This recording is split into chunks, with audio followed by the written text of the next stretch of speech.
Hello friends, welcome. The YouTube is live, I am live, you are live, and we are all live all together. Hope things are good for you no matter where you are in the whole wide world. Some of you are just waking up, some of you going to sleep, some of you hanging out mid-afternoon, whichever way you're doing it. I hope your weekend has been good, and I thank you for choosing to spend a bit of your weekend with me. Let me say, a moment ago I glanced at the chat room and said, oh, there are very few people saying hello this morning. That's strange. And I realized, of course, that I had not sent the Discord message out. I try so hard to do all of the things I know I should be doing before stream. I never remember them all. There are too many, it's too complex, and frankly, I'm tired of trying. No. Sincerely, though, thank you for being here. I'm sure many of you already saw, but in case you didn't, one of our fine viewers took this photo of me on the Saturday stream, and didn't just take that photo, but decided to upload it to the Discord, where we all had a good little laugh, because, yes, I think it's the case if you stop anybody at any point in speech, you'll then get some ridiculous photo, but there I am, all very good. Upload that one to Twitter. People sure did enjoy that, so thank you for sending me funny things, we'll call them. It's always strange seeing oneself in those moments, but yeah, it's a good one. It's a good one for sure. All right, here we go. Hit People Guide, it's good to see you. Farinanthus, welcome in, my friend. Farinanthus, it's been a little while. Are you back in viewing ability or just popping in? Either way, good to see you, Farinanthus. Hello, Sakotera. Hello, Unnamed Comet. What's good, Wizards? Hello, Blitzkrieg. Hello, George Plays Twitch. Darby Cat's good to see you. How's it going, History Teacher Steve? Welcome, Cyber Oracle. Welcome, Elsidel. Bloomin' Empress. Hello, my friend. Jim, what's good, Jim? Hello, again, Darby Cat. Once Marks the Cylon. Hope you had a good weekend, my friend. Blue Link, welcome. Blankster, welcome. And everybody else, welcome, one and all. Pepper MG, Is this thing really not working again? Pepper MG, you deserve a pop-up, I swear. Let me log out and back in. My little pop-up machine is broken yet again. Pepper MG, thank you for rescribing. That was for what, like 80 some months, I believe. All right, we log out, we log in. Boop. Alright, we push this button here, push this button here. We see if we can get Pepper's message to pop up. Ah? Oh, Pepper MG. Thank you for the many months of subscribing. I'm sorry it's not popping up.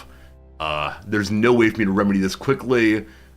Consider me owing you one pop-up appreciation, but not gonna fix that one right now. Welcome, friends, for a long day of me repeatedly saying, I'm sorry that your little subscription, your tip, your follow did not pop up, but I swear it happened, and I thank you for it. It's all day long.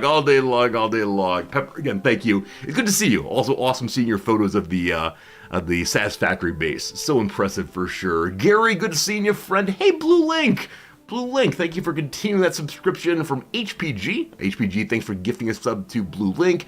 Drek, it's good seeing you. Marks, you didn't have a good weekend. I'm sorry to hear that. I'm glad you're here with us, though. Glad you're hanging out, and yeah, I'm sorry it was a rough one for sure, my friend. That's unfortunate.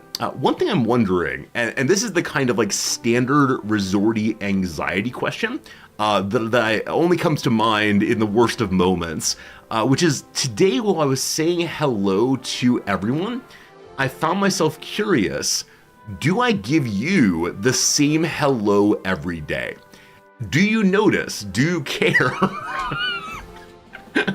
In the middle of my saying hello to everyone, I think to myself, huh, do I usually give Jim a, hey, what's up, man?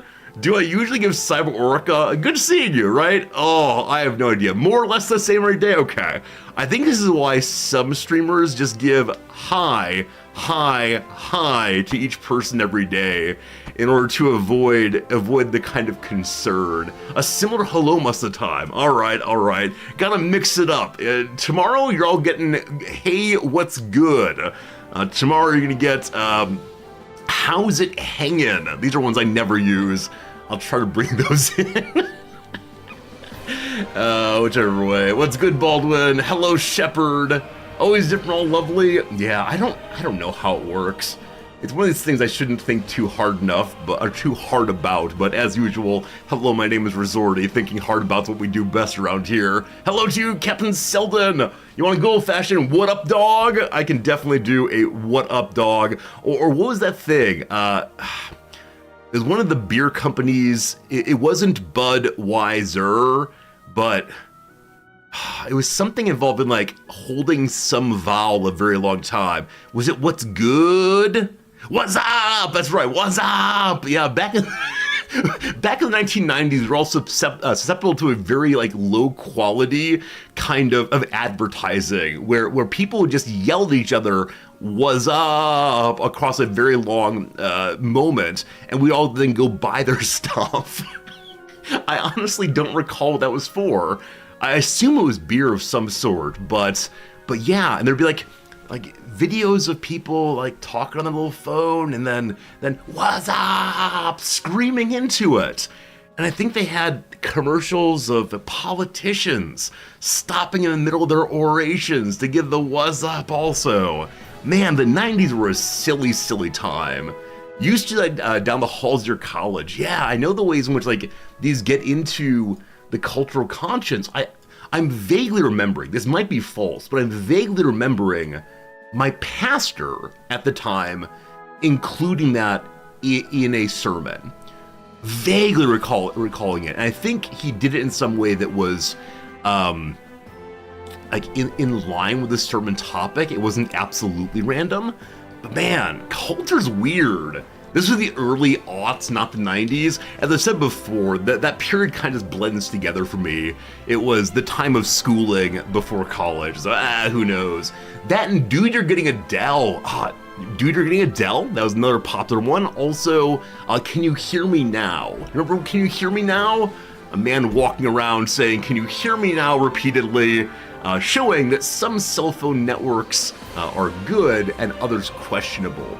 Now, I am being profoundly American here. I do wonder what other cultures, what other countries or languages have different marketing slogans that they held onto or that took over the culture in a big way. Is there any such thing, or is it? I mean, I'm sure there must be, but I probably won't understand it nearly as well. But those of you who understand what I'm talking about, I thank you for being here. You make me feel a little bit less old every single day of the week. I wonder, there must be some website that keeps a log of all of the great commercials from that era. Probably quite a few. I should ask my students about a spare climbing figurine. Baldwin, was this a popular Japanese thing, or is it popular in the US now, or what kind of thing? Also, the background music today keeps getting louder, and I keep turning it down, and it keeps getting louder. Perhaps I've forgotten which direction up and down are. You missed the Six Flags dancing guy. History teacher Steve, well done. Six Flags is an American amusement park company, and to the sounds of Vanga Boys, We Like to Party, this old man got out of a bus and danced around. Now, I say old man in quotation marks because though he looked like a very, very old man, he in fact was not. Let's see here. Six Flags, old man. There he is. So-called Mr. Six. Mr. Six. Oh, is. They still use him. This is a Halloween costume based on them. That's not the right one. Let's see. I need the actual factual Mr. Six. There we go. There we go. Yeah, Mr. Six commercial with a dancing old man. Do you remember this? I didn't go to Six Flags. I went like once or twice when I was young, but I found I don't like roller coasters. The loss of control of my body movement, no good, no good. But yeah, I think when I first saw that, I thought it really was an old man who was dancing because he'd walk out of the bus very slowly with a back pain and so on, and then begin doing a lovely, lovely dance. Oh man, should we violate copyright live on stream today? Is that what we should do? Yeah, we should. We should. All right, we're gonna flagrantly break the law and talk about flagrantly breaking the law. Friends, this is a commercial that made me happy once upon a time, and we'll see if it makes you happy now also. How long it's gonna be, we'll see. There once was a town that worked so hard, there was just no time for play. But that all changed on this one particular day. What's the bus?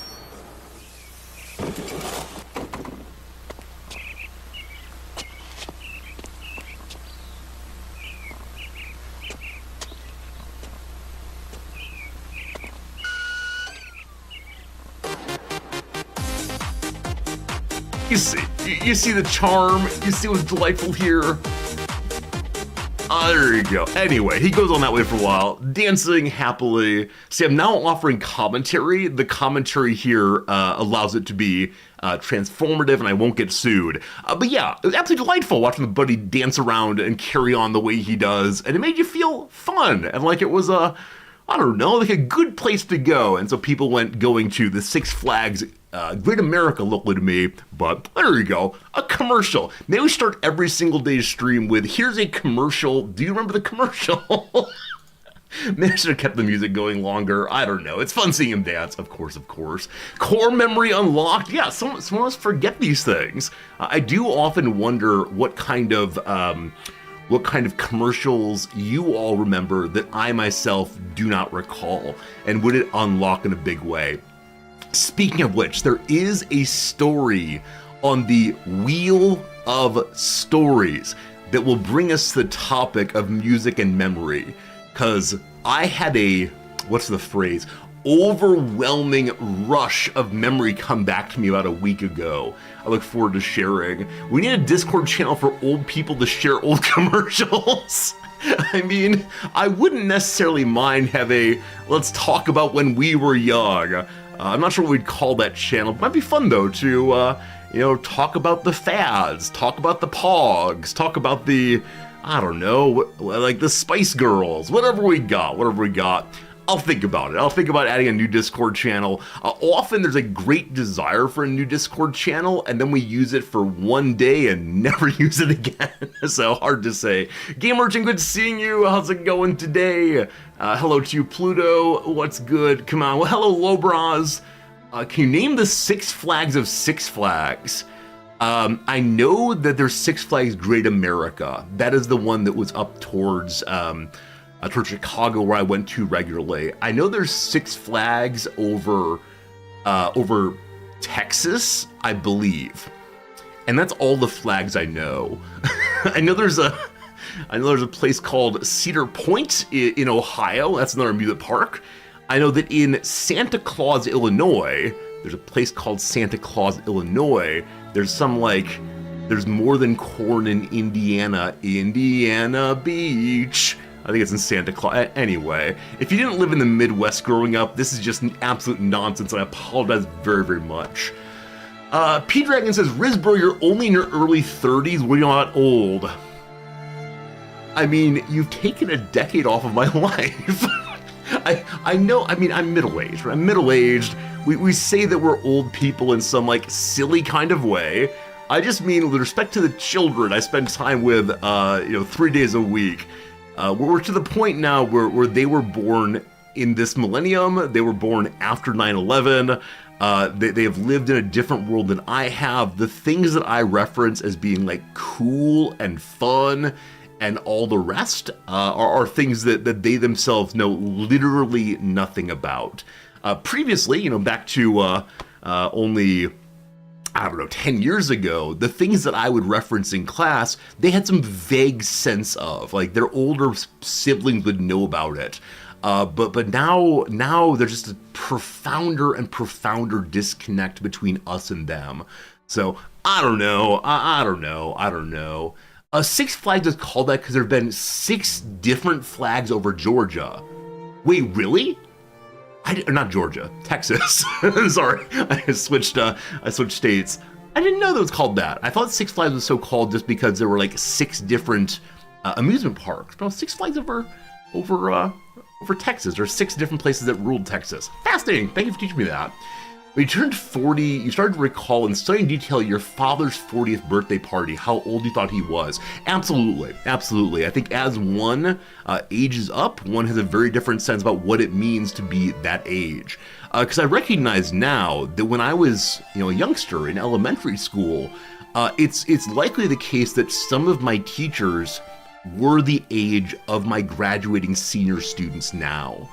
And I mean, some of the students who graduate, I trust, they seem like fully developed humans and so on. But some of them, the idea of giving them a room full of 6-year-olds to look after, I don't know. I don't know. So again, one's conception and understanding of what it means to be old, one's understanding of what it means to be responsible or ready for whatever does just change. Easy example, back when I was a middle school student, I saw like senior football players on the high school team and thought they were like profound men. Like they had it all figured out. They were big in a way that I would never be. And of course it was the fact that we had, 3 or 4 years between us. And that's not very much. But to a youngster, it's a huge amount of time. This, of course, is one of the theories or hypothesi about why people feel that time goes by faster as they get older, is a smaller amount of time makes up a large amount of time makes up a smaller portion of their life. So when you're a kid, waiting for a month is a very, very long time, where of course we have all been through many, many months before, and so it's kind of nothing by comparison. But who knows? All right. Guess this is how our parents felt? Absolutely. I mean, I think it's the case that, I'm discovering things that everyone's already known. I'm discovering the things that every group of parents and adults and people go through in their lives as they recognize that they themselves are part of the system and they themselves are part of this process called aging everyone goes through.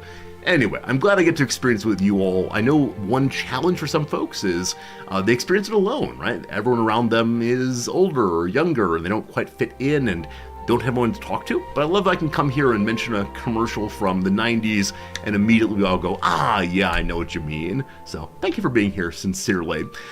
This weekend, not too much happening for Old Resorty. This weekend, Noms and I just did some cleaning around the house, did responsible adult things like washed the bed sheets. We do that more and more often.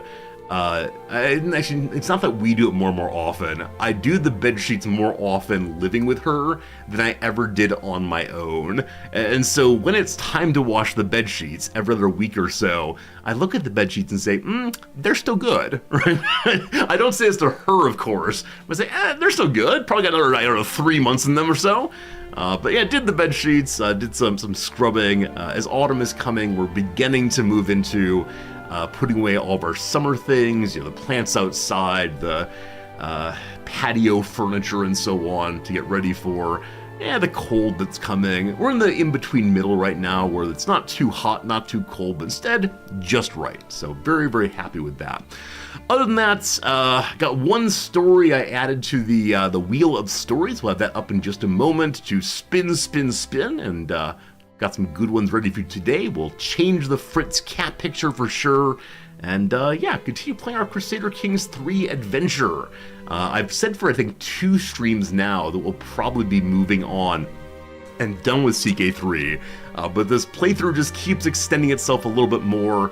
We haven't accomplished any of our big goals, in part because on last stream, we had an invasion. We had an invasion by Crusaders. It's a scripted event in the new DLC where some Crusaders are ordered by the Pope on a holy war, and they say, nah, we're good, we're heading to attack the Byzantines. This apparently actually happened in history. I didn't learn about that. The history teachers of the world have failed me, unfortunately. But looking forward to playing that and to learning a little bit more. All right. Hey, Lady Hades Pluto. Thank you so much for the resubscription, friend. I appreciate that. I'm glad you're enjoying hanging out for the blah, blah, blah, blah, blah. I never know how many blahs I should put in. Like, on the one hand, it feels like you just say blah once, like here for the blah. But that feels like it's kind of a morose thing. Here to be sad. Here for the blah blah. I don't know. I think I like 3. Here for the blah, blah, blah feels perfect. But yeah, thank you for generosity. Thank you for supporting our channel. It's always good having you here anytime you are. All right, let's go and get the Wheel of Storytime out. Let's tell some weekend stories.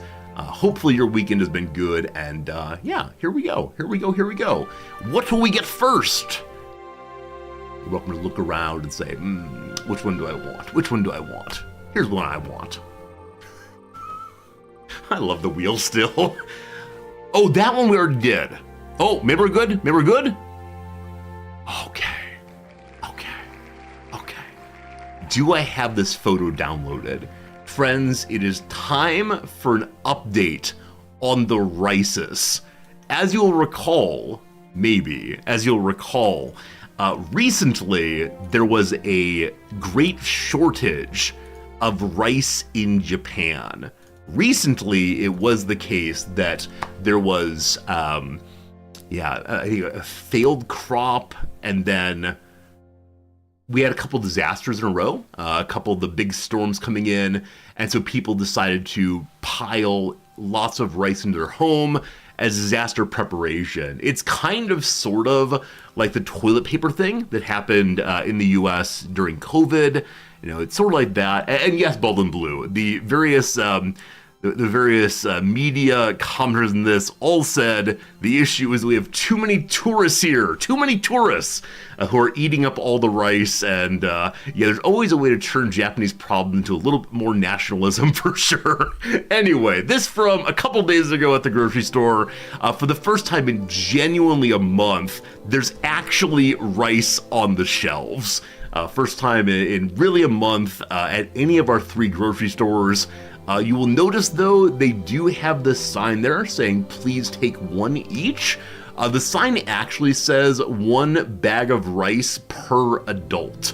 I don't know why it says 1 bag of rice per adult, but it does. And I then went back again yesterday, or the day after, and discovered that the rice is all gone again. Is that expensive for rice? A little expensive. I think I've gotten similar sized bags for $2,700 before, so it is a little bit higher right now. That said, Japan has incredibly strict rules about price gouging and raising prices suddenly, so you won't see any of that kind of behavior here.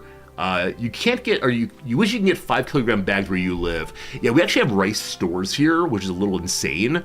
Just like walking on the street, there'll be a store that sells nothing but rice.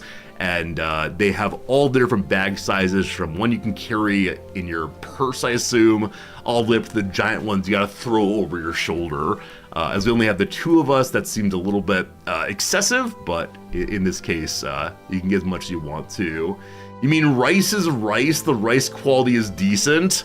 How dare you?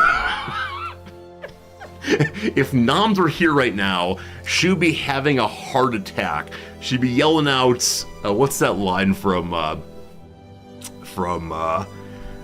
Red Fox show, a guy working in a junkyard, like, I'm coming, Elizabeth. I believe that's the line. No, the Japanese are very particular about rice. They have very strong opinions about what kind of rice you use for different kinds of things. There are different prices, there are different times, there are different ways in which it's cared for, different ways in which it's watered, paddy, mineral I don't know. Friends, we do have an ad break coming straight away. Apparently there's special rice that's made just for your sushi, special rice is made for your noodle dish. There's a lot, and I myself don't know how to explain any of it, but I know there are YouTube videos that will talk through it in a big way. And the Japanese are serious about rice in a way that I do not understand myself, because I'm also, like, personally in the rice is just rice category, but I know that there are connoisseurs, and I find them less annoying than beer connoisseurs, and I'm not sure why that is. Exactly.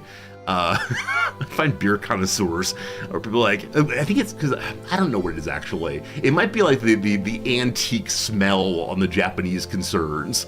Like I can see some like ancient people like harvesting the rice and I don't know, where the recent uptick in like here are the 14 different kinds of beers and only this one's good.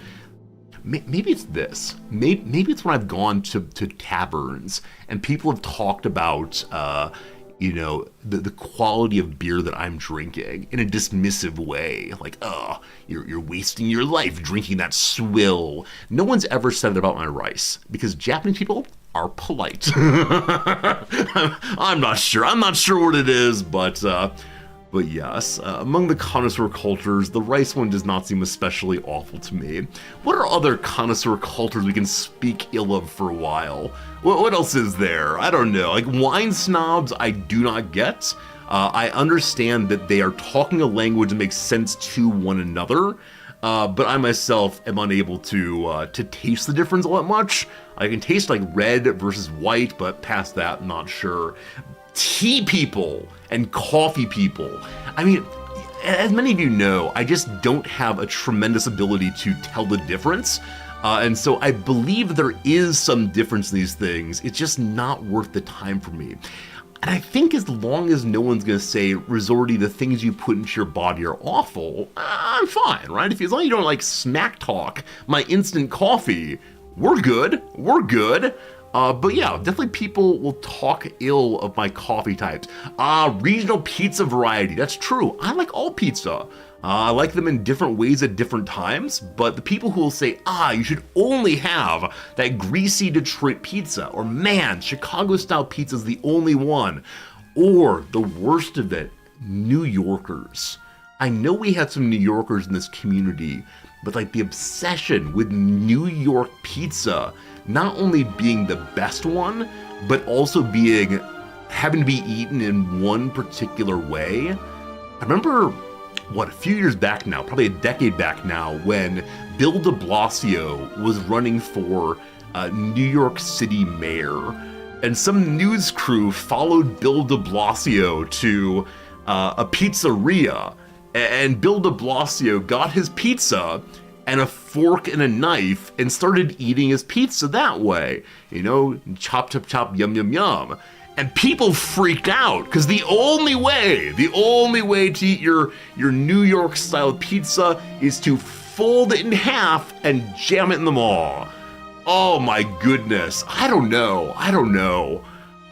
It's possible I'm low class. It's possible that where I'm from, we just let people live their lives with no concern. Yeah, good call though. Pizza snobbery is right out, because it's good. You can't eat a pizza while running from New York City with a fork and a knife. The man did though, and he won. And if I could have voted for him simply based on how he rejected pizza normativity, I would have done so. Did President Trump eat KFC with a fork and a knife? I don't recall that. I understand it though. You don't want to get grease on your fingers, especially if you're wearing nice clothes. It's the middle of the workday. Especially if you're the kind of person who, when their fingers feel a little bit greasy, you absent-mindedly wipe them on your shoulder. You don't want them to be greasy. This makes a lot of sense to me. It makes a lot of sense. I'm stirring the pot with everyone about food and drinks. Yeah, I think I'm a food and drink libertarian. I think I'm absolutely fine with saying that. I've mentioned regular times. I've mentioned regularly that Noms likes to eat this Japanese food called natto. It's fermented soybeans, and it smells so bad to me. Absolutely terrible, to the point that if I eat it, like, I want to gag, that kind of thing. But I don't say people shouldn't eat natto. I say I'm not going to. That's right, libertarianism about food. I feel like I've moved into, let's say, uncontroversial things territory. What about durian? Durian's a kind of fruit, yeah. I don't think I've ever had durian fruit, but I'm sure it's fine. I'm sure it's fine. I don't know. You're here to be out of your comfort zone. Tell us more about how you're a savage. I don't know. I think maybe this is an issue of class. I grew up. No, I don't know. I don't know. It's entirely possible that I was too late to the conversation about like quality, too late to taste making in life. Like, I remember when I got to grad school, there'd be these conversations about cheese and wine, and people would be like, people of my age, fellow grad students, would be speaking with such knowledge about these things, would like make really strong claims about, oh, this cheese clearly tastes of bark or whatever. And I'd be over there just jamming into my gob because it tasted good. And I don't know. I think these conversations make me feel like I'm on the outside. And so rather than trying to find a way into the inside, I poo-poo them. I think that's what it is. I poo-poo conversations about taste because I am a galoot. I'm a buffoon. That's what it's got to be for sure. But, yeah. I don't know. Like, I never want to say that there's nothing to be found in avant-garde art, right? There's nothing to be found in the steak that one pays $100 for, or whatever else. I should just say, I don't get it, but at the same time, though, I think sometimes it seems like more effort than it's worth. Like the debate over ribs, right? Some of you all have really strong feelings about ribs from Kansas City are the only true ribs. Ribs from, I don't know, Michigan or wherever are the only true ribs. I don't get it. Why can't we say, let 1,000 flowers bloom? There are lots of different ways to go, and they all bring something different to the table. Some days you like them vinegary, some days you like them spicy or whatever. I don't know, because words have meaning. I mean, I don't disagree that words have meaning. It's just, I don't know. I guess I don't understand tying up one's identity with food. As we're talking about this, some part of the back of my thinking is like shuffling through a file folder.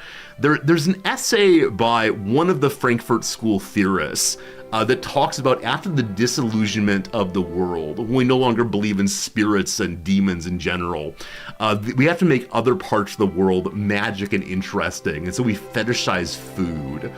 So he's writing this back in, the 50s or 60s of last century, talking about how we have to make our world more interesting for ourselves, and so food, basic needs are the thing we go for instead. I only half remember the argument though, so I'll try to find it after stream and talk about it tomorrow possibly. I'm from the Midwest, so by definition I have the least interesting food. You're not wrong. You're not wrong. I mean,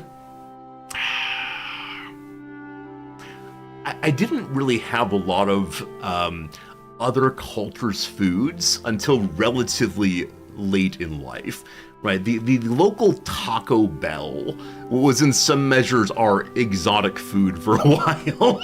Now, as more and more people from Mexico moved into our city, they did open more authentic restaurants, but I think they were still heavily Americanized, so just piles and piles and piles of cheese placed atop all of the dishes. But yeah, I think it's absolutely right that I was ignorant of these things in my formative years, and so because of that, I missed out an important developmental period, I think. Blue Moon, I think you're absolutely right. The conspiracy theorists often are looking for religion standby or stand-in. I think for a lot of people, the sense that one has figured out the big truths and these fools have not is really seductive or appealing, no doubt. Exist says you're open to plurality of identities. What is man defined by ribs? I don't know. Like, I don't want to be judgy, but I just don't understand the people who go all in on what strikes me as being like a hobby identity, no matter what it is. And part of it's like the passion that I don't understand that often becomes really exclusivist. I think that's what it is. If you want your identity to be like a ribs guy and you get the big smoker and go to the rib-offs, fine, cool, whatever. If you want your perspective or identity to be like Warhammer guy, right, and all of the creation of your little figurines, awesome. It's the second moment though. It's the second moment where one says, my way of doing ribs is the only valuable one, right? My way of doing ribs is the only valuable one, and anyone who does it differently is just wrong. In the same way that I've seen some geek communities like Warhammer say, if you don't understand all the lore, then you've wasted my time, bro. I think it's that kind of thing. Yeah, I see a lot of you coming after me for being suit guy, my identity is streaming, buying stock in Paradox.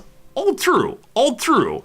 But you've often also seen when people come by and say, hey, Resorty, I'm a new baby streamer, what should I do? I don't say, wait till you have viewership like mine, then we can talk, muh. Or you better wear a suit, or like, of course we build our identities out of the things we do, but I think for me it's the inclusion versus exclusion. Because I do remember times, like I said, at breweries where I was totally fine drinking the local like cheap beer, and there was a sense that I was wasting everyone's time by being there. I think that's what it is. I just want more inclusion, darn it. So, how dare you speak ill of my instant coffee? How dare you? I mean, honestly, throughout this conversation, I've looked to my left many a time. Noms and I were chit-chatting until the moment that I pushed the camera button.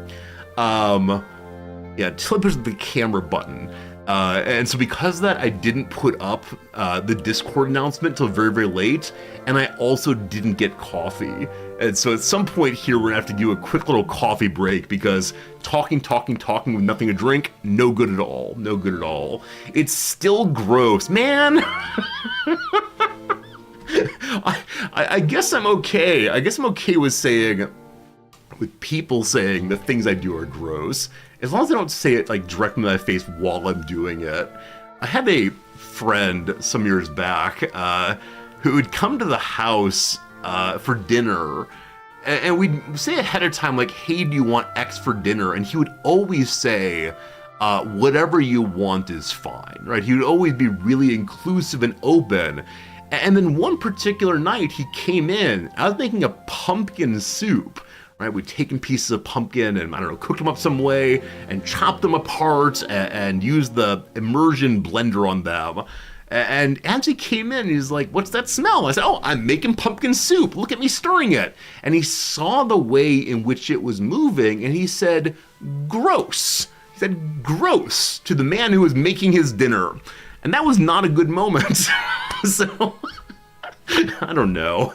Is the YouTube started? Indeed it is, thank you. You love me because of my idiosyncrasies. It's true, it's true. I mean, I think it's the case that anyone who got on a little TV machine here and blathered along for hours and hours would reveal themselves to be a very strange person. 'Cause at some level, we're all very strange people. We usually just keep it inside and only share it when we're at home with our loved ones or our favorite people on the internet or whatever else, I suppose.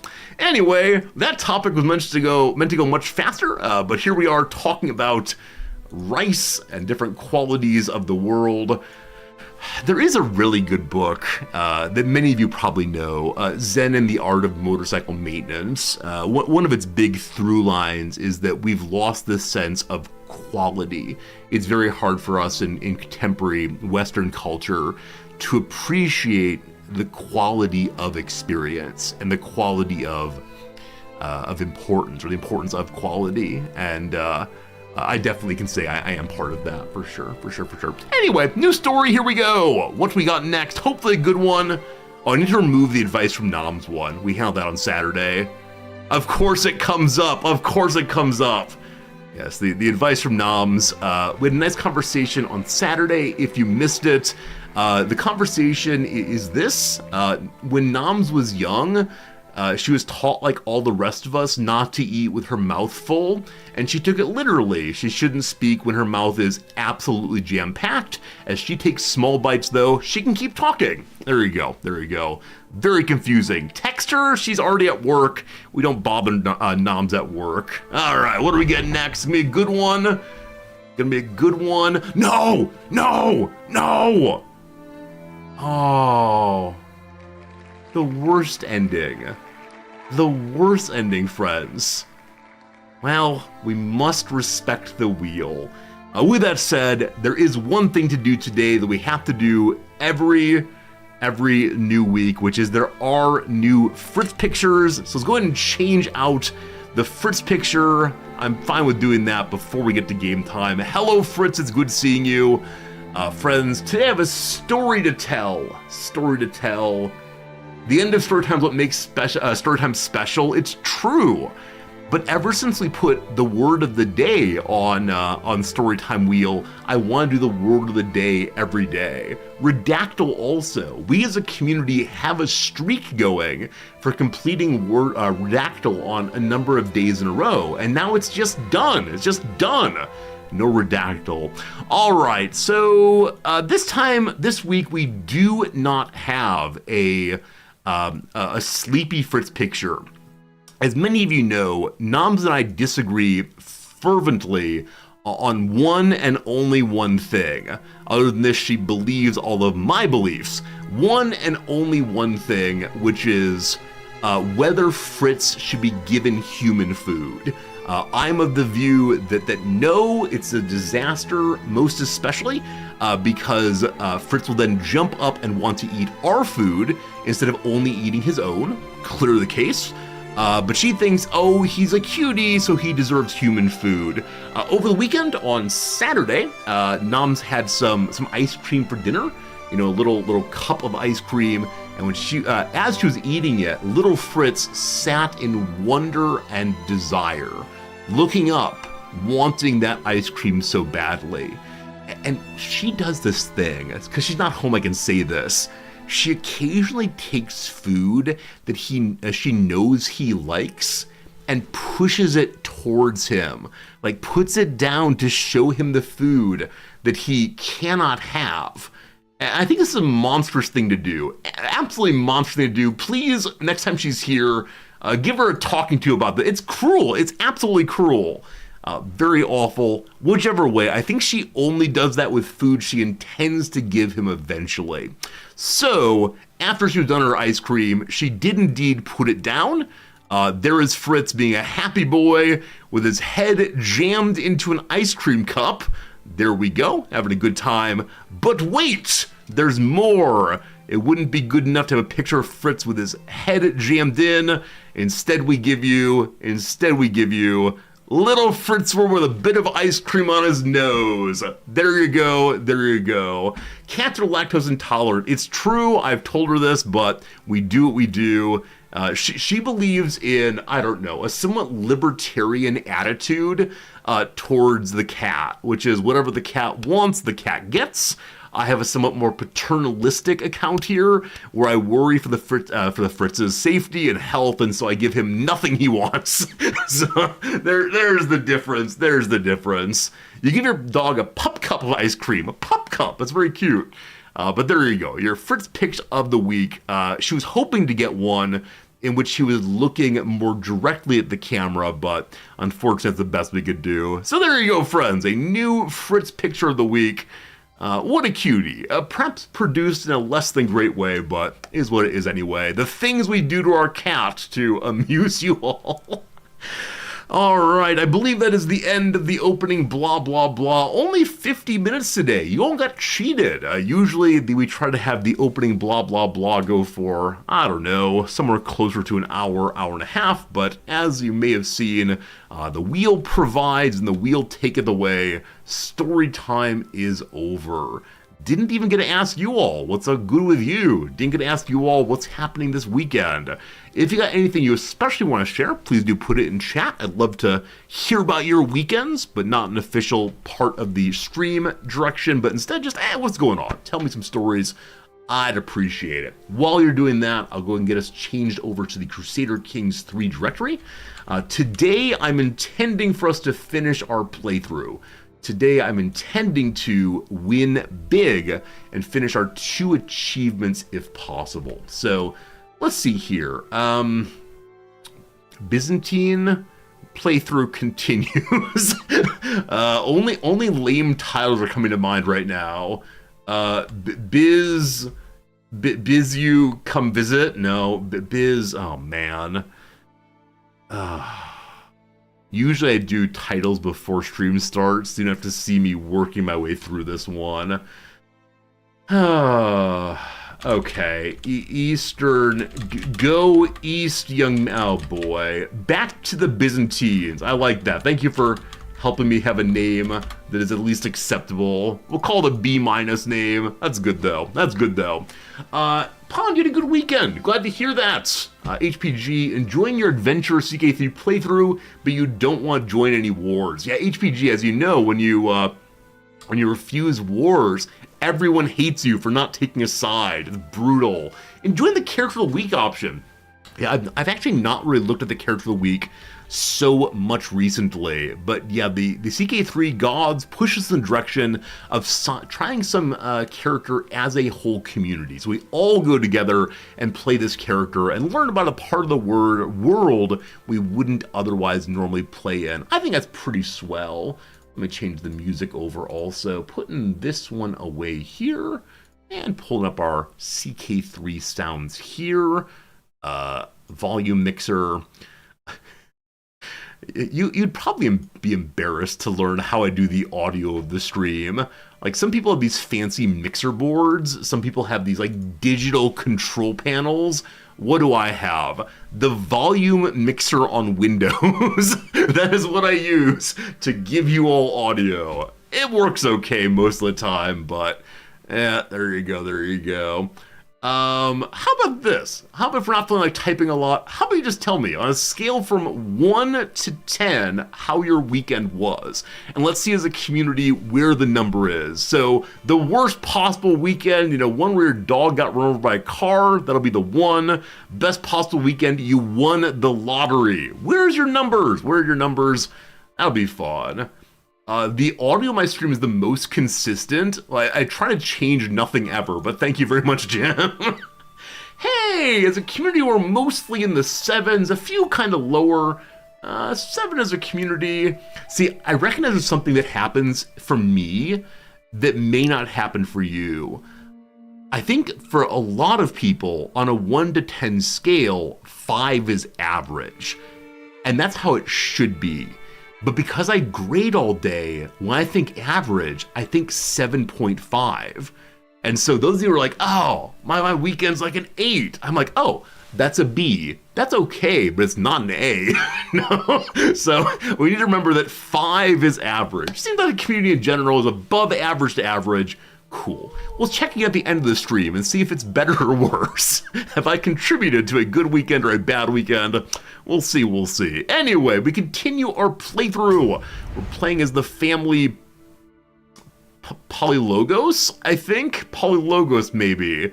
And our goal is to get ourselves the emperorship, but not until we've dealt with the gubernatorial elections and ensured that our family is fully governatored. At the end of last stream, we had a really interesting event. One of the new events for one of the new starts, which is at a certain point, our good friends, the Christians, get convinced that we're not in a stray group over here in Orthodoxville, but instead we're evil. And so King Adam of Sicily, I believe, is that right? No. There's someone named Adam who is causing some problems and decides to bring his crusaders over this way. Instead of crusading for what the Pope actually wants, what the Pope actually wants is Jerusalem. Now you might say, friends, that that's a very strange choice, and indeed it is, because as we said last time, there's something very, very strange happening in Italy. And that strange thing is, this is Rome. Iabid here is not a new Christian term for the Pope. The Iabids are Muslim conquerors. And so the papacy has retreated back into the mountains up here, up into Abruzzi, and that's a choice.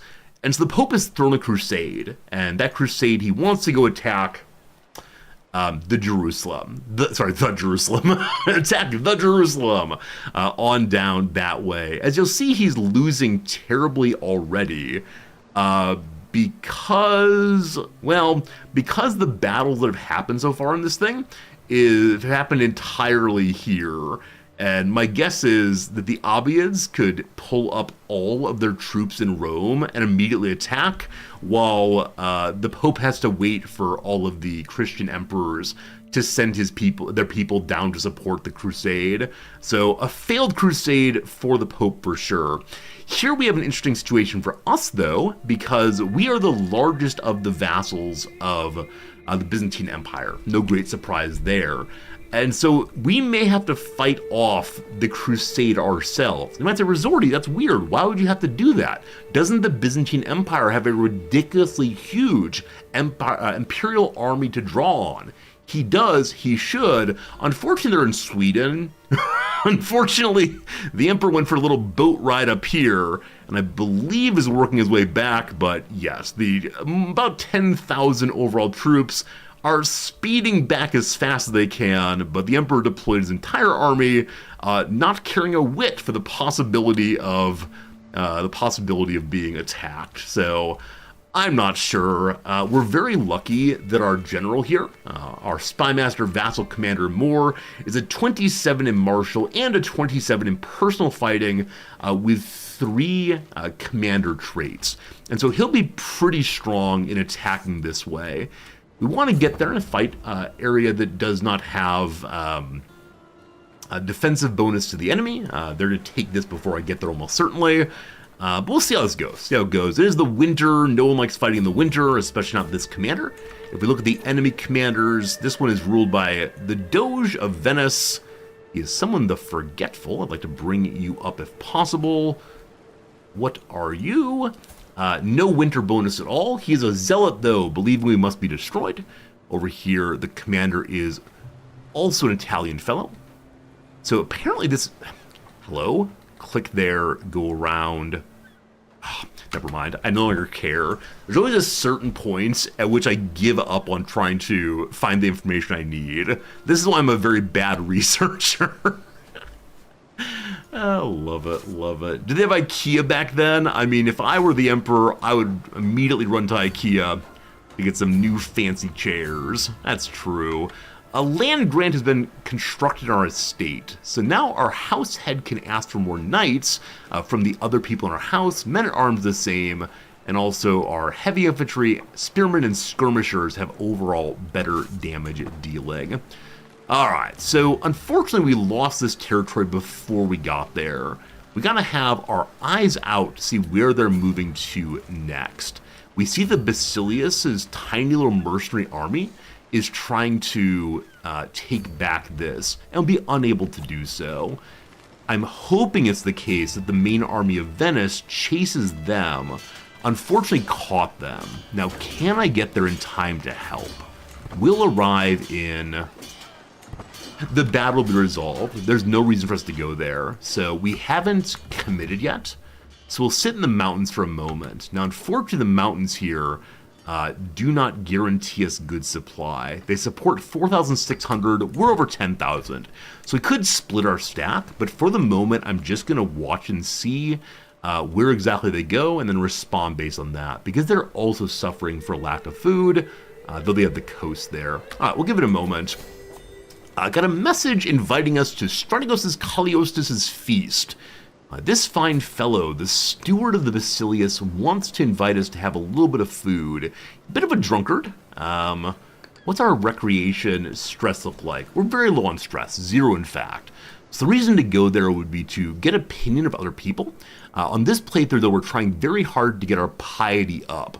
Our character has been a successful teller of legends about herself, that she has made many temples in her life. She has made exactly 0 temples in her life. Whoops! And so I want to get her piety up in hopes of getting sainthood, but we'll see how it goes. We'll see how it goes. She should probably go pilgriming also. Whichever way, we're going to say no to this feast. No more debauchery in your life here. Also, she finished on her stewardship trait. She's been staying in Steward exclusively to have high enough stewardship points to maintain her current domain size. So, what do I want to fix next? Yeah, one of these, more money overall. I think money from vassals makes some sense, though we don't have that many vassals. They're primarily just local mayors. We hold a lot of our territory personally still. One big difference between administrative state and feudal state is how quickly one expands or does not expand. In the administrative state, you are disallowed from attacking your neighbors, and it leads to a much slower process of convincing the emperor to let your family have more territory. Totally a different playstyle, which I'm enjoying quite a bit. So because of that, we don't have that many vassals after all. Currently, I believe we're at negative 0.8 with our entire army raised, and so War Profiteer, while nice, is not essential. So what I'm going to do here is, it is my domain. Usually that's just for extortion or subjects, but one of our major sources of money is our family's personal estate, selling off wine, selling off grapes, etc. So 10% more coming in that way, which is an increase of... Yeah, actually, we're pulling in only 4-7. If only we had a way to raise domain in particular. But a little more money is good. We like it. All right, where are you going? It's possible to attack into me. They are indeed attacking into me, and I'm not sure why they are. We have all of the bonuses, and they're crossing a river. It's possible they have more knights overall. Yeah, they do have a bunch of knights, and so... Ordinarily, I say that battles in this game are won and lost via knights, which is really, really fantastic when you have a feudal ruler with tons of knights. Unfortunately, as the administration here, we have only, I think, 3 or maybe 4 knights. Yeah, not so many. I think we'll still win this because of the river and the defensive bonus, but it's one of these battles I'm not 100% sure on the way in, because of how knights are calculated. Incidentally, quick pause there. Our son, Strategos' Greek name here, has taken over the theme of the Aegean Islands. I do not know if he previously had territory. So one of the big goals of this playthrough is to have 5 family members, not including us, being landed simultaneously. So 1, 2, 3... How did Michael die? Slain in battle. With our son taking over, we were gonna have 4. This is an outrage. This happened about half a year ago, I didn't notice. Alright, down to 1, 2, 3 again. I still need 2 more. Our daughter here is betrothed to some sickly child. It's harder to get women into power, but maybe we'll work on her. Alexios here at age 19 could potentially be given a position also. And that's all the adults. So let's go ahead and check out young Alexios here. To my mind, there's no easy way to see if these characters are already in line for something, except for digging through this tree and seeing. So on each one, we can see who is the candidate, and is my candidate winning. So in this case, thumbs up, Bulgaria, our home holding, will stay in the family. Thessalonica here, which is currently held by some random 21-year-old, not married to us, has our candidate in it, our nephew in fact, but he is still winning battles, so he's winning this without me supporting them. I've not given him any points.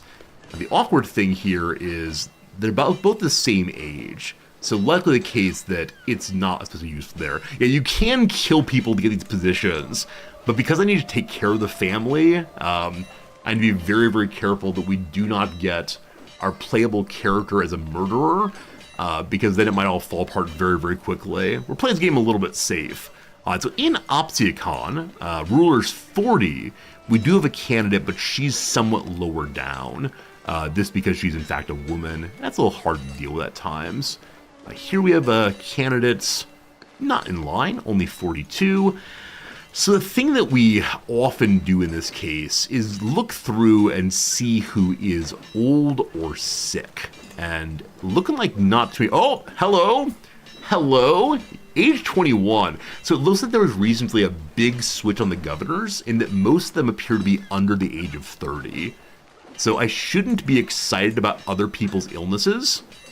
However, oh, there's a way to do this we discovered last time. If you bring up character, if you go to top realm and ruler, and then sort by health, you can look forward and see, hello, this 40-year-old woman apparently is not in great health.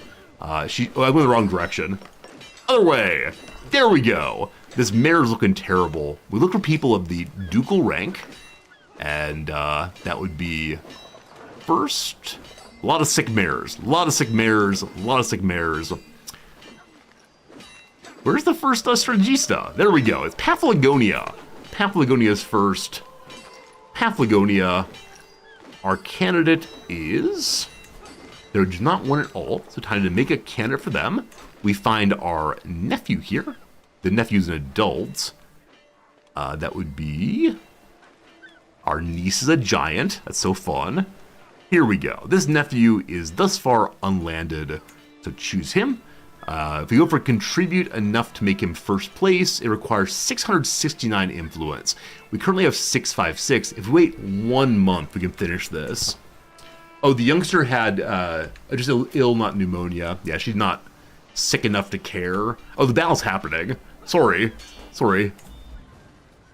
Can I see the battle?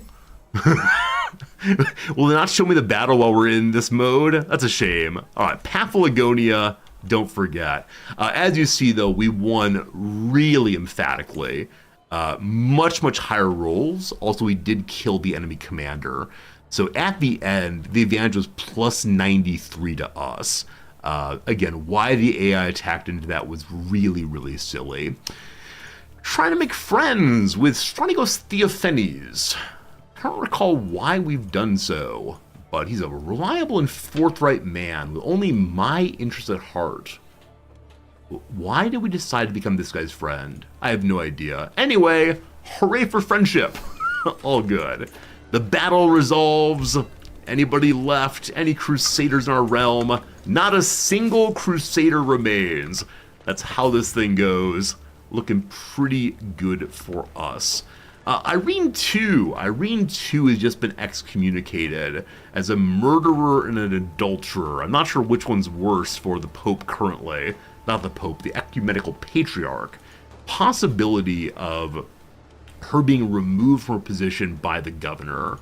Now, we do not have a character in this, and I'm going to stay without one there because the fellow in Paphlagonia is likely to die.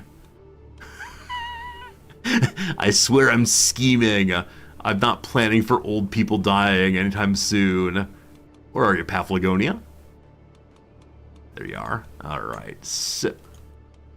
So we choose our nephew again, and we say, you shall be the leader. There we go. Spend all the points. If you want to, you can also go ahead and slander the character below. And in that way, make their score even lower. Now, our intrigue score is not especially high, but we are decently chance to pull this one off. So this is the big change to the intrigue and scheme page. Previously, you would individually try the best, try to attack a person with assassination, with whoever you had in your group. In this case, you can now choose schemers to do different things. So our friend will sycophant it up. The Basilius, and this part is kind of silly-is, so one can imagine it's not just the Basilius coming and helping us, but instead probably his court. The people who are working with him will want to speak ill of Crusader. And I never quite know why these people are willing to join. You can go through, of course, and see they like us a lot, for one.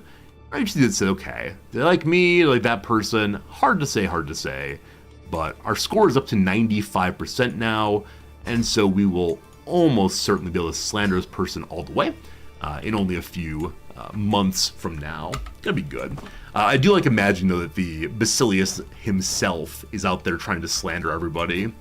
Got 5 prisoners from our fine siege in there. One is named Ulrico. Ulrico is a fairly good knight indeed. Age 57, not so good, but for the moment, I'd be glad to have him hang out with us. He'll become a true Orthodox person. He realized that God was on our side after all. This person's not a crusader. This person is a zealot, and so never join us off with his head. Unfortunately, we're not a king rank, so we can't hire an executioner. You can do the awful, awful things of removing body parts, blinding and castrating and so on. We're a calm person, though, so we don't want to do that. Instead of letting them keep their lives, we give them the quick exit. This poor wounded person, we hasten their death. And lastly, Vilmos Polikozy, age 33, a pretty good fighter. This person may turn into a good knight. If only they will convert, and they will. Welcome to join us. Someone you enjoy that I explain the games I play at. Yeah, always, always, always. I know that some viewers are new to games, and so some viewers can't follow otherwise. But also it's the only way I know how to play and talk. If I just start clicking through and not explaining, I'm not able to talk about other subjects. So teaching is what I do, but I'm glad you appreciate it. Some viewers do not like it. Some viewers who understand the game, want quick gameplay. There are other streams that, of course. We have a big old pile of money. So at this point, I'm trying to decide, do we want to upgrade our personal estate or our holdings overall? Because I know that my family is next in line to hold our territory, I want to upgrade the holdings, as they tend to be a little bit more productive. So we're going to go from 0.7 money coming in to 0.85. As always, I am selfishly desiring to just bring in more and more money, trusting if things get dire on the military side, we'll be able to hire mercenaries, almost certainly. Oh, okay. You will recall a very long time ago, genuinely 13 years ago in game, I thought we were having one kind of battle, and so I didn't have any siege weapons. Now that I need to siege things, I need some siege weapons. Luckily, the Imperial armies have some siege weapons. I can ask the Basilius to give me some, and he will say, possibly yes. I need influence to ask him for troops.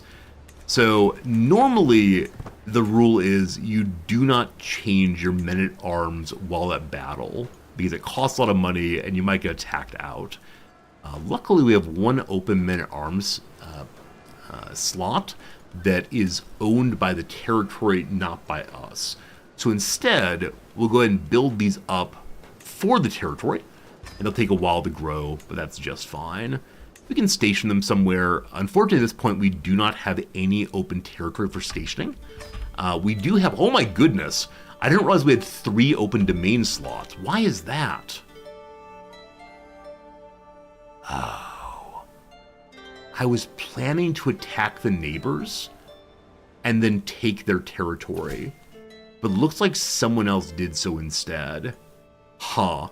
There's no way we need our domain holding to be that large, because there's nothing I can take right now, unless I can convince the Emperor to give me territory. But yeah, 6 out of 9 is a total waste of stewardship. We'll look at that in a moment.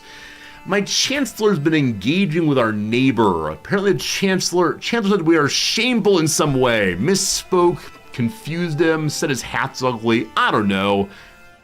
At least to a negative 30. Now, normally I'd be concerned about a fellow vassal disliking us, but in this playthrough it's less important because they're not allowed to attack me, and I am stronger overall. We don't really need the siege weapons now because it is the case that the army of Sweden and the army of the Emperor are finally here. So they should add troops to our pile to help us siege. They should. We'll see what happens. We are sieging through regardless. It's only 6 months left, but we have insufficient siege weapons to lower their fort level to the point where we can do some decent damage. So it's going to be a moment longer to complete, and that's fine. We'll get some nice money for winning that. Also, we gained the Pilgrim trait. Oh. Fascinating. So because we finished our legend, we were able to build a legendary shrine in our home county. As soon as we finished building it, it counted as us going on a pilgrimage to our home. So we picked up a whole bunch of pilgrim points already and didn't have to spend a dime other than building the fancy building.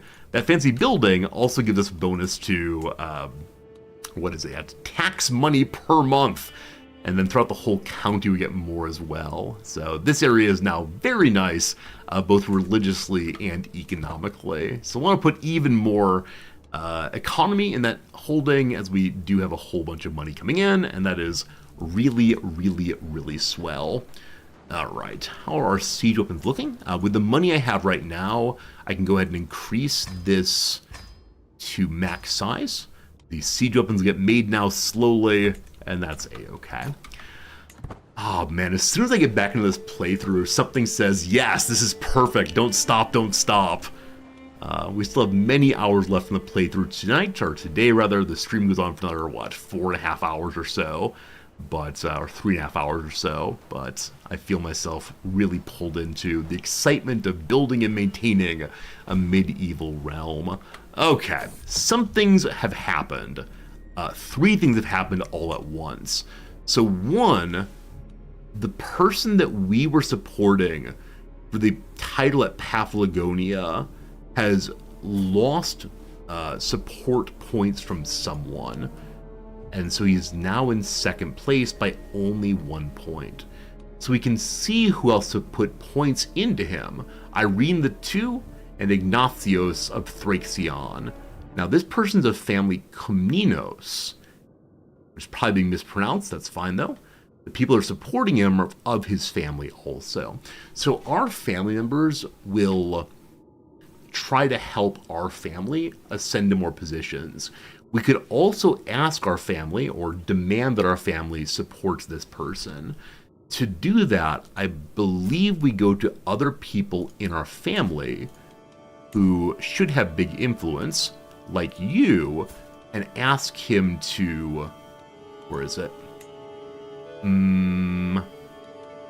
Request appointment support for Paphlagonia. Too many titles. They're at the bottom there. Didn't set a target yet. Oh, really? Is that gonna do it? That did it. Okay, good. And then our nephew is the target. This is so fiddly. I love it, but it's fiddly indeed. Select him. He will accept for 405 money. He won't have a little conversation that says, sure thing. Cousin? Sister, in fact. Sister. He will not help us with us big, big money. That's fine. Incidentally, someone's plotting against me. The plot kind is slandering. They're slandering us personally. That's okay, though, because we don't want any more titles ourselves currently. What's it take to become number 1 again here? A very small amount of points, only 18. We can give him a medium contribution for 90. We'll do that. He should go back into first place then. He should go back. He does not go into first place with those points. We'll continue saving up and push him again later. A child returns. Huh, I don't recall approving this. But our little daughter went and visited some count in Polvragi. I believe that's Eastern Europe. Why did she do that? She has no one looking after her. She's only 4 years old. She must have taken the permission slip and signed our name. At this point, there's no way for the teacher to call us. Obviously, you need a focus in life. It'll make you intriguing. You'll be a spy mistress to someone someday. And then we need to find you a teacher also. She's already traveling. She's not home quite yet. Delightful. My sister Stephania constantly bemoans her vile rival, Isakios, some random 17-year-old. Was he your bully? Do we know anything about the relationship here? Check memories and see. Your name is Isakios. So just became rivals last year. There's no clear statement of why that happened, but they don't like each other very much. Anyway, every time I see her, she mentions the vileness of the Viper House Labuzanos. They're a small family, not really worth our time. She urges me to offer advice and aid in bringing him down. So he's a family of 4 people. It is possible to give him the old what for, but I don't know. So we could rival the whole family. This is always a disaster, because once you launch a feud, everyone attempts to assassinate everyone, and it's such a mess. Small family, wipe them out, get the family feud buff. The family feud. Ba-da-bum, yada-bum.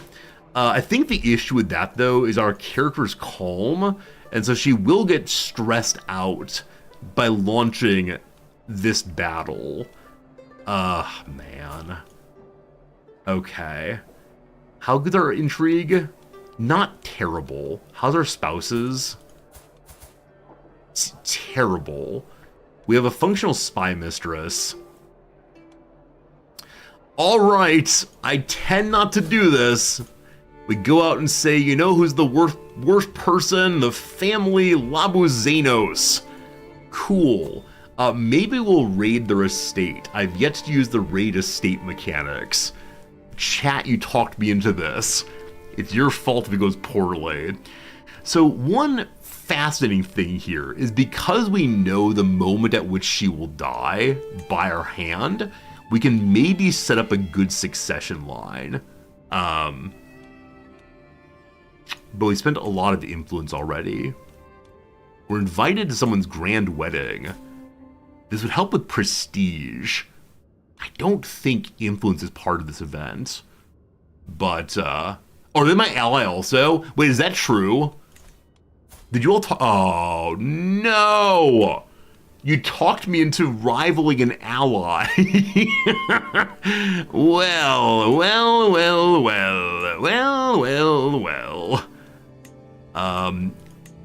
I don't know how that works. It's my fault for listening to chat. It's true.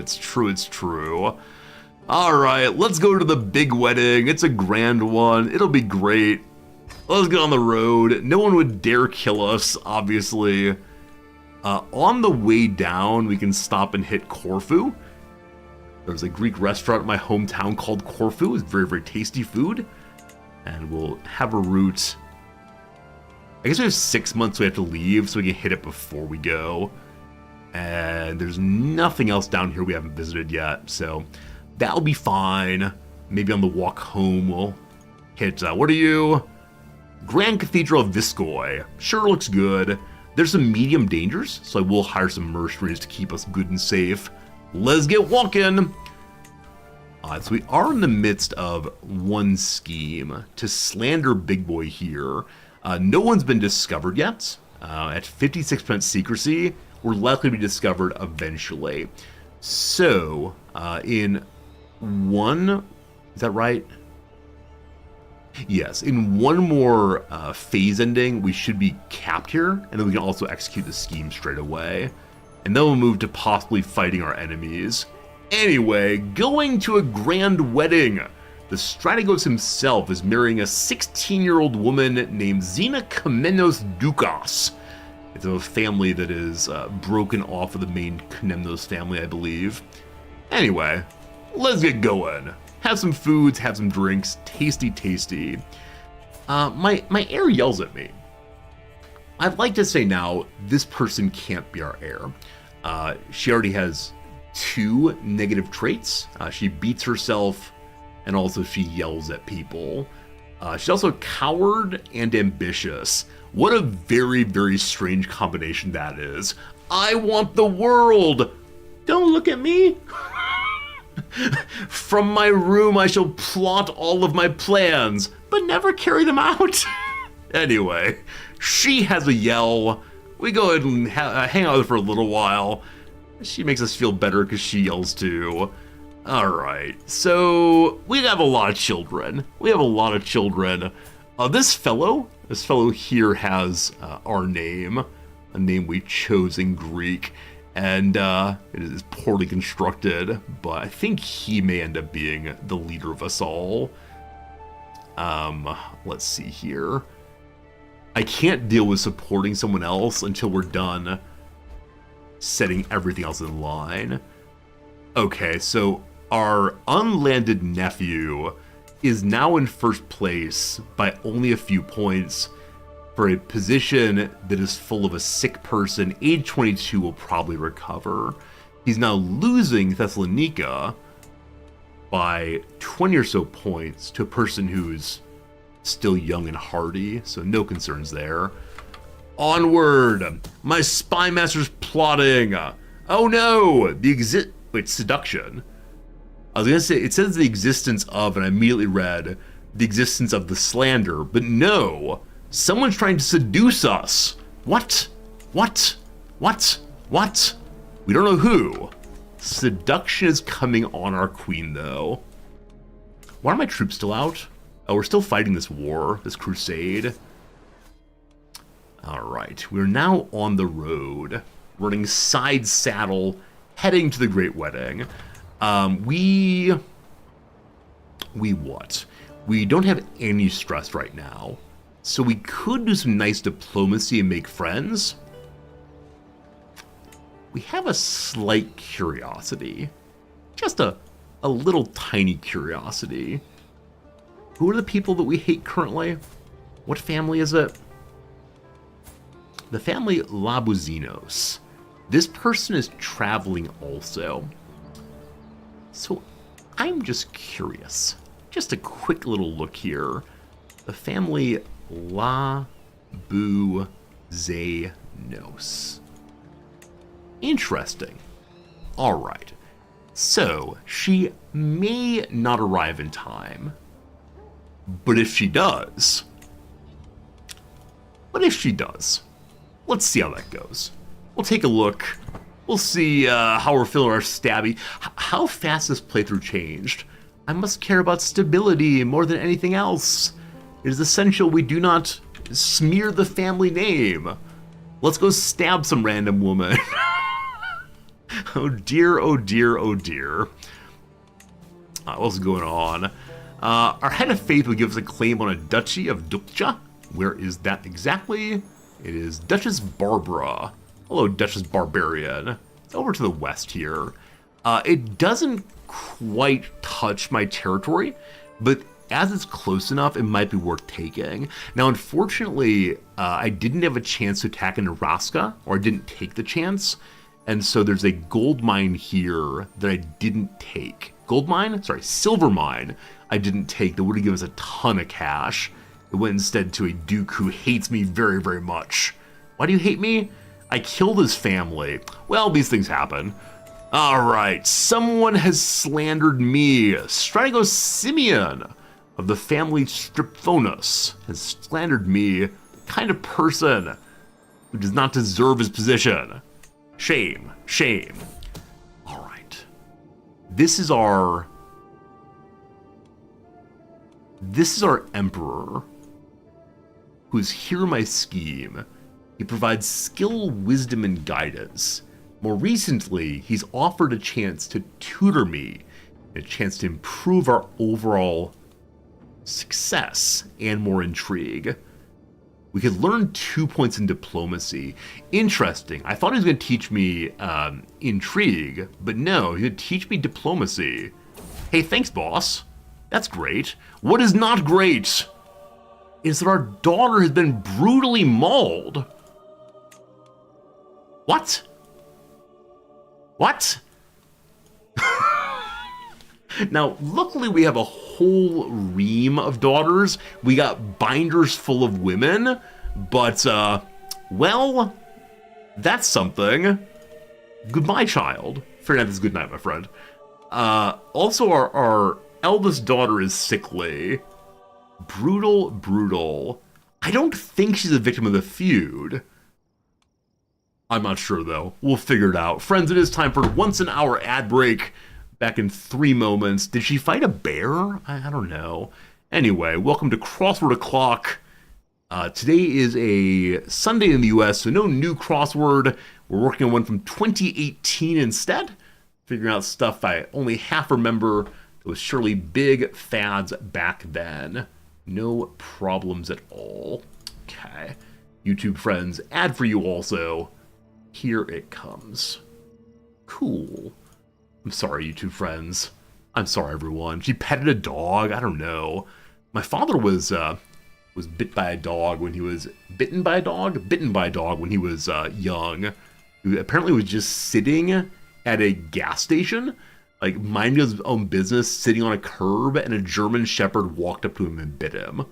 Now, I don't know if the German Shepherd gave any warning signs, growling or anything, but the way my father tells the story is the dog just walked up and bit him, which sounds terrible. Hey, Megabin, good seeing you. You like the suit? Thank you. Thank you, thank you. All right, Manhattan Beach author, no idea. Jack Blades, thank you for the Prime subscription. I appreciate that. Allows you to watch the crossword puzzle, and who wouldn't want that? My friend, I thank you very much. What you might need to do for your own sake. Now, I want to point out immediately, it's what you might do for your own sake, like the drink. Call a waiter. Order at the bar. Not sure. Hey, do you and I need to talk? Are we okay? When I read this message, I immediately think about how awful that would be to say to my wife. Are we okay? Oh, man. There's no good conversation that begins with, are we okay? Angela, who played Queen Ramonda in Black Panther. I guess it's Angela Bassett. I didn't know that, but okay. The Blank Moon with One Bright Star. And Omen and Coleridge's Rhyme of the Ancient Mariner. No idea. Michael Stedman portrayer on 30-something. Never seen it, unfortunately. Dramatic principles similar to foreshadowing. Well, the CH lead up. Could be character or something. Could be chthonic. What are CH words? There must be more. I mean, okay. What's that word for saints in artwork who have are carrying their own heads? Is it Christophors? Something like that. They're artwork of saints who've been executed for their faith. We'll look it up after the ad break. I guarantee that it's not this word, though. Inner tube. So, of course, our aortas are inner tubes. What's their side? Not aorta. Veins and arteries are these. Tubes inside of us. Not sure, though. A long blank, an elaborate deceit. That'd be a long con, so that's wrong. The ad break's over. I'm going to do 3 more, and then we're going to look up Christophors? Oh, not sure. Ugh, I'm done with you. I have no idea. And lastly, a landmark 1973 court case familiarly. This meant something different in 2018. It's Roe. It's Roe v. Wade, surely. Also, the gamer slang. What is it to whoop but good in gamer slang? You've been wreck-it. Very good, very good. Ad break done. Let me look up this word. This is a weird word for sure. Okay, so is it just Christophore? It is not. Okay, artwork, saint carrying own head. Hey, of course it's cephalophore. The word head, so head bearer, cephalophore. There you go. There's an example. Good old Dennis of Paris. Good old Dennis of Paris carrying his own head. Isn't that weird? Yeah, cephalophore, cephalophore. I learned this word in a They Might Be Giants lyric. I don't recall which song it is, though, so I have to find that out now. TMBG. It is You Probably Get That a Lot. A very good song. Very good song.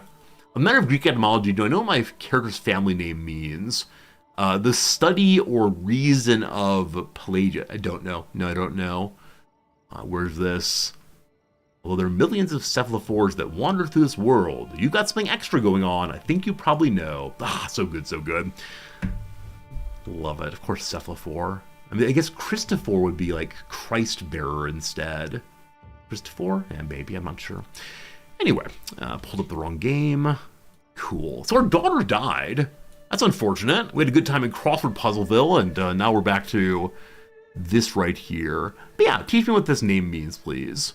I can imagine the Paula prefix is the same as palace, but I have no idea. Pelagia. Pelagia. No, it's P-E-L. That's one of the Christian heresies, Pelagianism, I think. Paleo is just old. Oh, okay. Old word or old reason. Pelagia, like paleo. I think we learned that earlier, but I forgot until just now. Thank you. Our daughter's dead. There's really nothing to say or do about that. We could throw a party. We could throw a funeral if we want to.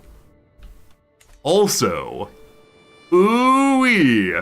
So I was largely ignoring the crusade because the Basileus is here, we wiped the army, etc. That said, the Doge of Venice threw his small army into us. And there he is, unfortunately infirm, being carried around on a litter. What kind of money are you worth? $200 dues. That'll buy us a new house. I will buy you a new house. What's that song? Oh gosh, why am I stuck on music today? The lyrics of that song include someone singing, yeah, yeah. I will buy you a garden where all your flowers will live. Friends, I need your assistance on this one, because I just don't know. What is it? It's by Everclear. I will buy you a new life. Thank you. Thank you for that. It's not if I had $1 million. If I had $1 million, I'd buy your love of... Yeah, it's not I had $1 million. It's instead, I will buy you a new life, which is by Everclear. Similar songs, though. Not buying any craft dinners in that one. This fellow is kind of garbagey. He is a poet, though. Now, I don't know if we're allowed to have court poets at our current size. I don't believe so. We don't officially have a court. If we scroll on down, poet requires having... Oh, maybe not. Wait one second.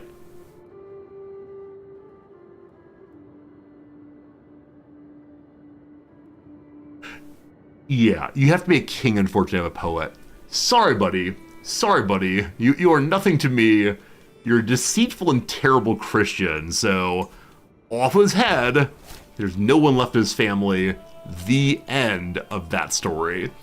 I noticed, though, we have some open jobs that probably matter. We're being schemed against right now, but it's not murder schemes, so it's probably not super important. That said, we'll get someone in position there. Hey, Dorgan! Dorgan, thanks for the resubscription, my friend. Thank you for 22 months of relaxation therapy. On this side of things, it doesn't often feel that way. over here is the stress. I'm glad, though, I can carry your burdens. Like Lydia, I'm sworn to carry your burdens. Now, friends, sincerely, thank you for being here. So many months, I'm glad I can keep you entertained and comfortable and so on. The Serene Doge gave us $200 dues to go free. That is grand, absolutely grand. Also, today the tip and subscription and follower pop-ups are not popping up. Follower maybe, but my apologies. I know many of you subscribe only to see the pop-up, obviously. Hey, one of our titles was lost. I don't know how that happened, but Beloved Robert can take over this title. Sorry. This title taken over by Beloved Robert. We now have two titles. One, The Huntsman of Glorious Discovery. The other, The Pen and the Sword. Title I like very, very much, but its glory is slow going. Soon it will give us Eager Reveling. All this fellow does is drink, drink, drink, and to teach our rulers how to drink, drink, drink, drink, drink. My daughter has been a criminal. What have you done? A fornicator, because she produced a child while her husband-to-be is only 8 years old. I'm going to go ahead and forgive her crimes, as she's part of the family, and we believe in nepotism for sure. All the way, absolutely. So. We knew that seduction was happening somewhere. We knew that someone was on the path to, what's the word? Losing their life, frankly, being absolutely executed for this. Where I go, my son-in-law, Isaacos, is sure to follow. The look in his eyes, the word on his lips, I know what he is after. Our poor ill daughter. See how she shakes. This man here have romance? No. House sweeper? No. Never. Let the world know he's perverted, or leave me alone, everyone. We announce what he has done. That's not a reason to imprison him, of course. Oh, he's an ally. Why an ally? Oh, right. His family. Oh, no.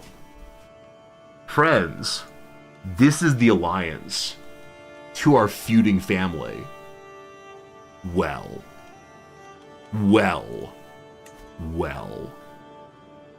Interestingly, we have a political scheme going. It is now time to engage in a other kind of scheme. Let's see how this goes. We now have a hostile scheme. I love the variety of schemes now. Hostile, personal, political through and through. With the personal side, let's go and check our council. How y'all doing?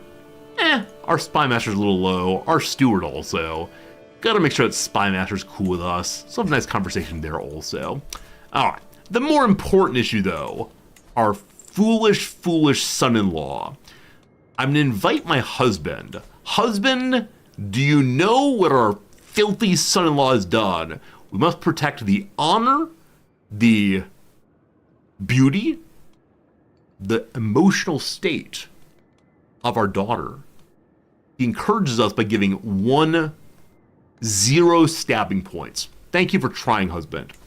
Number 2, we're going to invite our spy master. Hello to you, Magistrate Ludwig. He's not very good at stabbing, but he is loyal. We're asking him to support our schemes. And then, it's time to invite some people. We're already better than a coin flip here. So, we find an assassin.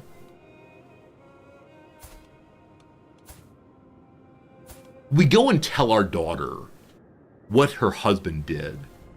We tell her of the cruelness that he has shown in approaching her mother. This is not some fantasy magazine. This is the real world. Not acceptable. So, there's no malice here for this is my husband. She'll join the scheme because of the feud, plus 75, and then she likes us. That's all there is here. Alright, our daughter freely joins, and she's one of the 2 people who will actually make the kill. Alright, our random courtier would help, but no, we're gonna invite our greatest giant to join us as a second assassin. I like to imagine that Robert Debray will pick up our daughter and throw her at the man. Who will open the door for us? Our brother-in-law will help. The good brother-in-law is not trying to seduce his wife or his mother-in-law. The footpad, a purse, a throat, a groin. A lot of things you can take a knife to in the back alley if your moment's right. Not sure how it's gonna work, but let's see here. This still could be convinced for 1 point. How big's a bribe? 50 money. We have no leverage yet. 225 prestige. Sure, we're very prestigious. We speak well of this person. And who's our alibi? Our friend Philopius will say what we were doing that night. My friends, we have an 81% chance of scheme. Our alibi and our infiltrator are both kind of low. We'll look in a little bit. For now, though, it's time to slander Arsenios Hall. We seize the moment. Public discourse is rife against this 32-year-old big boy coward. He's so afraid of showing himself. He should have been the Brendan Fraser character in The Whale. Everyone speaks ill of him, and no one knows where the rumors came. From which rumors came? Something like that. Anyway, it's time for a good time, friends. No more slander, no more mean words, no more seducing people. Instead, I look around with excitement. Everywhere I lay my eyes on, there are mingling guests, flowers on every surface, buzzing servants with loaded dishes, and a very proud host checking on the final details. The nervous but excited spouses are standing at the ready. The ceremony will begin. Did our enemy get here? It's Lu Zu. Oh boy. Well, okay, one moment. Who do we hate again? The family Labuazenos. There we go. So back to the wedding. Did she make it in time? Labuzenos. She's arrived. She's arrived, Fred. She's here. Oh, man.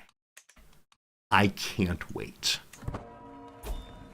We won the war, led by the Basilius against Prince Adam of Sicily. You fool! And your wife dances for you. Praise Basilius Isaacios, bringer of victory. Basilius, Basilius! This refrain echoes across the Byzantine Empire. Their sovereign has forced the Latin Crusaders back into the sea. For Countess Ludica of Lancino's claim on mighty Byzantium, it seems God's favor has proved rather limited. A grave embarrassment for the adventurers who dared to presume the will of the Almighty. Quite the reunion of Eastern and Western Christians. Winky face. Ha ha ha ha ha ha. By the way, we're trying to make our spy master like us more. Our nice little conversation there. Soaring ambition. He's a good guy. Does he like me? Doesn't really matter. Too many pop-ups. Too many pop-ups. Too many pop-ups. All right. So, I want to check and see, can I improve the infiltrator? If I remove you, can I invite you again? Yeah, this Strategos will join instead. Increases the points to 81 instead. I thought it was 86. Let's check our alibi instead. The Basilius will be our alibi if we send him 150 money. He still will not. How about some prestige also? We now have the Basilius saying she was hanging out with me. We'll see how that works out. All right. Cosmos, our physician, has just died. He was also our chancellor. So we don't have anyone who's especially chancelly in our territory right now. This Baroness wants to be on the council, but she's not very good. So our spy master can move over. And then my steward could become my spy master. And then this brother-in-law can become the steward. Welcome, friends, to a little dance. Spy master, take that. Steward, take that. Random vassal, take that. All right, the shuffle is completed. Good, good, good. Cool. Hey, Grumpy, good seeing ya. The ceremony has reached its climax. The traditional ritual is completed. All that's left is the final vows, the formal consent, the seal on the marriage. As the Strategos and the Duchess both say, "I do," the crowd cheers, and we all stand witness to the beginning of their life together. Aww. Also, the poor patriarch is still blinded. Do we know how he got blinded?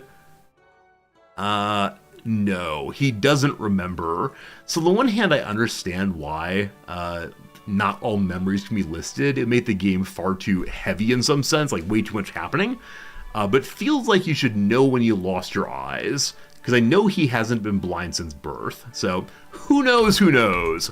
They have a little blessing. How exciting! The marriage is done for now. But then, everyone is now smiling in anticipation of a gargantuan meal, exciting entertainment, and general revelry that we're about to be offered. Let's tuck in. Time for some food. Now, while the food is going, can't murder.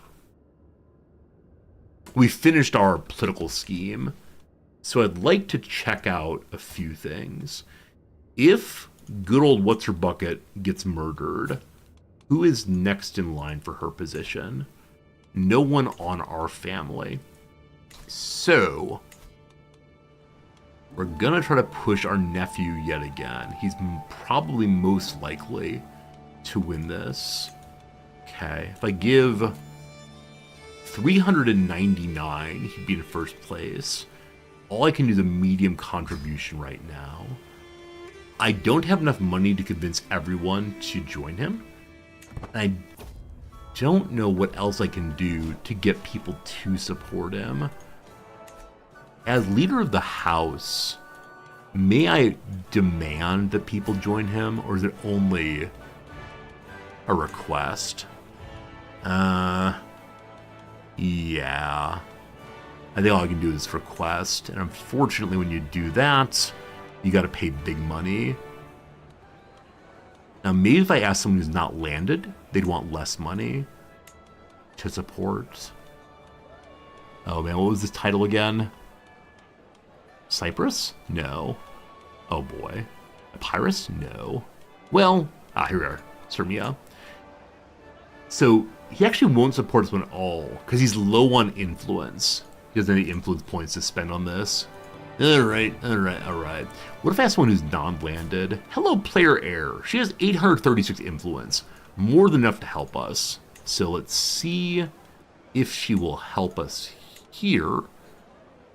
Gotta choose our nephew again. She'll accept. For 400 money. Yeah, so asking anyone to do a support, even people who are unlanded, is a ton of cash. I understand why that would be, as it's really powerful to bring your entire family in support. But if you don't do that, we're not going to finish our achievement. What is this? Is there any meat on the bone? Do men eat vegetables this small? At this point, I will stop my ruler and say, tiny little potatoes are the best food ever. Are they called new potatoes, I believe? They're the kind of potato that you can eat in just one bite. And when they go into your mouth, you can like squeeze into them softly and feel the resistance of the Ryan's not the right word, the peel, that's not the word either. The skin of the potato slowly opening up, gifting the eater the warm, soft innards. Fingerling potatoes? I'm not sure what that word means in this context. Fingerling potatoes. Similar. So these ones look like fingers, obviously. I'm thinking instead of, I think they're called new potatoes. Yeah. So they're somewhat rounder, I guess. Yeah, they're really good though. Very, very tasty. Yeah, it's probably just a word about what shape they are, probably. New potatoes are when they're freshly harvested. It holds for all potatoes you know. Newer potato, the more pleasant it is to eat them. They're normal potatoes newly harvested. Oh. So, what I think of as just a potato standard is an old potato that's been sitting around for a long time. I had no idea.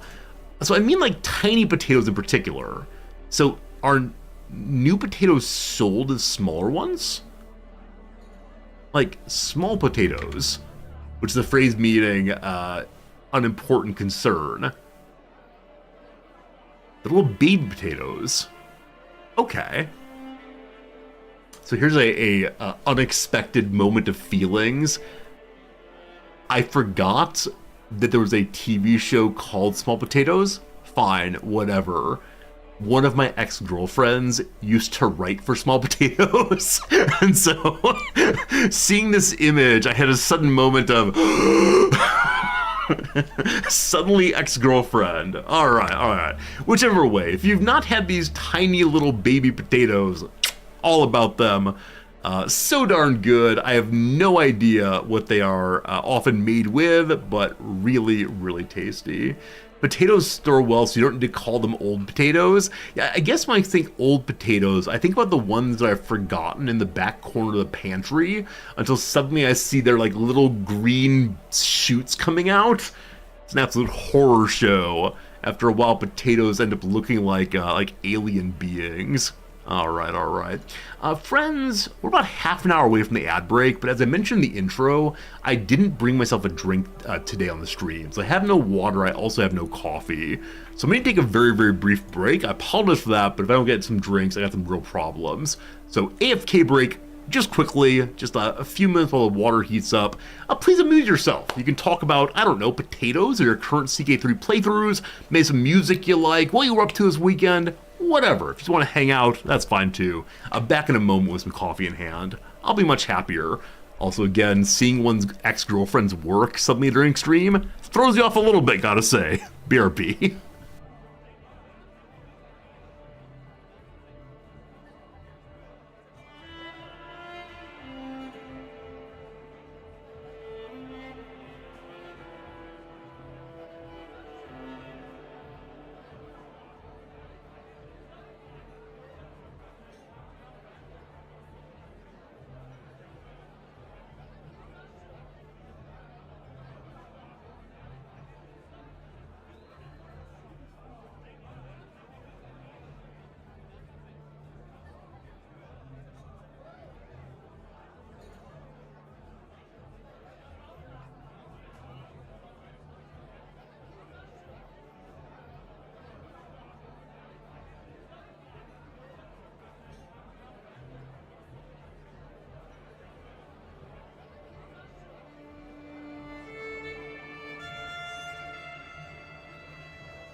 Okay, hello again. Thanks for being here. Appreciate you hanging out, and let's get back to our gaming experience once more. No more potato discussion, only the video gaming. So, put away the AFK screen. What are we doing? We're trying to kill people. That was not the plan. The plan was to treat people with love and respect in this playthrough, but no such luck. Anyway, we're currently insulting the food served to us. We're currently saying the food is too small. Are these the kind of meals I can expect in hell? Oh, where are the sweets? I mean, we're not a gluttonous human. What's all this? What's all this? Well, delightful, we say. I guess we're being sarcastic on that one. Delightful. What a delight. The war is over. May I put my troops away? War for Queen Ragnfrid's claim on the Kingdom of Sweden. So the Basilius has thrown himself into yet another Swedish war. The Queen of Denmark is being pushed for the Kingdom of Sweden. That's fun. So possibly Denmark and Sweden will unify. It's a personal union, don't you worry. I want no part in this, though, so I'm sending my troops home. Very good. Very good, very good, very good. And then we have a mission right here to go stop a mayor from stealing the money, but we can't currently stop that. Artaxuria, you're tuning in because life is truly awful. Games and resorty voice equals escape. You're actually the third person today, my friend, who has come to stream and say, like, the weekend has not been good for them. On, like, the 1 to 10 scale, like, 1 to 3, a few people said. So, thanks for being here. I'm glad I can keep you company, but is something wrong in the world? Are things, like, going... Is it one of those moon things? I don't know. Alright, friends. This was the goal. We're both wearing the same hat, so maybe I can, like, disguise myself as her. It's a rare person who can go to a feast without needing at least a little time outside, away from the hubbub, if only to relieve themselves. Fortunately for me, Strategisa Eudoxia is no exception. From a nearby alcove, I watch as she stares out of the window of a high, lonely tower. Every time I read this, I mention that Martin Luther, the founder of the Protestant Reformation, had his great insight in the same place. Clearly admiring a view to die for. One good sharp shove and all my problems are over. It'll even look like an accident. I've got the element of surprise, so if the plan goes awry, bolting in time shouldn't be a problem. Sadly, it likely won't take much questioning for Eudoxia to notice my suspicious absence. It won't take much questioning for her to notice. Oh, I see. So she won't know who pushed her if she doesn't go down. Got it. One firm push and she dies. Maybe I should observe with a better chance of murdering her in the next 20 years, or this was foolish. Alright, so it seems to me that we shouldn't push her. It is a 50% chance that we pull it off. Like, saving for the murder scheme bonus seems better. We're currently plotting to murder our son-in-law. He is one of the 4 people in this family. As much as I know that you all want to see me take the 50-50 chance and fail, I don't believe your team resorted today on the whole. I'm going to say, let's observe her habits. What's she up to? So we got 20 years to deal with her now. That's good. What's the version of this DLC? In my view, really thumbs up all the way. The best DLC I've ever played for a Paradox game. It needs some help. It's a little repetitive, but it has added like such new possibilities of gameplay on both of its major updates, the administrative and also on the adventurer. Yeah, I don't know if people in chat agree with me. Like that's probably an excessive bit of praise, but I'm absolutely loving it. Absolutely, it's remade the game for me in some way. So I don't know. Those of you who played this one, what do you think? Better than Victoria 2 DLCs? See, here I need to be honest. I didn't play any Victoria game before Victoria 3. So I should say, of all the DLCs for all the games I've played, but CK3 is the game of Paradox I know the best, and so it seemed really good. You have a great time also, really like scheming update. Yeah, absolutely. I think it's a winner. I mean, let's take a quick little look. A quick little look here. Not potatoes this time, but instead Steam community. So ordinarily, the reviews for Paradox DLC are terrible. Terrible, terrible, terrible. For a variety of reasons, most of which I think are unfair. This one was called Roads to Power. What do the people say this day? Very positive. How cool is this? Basically a new game within an already amazing game. This is what big DLC should be like. This is amazing. 100%. 100%. Are there any negative reviews? A very small number. If you want to play the Byzantines, do not buy the DLC until they fix the poor design choice. where your vassals are in an endless claimant faction loop against the Emperor. It isn't fun, it isn't immersive, it makes very little sense it is now. I mean, definitely, I've not had that happen. Good approaches, but too little content. Yeah, I disagree entirely. So much so. Not worth $48. Is the DLC $48? It's $30. I mean, that's like 48 Australian dollars or Canadian dollars. Oh, speaking of dollars, Nam is going back to the US next week to visit a university and do a few other things. And so we took out our American money. We have a small amount of American cash that we had in our pockets when we got to Japan. And it looks so small now. Let's see if I can see a picture of this. American dollar size versus yen. Is there a picture here? Yeah, it's just a little bit bigger. It's not a huge difference, but yeah, it's enough of a difference that it feels strange. Yeah, exchange money. Thought it was interesting how much bigger the yen bills are. Physical size denomination. Yeah. When's this from? It's from 2013.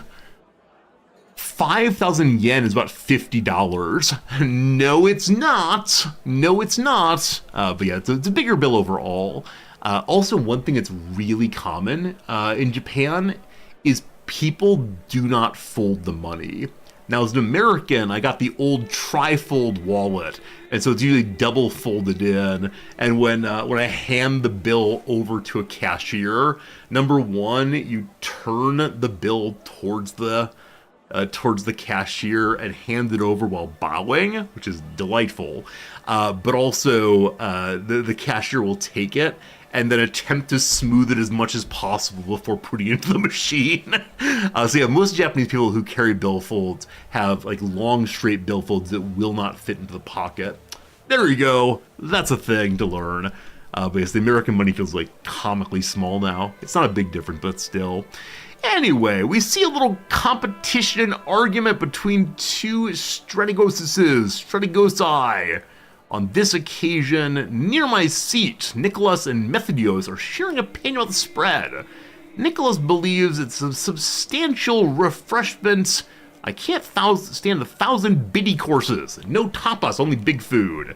Methodius, though, says a feast should near bankrupt the realm. If not, what's the point? So you can gain diplomacy points or intrigue points, or ignore them both. I don't know. You're 51 of the House Petrolifas. You don't currently hold a title, only the family. Over here, the family of Cephalonia, soon to die. Alright, we'll go ahead and side with the person who's going to live longer. What a stranger to make decisions. Also, we decided not to murder anymore. Let's go ahead and do some little recreation. Have a good time instead. Enjoy the party. All good. Alright.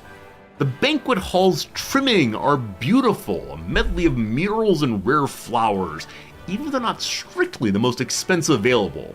Near my seat, both the Stratos Polycarpos and the Ecumenical Patriarch share their opinion on decorations. You know, muses Polycarpos, this is exactly the level of effort that I would put in. I approve.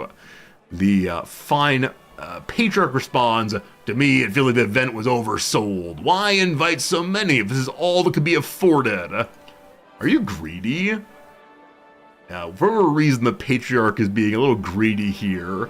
I could say I like the positive opinions, or I like the Ecumenical Patriarch more, or I don't care. We want the Patriarch to love us. Why is my price American? Don't I use Steam Japan? I live in the United States. I live in a mailbox in Washington State. My taxes will be so complicated if Steam believes that I live in the US.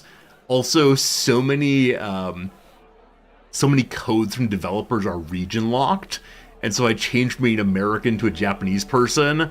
a lot of the companies I work with will no longer be able to send me keys. It's a problem. Hey, Johnny, how's it going? Good seeing you, Johnny. So honestly, I don't even know what my mailbox looks like. It's my private mailing company, and I assume that I live genuinely in a box, like a cardboard box as opposed to my house. Would a VPN work for that? So Jack, it might, but I'd still have to tell Steam that I'm no longer American, I'm now Japanese. So I'm allowed to log into Steam from a Japanese IP as long as the address is still an American address. So if we get rid of our magic mailbox in Washington State, I could claim that I live in my father's house in Illinois instead. So don't we all live in boxes? There is truth to that.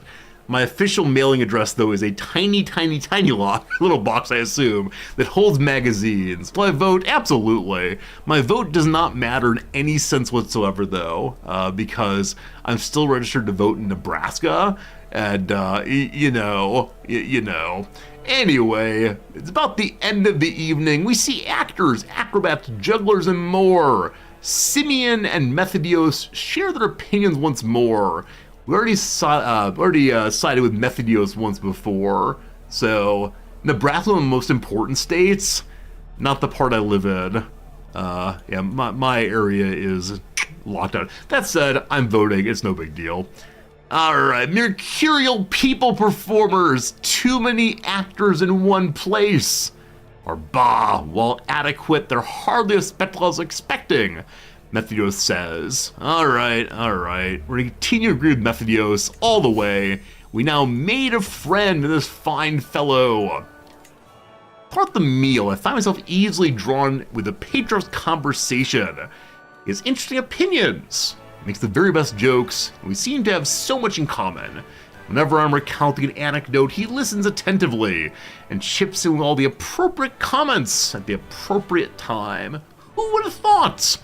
All right, we now have a 66-year-old friend. May I have your credit card, friend? What do you say?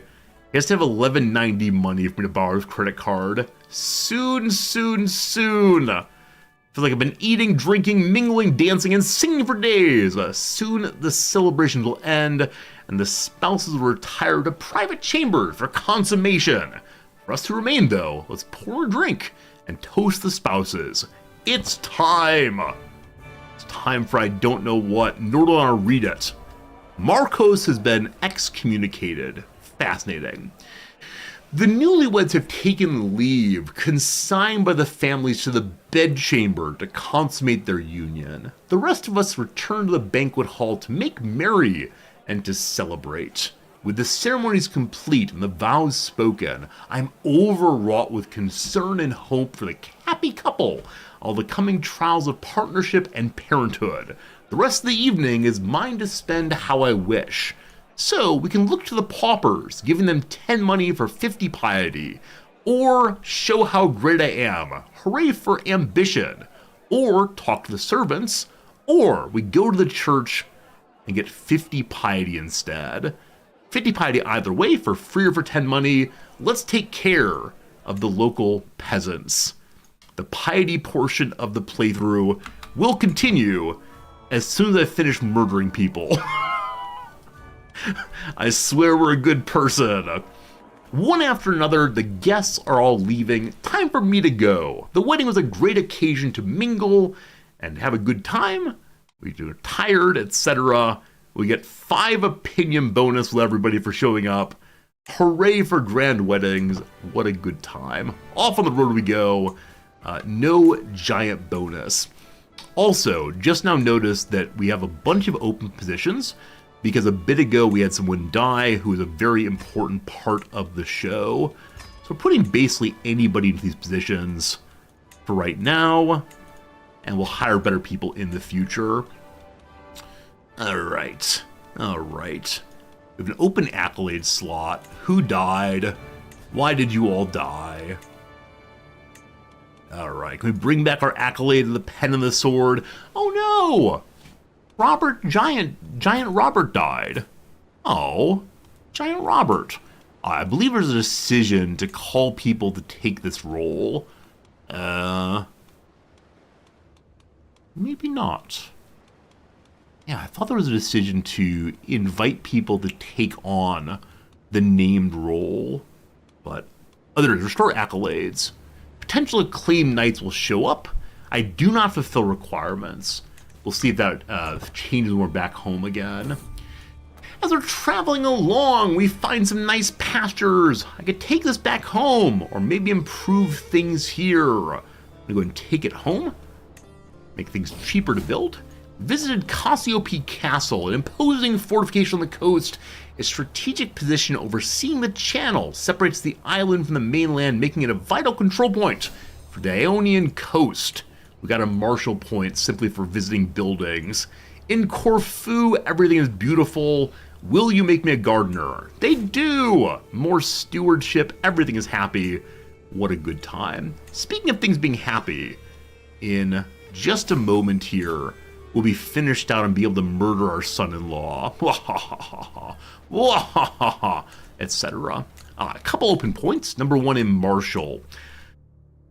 Which first tier bonus helps in Marshall? Cheaper CBs, no. More dread and control, possibly. Bonus to leader, we're not commanding armies. So we order everyone to serve us, and maybe the peasants accept us. And then back to stewardship. Like I said earlier, because we're at 6 out of 9 holdings, we no longer need to have focus on stewardship per se. We may change trees, but we're halfway through 2 of the trees.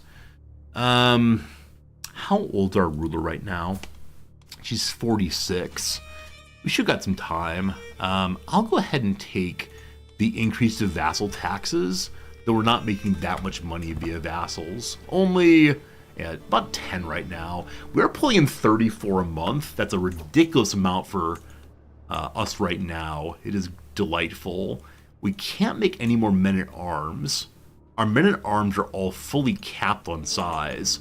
So it really is the time just for building, and maybe bribing also. Where Serbians govern. A seat of power is near, the castle of Torma of Zamali, from which Duke Theomore watched over the local Serbians. Relying on his histrionic? Relying on histrionic personal bonds? So Editor Resorti immediately says that should be historical or historic. Is there any usage of histrionic that works here? Dear Paradox, I'm going to look up histrionic now because I'm fairly sure it just means like extremely emotional. I think it's often used of women in not great ways. Excessively theatrical, concerning actors, melodramatic, dramatic performances. Yeah, that's all, unfortunately. It does not have a meaning here. So, relying on histrionic personal bonds, an ugly force to hold together his patch of dirt, the Serbian Duke is but a petty feudal lordleg. A band of riders greet us here. These fierce, mail-clad horsemen would make for excellent Chonasaruri, Byzantine formation of cavalrymen recruited from the Balkans, valued for skill as scouts and raiders. So I could say, it comes a scion of mighty Rome. The Duke will be awed, will gain more influence. I visit the churches, gaining piety, or the foreigners appreciate him visiting. Fine. The Duke is saying I'm fancy. We weren't allowed to recruit any,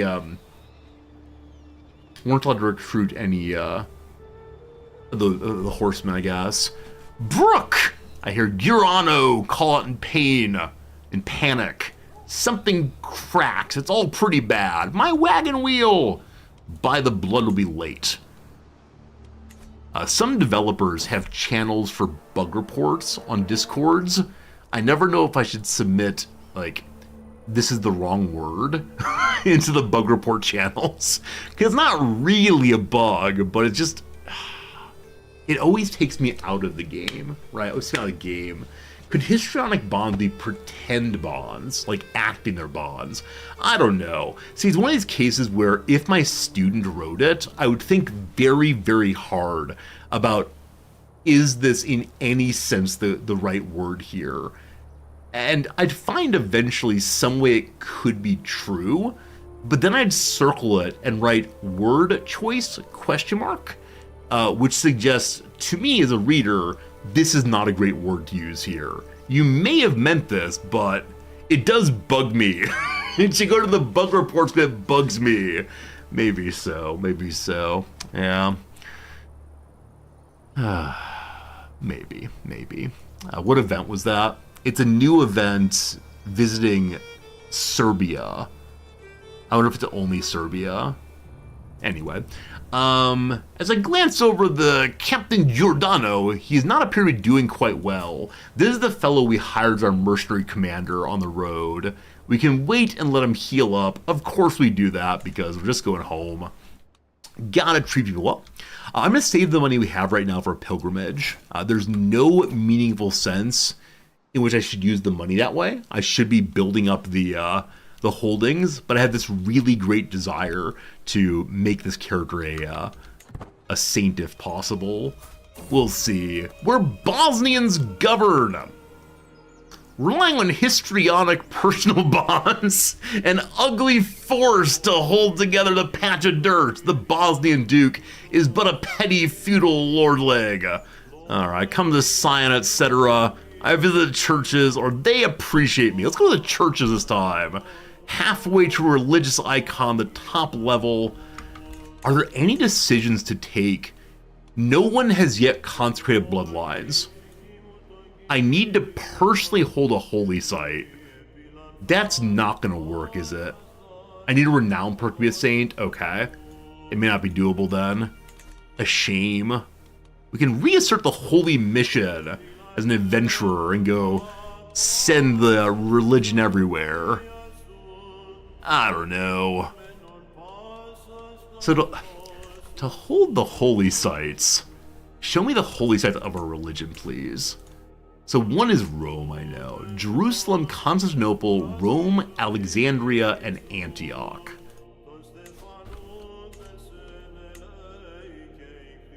Okay.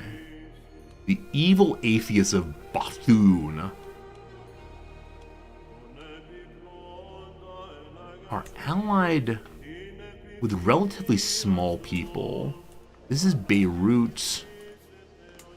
This is Tripoli. So Antioch is just north of there. Jerusalem down here. What was the other one? Alexandria. So all the holy sites are used or held by the same empire. Genuinely. And we cannot personally destroy them, unfortunately. We could try to find some allies who would help us. I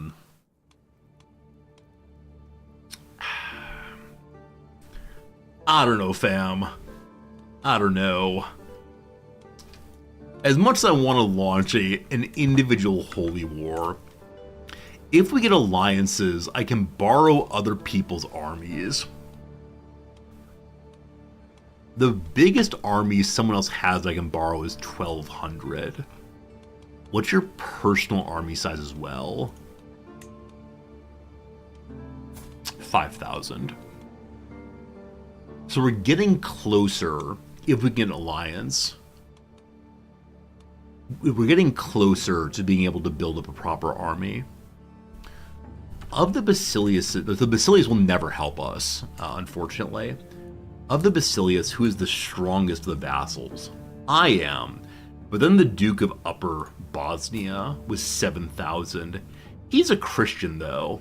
I mean, as a Christian, he also treats Rome as a holy site, I'm sure. He does, good. So, that could be good. Should I go and build up holdings? Yeah. So, let's think. There are holdings I can build up that would give me additional levies, that would strengthen my men at arms, etc. This is all very, very good. The only problem is he is so ridiculously large. Now, there are ways to destabilize his territory. This moves us out of the achievement I'm trying to go for. And gosh, it would be great to destabilize them and then take Rome. Earlier, the Christians launched a crusade for Jerusalem, lost terribly, but that would have been the moment I could potentially join. Yeah, they have allies also. Now, their allies are themselves Yemen, which is part of them also.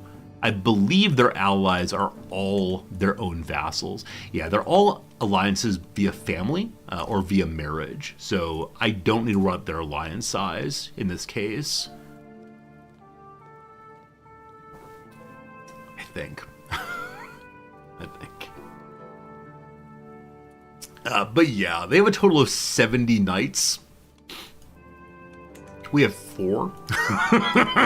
So there's no way we're winning that ever. If we become emperor, the possibility. But even then, I mean, it needs to be an empire versus empire group. Oh well.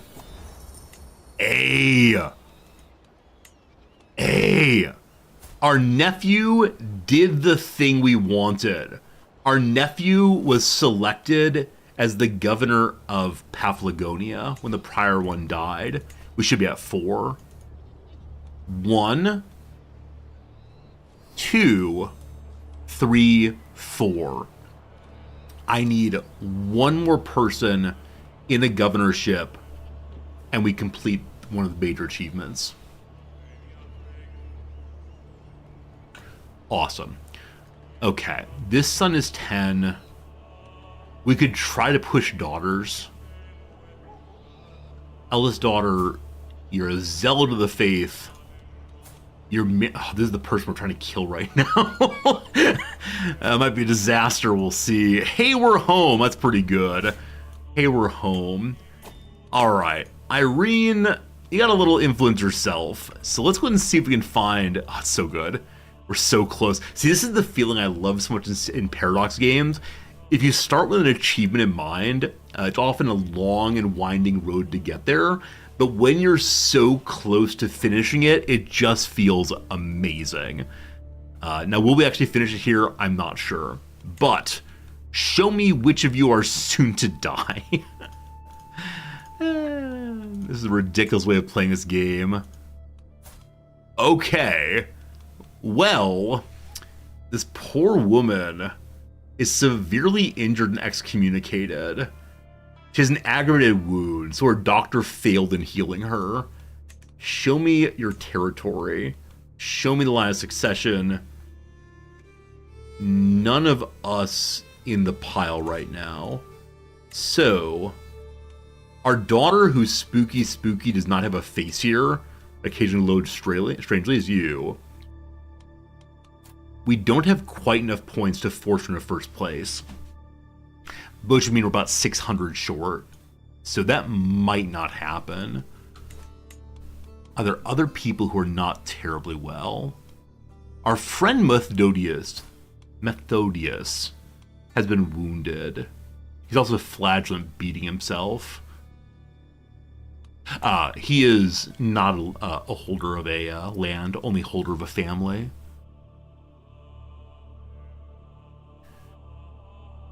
Okay, this is the best one, but I have insufficient influence right now to do anything about it. We're gaining a lot of influence per month. It's burning along very nicely. Also, we have a perk in learning for visiting places. We already took a whole of body earlier. Let's see. We just try to stay free of illness. We wash our hands. First person in the world. Pay for influence. Good call. We can borrow influence from the head of faith. 500 piety burn for 100 influence. That's not very much, but I'll take it anyway. Friends, it is time for a quick little ad break. We've been live now for 2 hours and 30 minutes. We take the 3 minutes, we do some crossword. It's all very good, and I'm doing this with my hands. I don't know why. So thanks for being here. In the past hour, we talked about, I don't know, potatoes. I got some coffee. It was a lovely, lovely time. So for now, I thank you for being here. I accidentally pinned someone's message. My apologies for pushing the wrong button there. Unpin the message. Good to good. Crossword time! Hooray! All right. I gotta send an ad break to YouTube also. Oh boy, poor YouTube. Poor YouTube. Very good, very good, very good. Here we go. You're cheering for the crosswords? Thank you. Thank you much. All right, we're doing downs right now. So, alternative to buddy. Okay, so the word buddy can be used as like, hey pal, hey guy, someone friendly to me. There's a buddy system. Like children will have a friend that they stay with at the zoo, the buddy system. Buddy. I wonder of plants, when plants start to bud, if one says that plant is buddy. No idea. Alternative to a shroom cap. To a shroom cap. So another one of these possibly, I want to say plant words, but fungi aren't plants, are they? I don't know how these things work. It's all very strange. What else can a shroom cap be? It might be a kind of hat, literally, like the hat that Toad wears in Mario. Do you know this? Have you seen this? I think it's a real thing. I hope it's not like a horror meme, but Toad, Mario, hatless. Nintendo finally confirms the truth about Toad's head. Where's this from? Eurogamer. Eurogamer. Okay, so Koizumi responds. I'm gonna have to leave it to y'all to figure it out exactly how it works. Maybe it's me inside. The right-thinking folk on Team Head. You might learn how misguided hatters started their journey on a dark path. Oh boy. Alright. So, who knows? Maybe it's true, maybe it's a lie. But according to gaming, r/gaming has confirmed that Toad is not wearing a hat. It's in fact his head, which makes this picture extremely disturbing. Alright, so apparently Nintendo says that yes, indeed, that is Toad's head. 7 years ago. So this picture is very upsetting. I'm sorry. I know it's very bothersome. Alright, shroom caps, who knows? Speaking, the word speaking can be used like when someone calls you on the phone. Back when you used to make phone calls.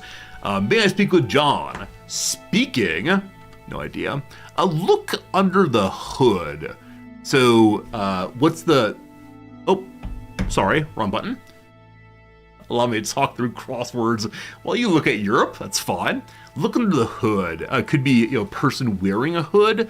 What kind of outfit is that? Look under the hood. Usually think of cars. Not sure.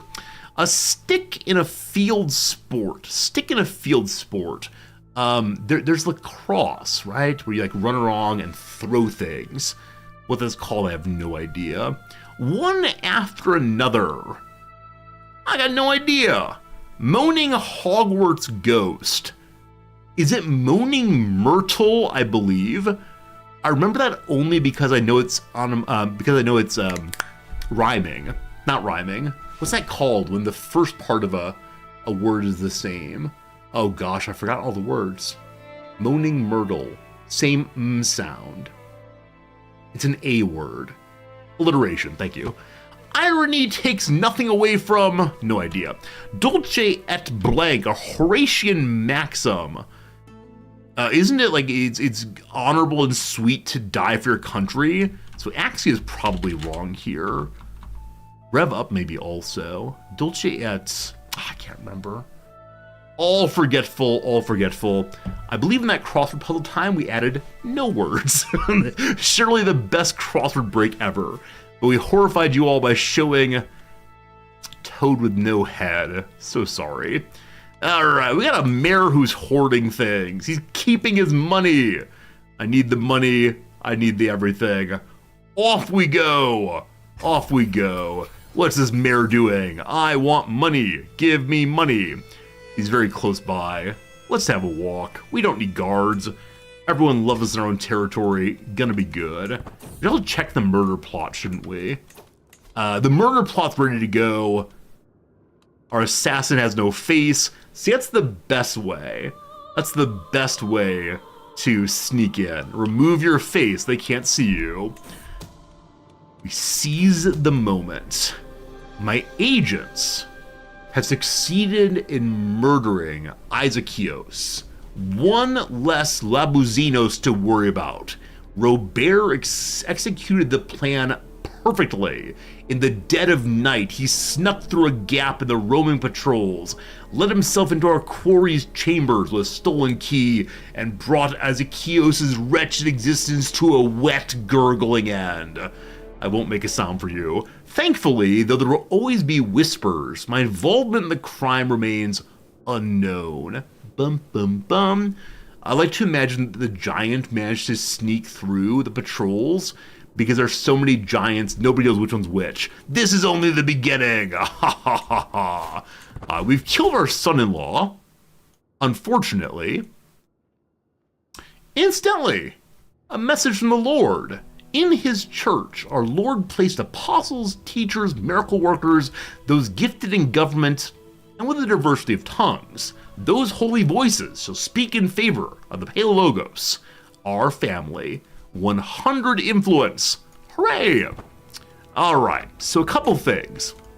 Number one, in the feud, we have succeeded in killing someone. Feuds are here? Is that true? Yes. The house is having a feud.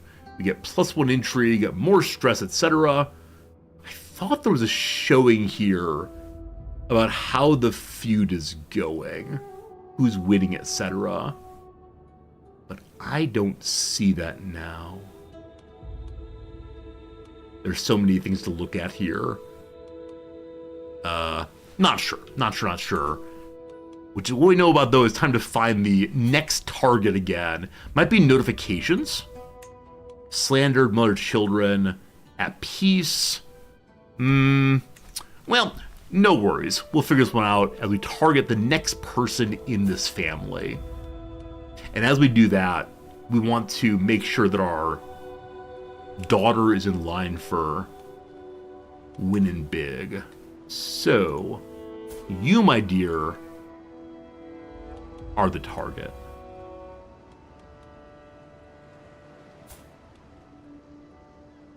Is that right? She looks younger. Do I have a bonus against her? Yeah, I thought the person that we were trying to kill was an older woman. This one. Okay, so it seems that I've gotten confused. There's a new family leader, it looks like. So you're the one that I'd like to end as fast as possible. We have a 10% bonus on finishing her off. Poor scheme odds. That's not true. Don't you worry, team. We got this. Now, we want to make sure that her title goes to one of us. One of us. Unfortunately, the lead candidate has 104 points. That's a fairly decent amount. Faceless daughter. I can't quite afford everything I need to here. Okay, I can make a major contribution. I can't do that. We're close to a major contribution. So we don't want to fire the murder scheme until we know that one of us will inherit. And that will then complete the achievement, as long as none of us die in the process. We'll see. Let me deal with this first. Who shall be our assassin? This fine fellow gives 30 points. Good intrigue. The bodyguard comes and helps. Have y'all seen that movie, The Bodyguard? Like Whitney, oh good lord, stuttering. Whitney Houston plays in that. I think it's like the doo-doo-doo-doo. And that one. I've never seen the show, though I do know the music, of course. All right, who shall be the other assassin? Our spy master is ready to do it again. Get in there. No, you haven't seen it because you have taste. I think it was a really big deal back when I was but a boy. I don't know if it's any good. All right, the mayor will sneak on in there. This mayor is the chancellor of this woman. Why are you against this? Interesting. If I give you a little prestige, he's on board. If we murder the cat with the most influence points, Phil, you're a genius. Phil, you're an absolute genius. Phil, how are you so beautiful? So the person who is first place is unfortunately of a different family. So maybe the person murdering is of the wrong family? Oh, you're absolutely right. You're absolutely right. So who on earth was the target previously? Did she already die on her own? Thank you for catching that. Feud here. She looks so young. Yeah. This is the actual target. Again, she looks so young. But, sorry, wrong targets. Sorry. Good catch on that one. My apologies. All right, show me candidacy again. I've already spent a bunch of points here, but here's more points. So 36 points versus 121. I do have enough money to invite someone to support her. I don't know how many influence points our people will spend in support. So Umeglios here has negative influence. This Basilius has 219. This one 72. This one 46. Now, can a character support themselves? I'd like you to be supported for this one. So it's 400 money to get her to support herself. Is that legal? I'm not sure if that's legal to support yourself. We'll see what happens once we unpause in a moment. Anyway, I waste little time in coming to Titovo, ride swiftly to the mayor/monk's residence. I barge in unannounced, and at once rewarded by my spectacle. Yaking stares at me for a short moment dumbfounded before recovering himself. As he listens to my accusations, a scowl spreads across his face. Such vile allegations, I could... He pauses and takes a deep breath. Fine, how do you suggest we proceed? So I can demand that he invests in the city and take 600 extra money he's been hoarding. I can say just invest, I guess I'm gonna give it back to the people, or I can get a hook on him. Well, thank you for the extra money. I'll take it with additional... so silly. With additional interest. Now, our beloved faceless gal says, I gladly support myself. I have in fact already sent missives to several associates to secure her candidacy. Do you have multiple personality disorder? So this is one of those cases like the old CK2 picture. Do y'all remember this one? It's one of the more delightful pictures ever made. Crusader Kings 2.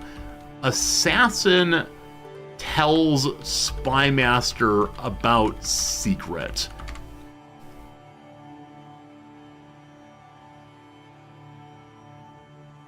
Here we go. One of the greatest pictures ever taken in CK. My liege, I write to you with shocking news. Roger A. Murabi tried to have me assassinated to make sure I wouldn't discover his plot to kill Roger A. Murabi. Your humble spy master, Roger A. Murabi.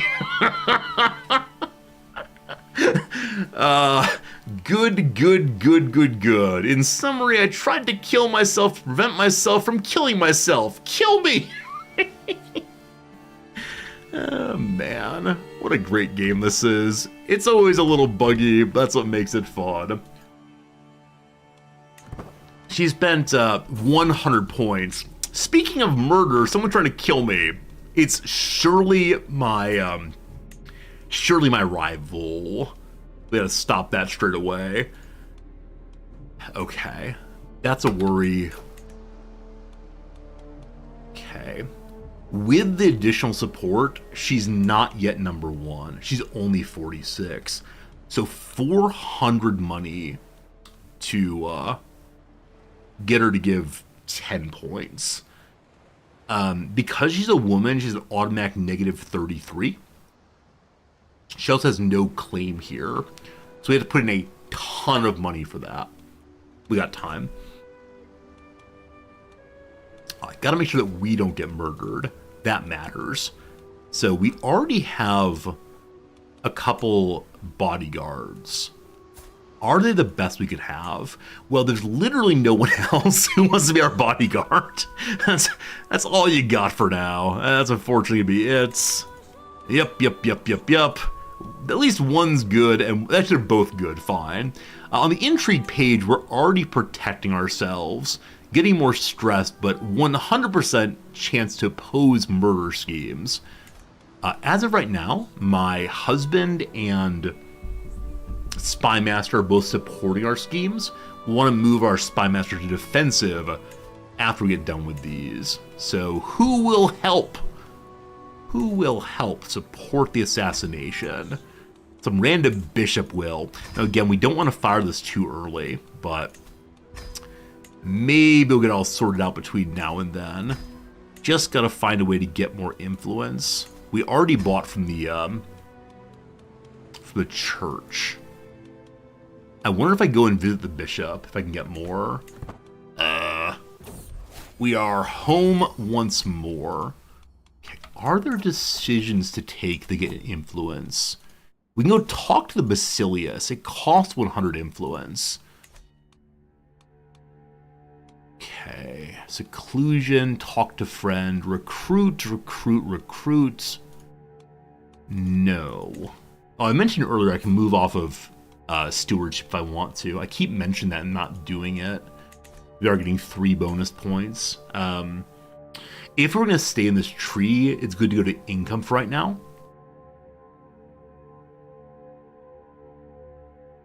Is there anything that gives influence straight away? So diplomacy is where influence would be likely, but unfortunately there's not any such thing available here. Now, I don't know if any of the traits now give influence points. My suspicion is they don't. No. How about on the diplomat page? Now, it might be the case that one's diplomacy points immediately give influence. They do not. They do not. So learning how to get influence. Let me see. I wonder if raiding estates. Gives you any fun there. Ingratiate the family. So we try to tell everybody how great our family is. If we do that, he'll gain 60 influence. We'll gain ingratiated family for 5% more monthly influence. 5% more would be another, you could do the math, 4 or 5 points per month.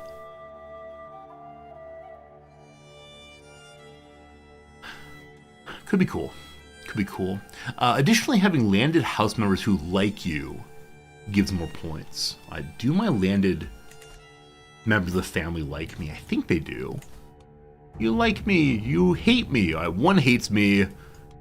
2 likes me okay. 3 likes me a lot. 4 a little bit. So we'd get more if the giant likes us. So sway him, good chance. Let's see. With that, we stop swaying the patriarch. That's fine, though. Okay.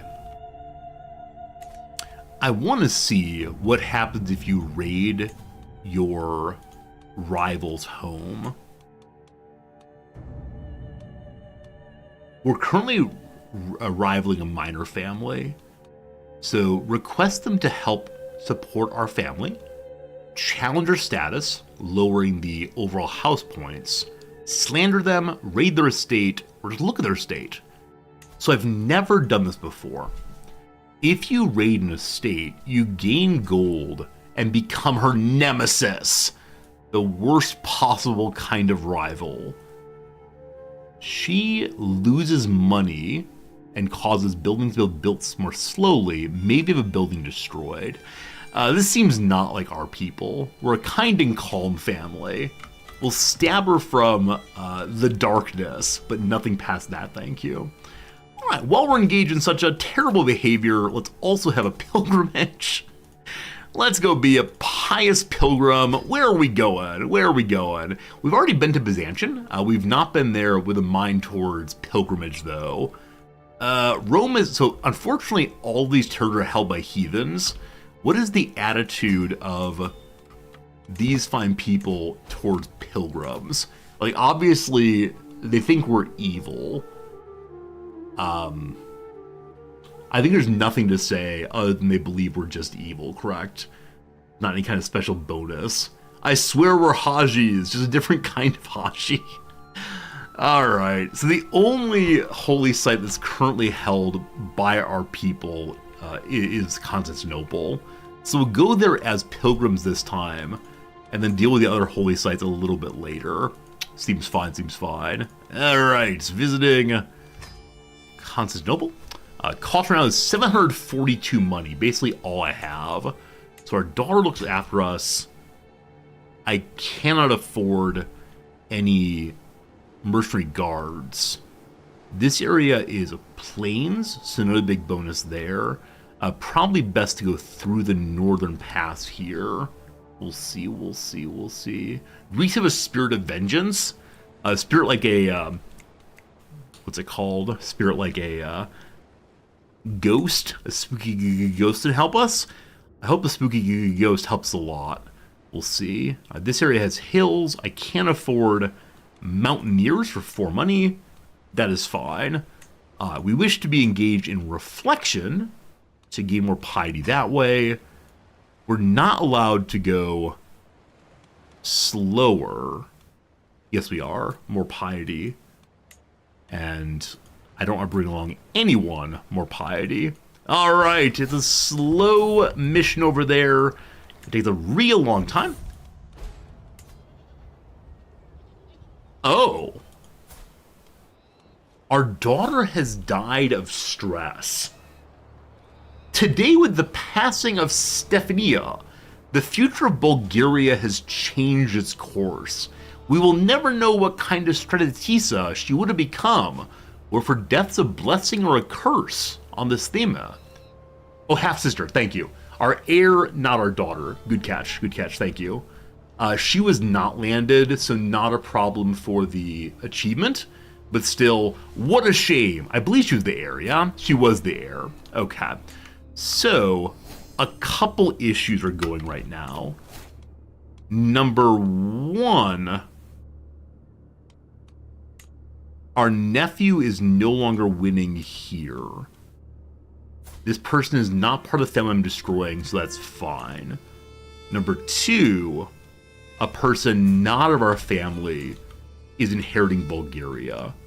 So we definitely can't have that. Gotta fix that one first. Okay. Our daughter is in second place. I don't have enough influence to help her at all. Hopefully we don't die. If we die, we'll lose Bulgaria and go over to be this fine fellow who currently holds the theme of Aegean Isles. Fine. Losing Bulgaria would be really bad for the playthrough, but I can't currently fix it. We make our way down the holy road we travel, suddenly made to stop as a beast steps right out into the middle of our path. A humble fox stares at our holy caravan. There's something of a knowing look on the beast's face, as if the mind of a wise old woman resides in the feral eyes. She blinks and then carries on her way. We can say it's a messenger from God, let's follow her, or no, I don't care. We follow the fox. I follow the fox. I believe this can be a very bad event. You can meet a bear maybe. I follow the fox, staying far behind to not startle her. Eventually she meets another fox in the clearing. Her mate, perhaps? The two butt heads a little, but soon nuzzle each other and then promptly disappear into the wilderness together. What could God have meant by that? We interpret it in one of two ways. Either, I must make friends of my enemies. We stop rivaling the person we're not in a feud with. Or family must come first. If we do that, we gain more renown, and everybody in the family likes me more. This could fix the issue of our one cousin, I believe, disliking us, which is lowering my influence. Let's go ahead and do that. Family first. More renown. How close are we to getting a renown upgrade? Is that in legacies? Yeah. Oh, we're so close. 52 points. And we get cheaper buildings. Brutal. we already got the influence upgrade. Gotta stay with the tree for what the playthrough is, but that's not what I need right now. Alright. Our spouse took care of our household, more prestige. Got a lot of prestige. We can't spend it on anything right now. I could give prestige to people to help them, or to encourage them to join my schemes. You can't use prestige to convince people to support your candidates. You can only use money for that. As my party passes through a small town, notice a throng of people filling the market square. At the center, a man stands on an overturned fish cart, shouting wildly to all will listen. It smells a little strange, both the fish cart and his beliefs. The day of judgment is nigh. Repent, repent, I say, or you should be damned for all eternity. The worried look on the townsfolk's face, they nervously whisper to each other, fearing of the doomsayer's words. So I could say, I'm glad the pilgrimage comes with an indulgence. The end is nigh and we will be saved. Or the man is not a priest, cast him down. Absolutely we do so. Very good. Hello, Milo Alive. You've been clipping stuff for me? I appreciate you clipping stuff for me. Clips are always fun. Alright, we have a disease spreading to the north and to the southeast. So it's far enough away from our target right now and our realm that we're going to ignore it. There's a real possibility of some problems here. We'll see how it goes. Welcome to the city of the world's desire. I finally stands on the hills outside Constantinople, a glimmering jewel of civilization that echoes with the glory of the Roman Empire. It's truly a sight to behold. Near the center I can see the Hagia Sophia, the great center of worship, which is often considered the epitome of Byzantine architecture.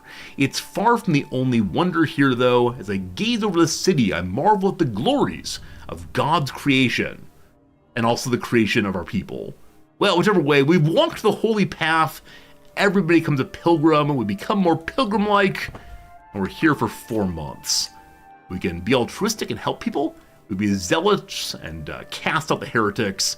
For right now, I don't have enough money to be terribly generous, so we'll just hang out for a while and see what happens. A fine Greek man comes to visit us. He would be a fine commander in the desert. If we ever intend to attack Jerusalem, this guy could help us. How much to join us?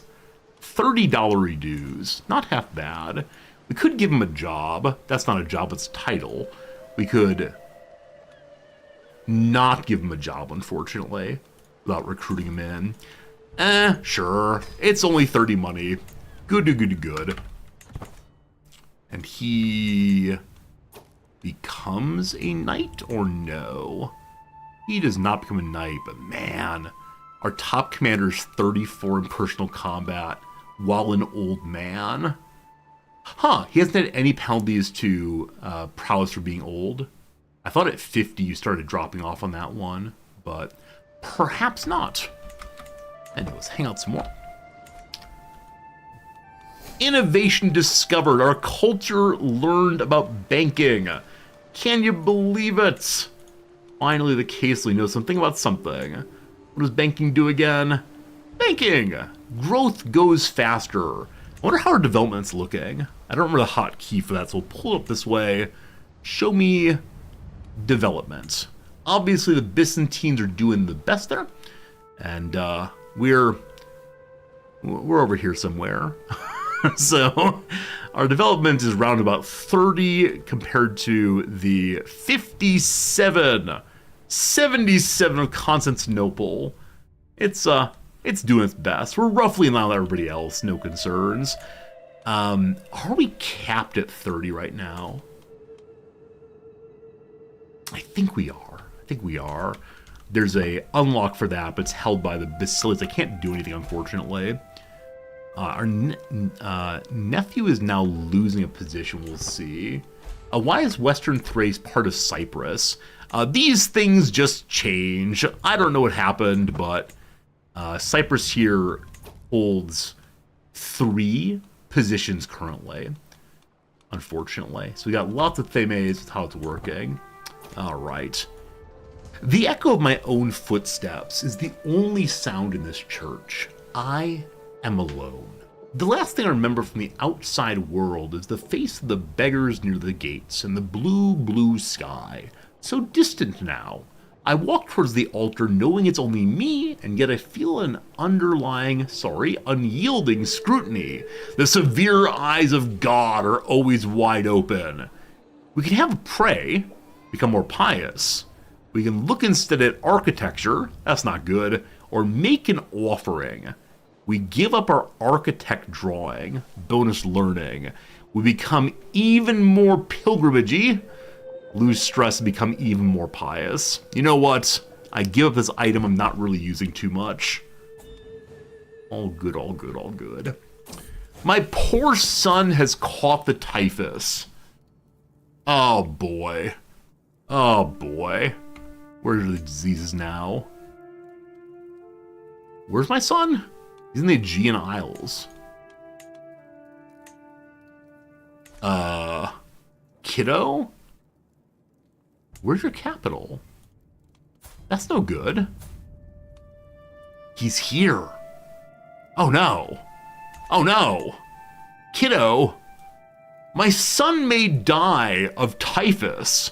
I can't help. Unfortunately, he's already landed. Incidentally, Muisi, our brother-in-law, would like to marry his goofy son to our niece. I mean, as much as I don't want to lose family members, fine, whatever. Some random niece, no concerns, yay for more alliances. I stroll around the streets of Byzantium, stopping for a small church. The building is comparatively bland and humble, but a small crowd of pilgrims is gathered in front of it. I move closer and realize they're scratching their heads, trying to make sense of a plaque next to one of the guardian statues written in a foreign language. Maybe it's an opportunity to do my pilgrim service. I speak exactly one language. It's Greek. So what does the plaque say? We're likely to fail. We get piety points for trying, or I don't care. We try our best. We deciphered it. Wow, hope was our language. Anyway, our time here ends. Feeling reassured. I may not have been the most pious pilgrim. I tried my best though. Maybe next time we'll do even better. What an honor. Gain some piety. Gain the seats of the bishop pilgrimage. The clergy likes me more. Hooray. Speaking of the clergy. He has 130 money. He has to have over 1,000 for me to, 1,000 for me to take his cash. Brutal. Absolutely brutal. Alright. Sure do hope our son doesn't die. He's probably gonna die.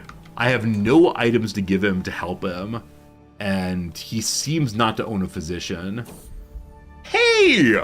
I had to doubt his ability to get better. He's recovered from the typhus. I have a little cry.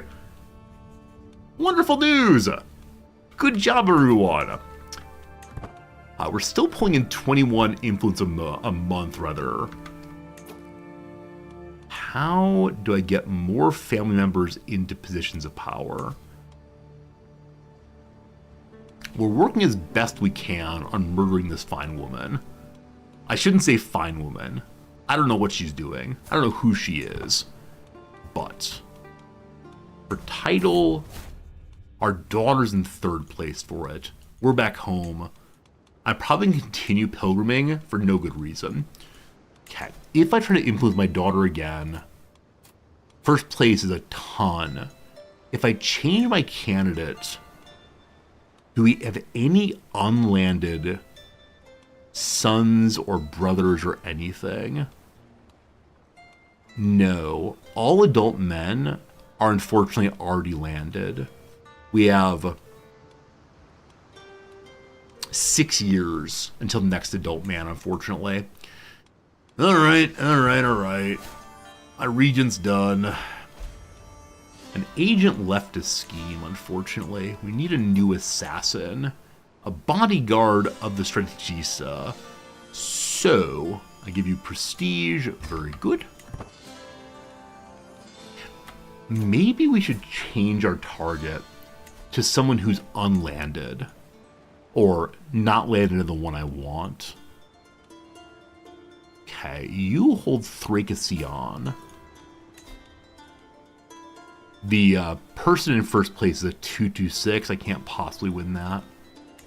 This fellow holds only a county.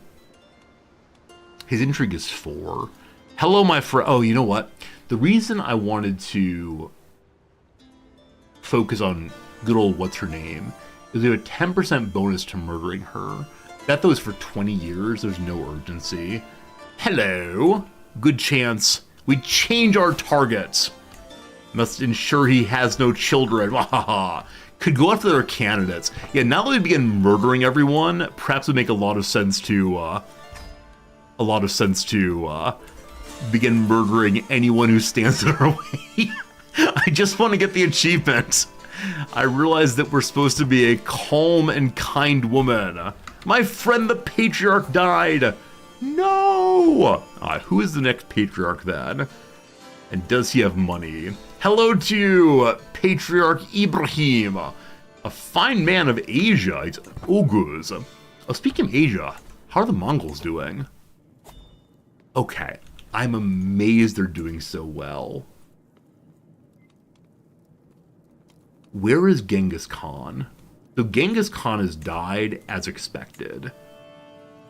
Yeah, Genghis Khan started the empire in 1218 and actually made it 6 years. I'm amazed he made it 6 years because he started the Khanate while infirm. Good job to you, buddy. Good job to you. So at the first inheritance, it's still going all right. We'll see how long that lasts. As always, on successions, things fall apart. An invitation to a hunt. So we ourselves are a bit of a hunter. Only a bit, though. But sure, let's go. Maybe we can make some friends. Where's the visit? It's in our territory. Alright. Let's head on down. We'll be safe the whole way. Even with no mountaineers? Yeah, we're fine. Let's go. A fresh start again. I see a new disease is spreading. It's starting from here. So we're heading towards the disease, but hopefully pretty well. Hello, Johnny. You did some unholy things, Johnny, in Finland. It's a good time. I enjoy Viking playthroughs very much. We are here. We have a tiny bit of stress, but not too much. Is anyone here of our target family? Looks like no. No one's here of that family right now. No worries. So instead we'll... Hey, it's a not Wienator. It's a falconry event. Also, Museum Ali has once again attacked the Basilius. We'll see what the target is. The Basilius has lost every single war against the Muslims, unfortunately. Let's make a friend then. Let's make a friend. Who is powerful? Who is good? Okay. Try to remember who is close to us. Paphlagoni is our nephew. He looks ill, unfortunately. Rashka is right next door. We killed his family members during a war earlier. Yeah, I guess let's grab the guy who is up towards the top here. Yay, friends. Maybe ally eventually. The pox spreads again. To the north, we're fine. If I keep saying we're fine, then surely you know we're fine. Okay, let's use money to build up holdings again. Notably, is this where the holy site is? Yes. So you can see the holy building. If you zoom in nice and close, they have an open slot. So as usual, I want to go pure money. Who lives here right now? My skirmishers do. So we can look for buildings that upgrade skirmisher, like the militia camp. They also just give me more troops overall. And that's pretty nice. We can also go blacksmith, though, just to make more money. That bonus to money, as well as any troops here, get additional power. So we'll go with blacksmiths as our building it there. Very, very cheap, though, at its first level. So we can go ahead and increase other ones also. Sculpture has an open slot. They're making 8.42. Stationed here are my archers, the big old balustrade archers. So to increase that, you have a hunting location. We already have that, and it's leveled up all the way. But is there anything else that helps archers here? Definitely not. Definitely not. The militia camps give a little bit also, but as always, I just want more money. Greedy, greedy, greedy Zordy. We can go ahead and upgrade our quarries here for more cash. That's all the upgrades for now. Okay. We're pulling in 35 a month right now. At some point fairly soon, we'll go on another pilgrimage and hope the Muslims are okay with visiting. Kajum, Strategos' Kairos Master of the Hunt, summons the party forward to the hunting ground in Gynakokastron's Hills. Beautiful. Gyna? No idea. Let's get out there. We're looking for a stag this day. We're probably not going to succeed. Waiting for a chance to impress the Strategos. Here it is. As I've mentioned previously, I have failed every single time I've tried this event. So, what do we say to make friends with this big boy here? Nothing better than a good hunt that appeals to his active side. He's a bit of a hunter. He likes eating the food. He's disloyal. To tame and fly a raptor is truly to live. Appeal to his social side. So he's a hunter also a seducer. That seems pretty social. He's paranoid though. Do we trust that? Probably not. I pity the animals. He's vengeful, it's not useful. I want to do something else. Diligence. Or it's a gift from God to see this place. So he is barely Catholic. He showed up on Christmas and Easter. We're gonna say we are both hunters. It works. It works. He seems to have much in common with me, excitedly diving into the minutiae of bowstrings and traps. So maybe against hunters, we should choose the hunter trait. Beautiful. When we move on, we can hardly be separated. I knew I'd find the right words to win him over. Closer to a friendship with this fine fellow. Then. Oh, you know what? So we are on a normal hunt, but in this culture, women can't fight. So I think all we can do is watch the men fight the animals. Oh boy, what a nice time. Most importantly though, we have the legacy upgrade. There are so many ways to build a family now. There's what, 14, how many actually are there? 2, 4, 6, 8, there are 10, 12, I believe, different lines. If you really focus in on a dynastic playthrough with high renown, I'm guessing you can unlock 3 or 4 of them at most. You really gotta choose what kind of family you want. We're staying here to see the picture. So house and home. Faster domicile buildings, as we're powerful, or we're more likely to be a powerful family. That's useless. And we have a reception hall estate building. Members of the house receive legitimacy when they're basileus. We do not lose any legitimacy on succession and more influence from our house. All right, I should be building influence buildings in the house. But look at that. We now have 4 people, 3 adults and 1 child, visiting a minister of some sort. That's fascinating. That's fascinating. Were there any from the Persian DLC? I don't remember. Honestly and truly.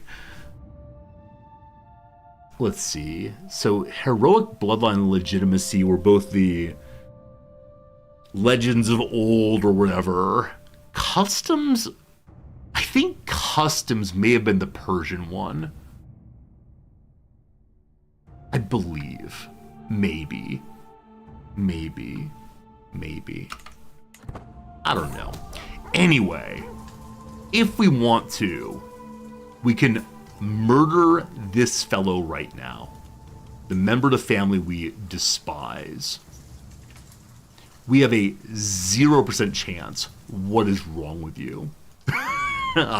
When the time comes, my agents need a good escape route out of the castle should anything go wrong. A detailed map of the local plains with all the hidden paths and caves are an invaluable resource. So we pay 220 money to some local hunter.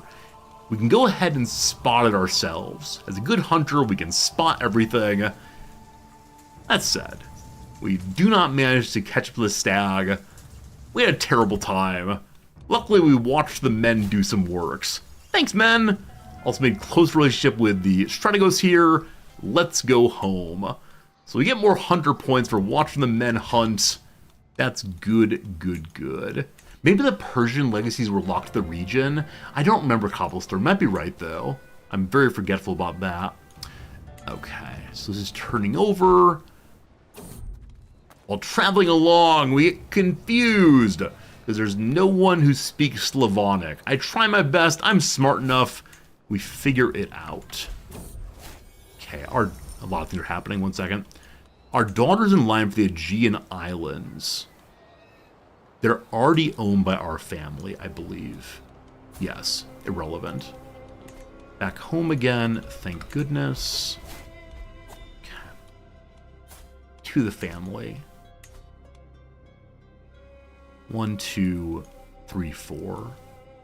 Next adult son, or cousin or whatever, 5 years, is sick, no good. All the children are sick. I need you to get to adulthood, please. I don't know if a candidate's influence determines their likelihood of being elected.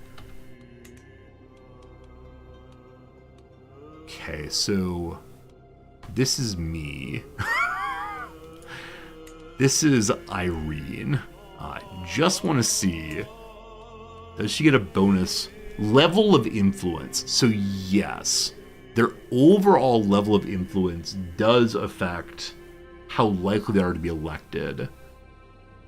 In second place is my daughter here. So it is the case that our son's territory will pass on to one of our daughters. If you are someone evil or a criminal or sinful, you get a negation. But she gets +10 and she gets +10 for influence.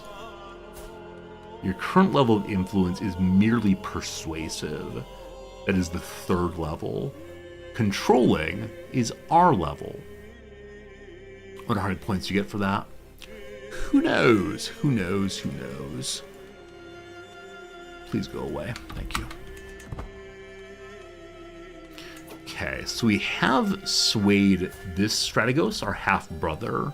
He previously did not like us. Now that he does, we get 4 points of opinion on our side. So it's just 1 point of opinion, influence per tick month for having, for having any house members landed like you. It doesn't matter their influence, it's just +1. Okay, what else can we do to increase this? Various buildings in the domicile. We'll look at that soon. More allies help. Has that not much to do? Hey, happy good to see ya. Happy evening, everybody. Stewardship perk. Hooray! Where are we going next? Ugh, this one's so boring. Detailed ledgers. Republicans give me more territory. Gold a plum. A plum. More gold for stress. We'll take money during wars. I'm sure we'll launch a war at some point. We'll see. All right.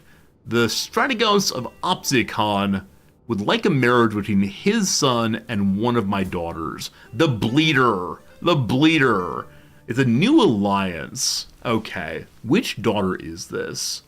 This is our fourth daughter?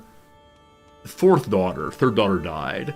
So not super important, and she's gonna bleed out at some point.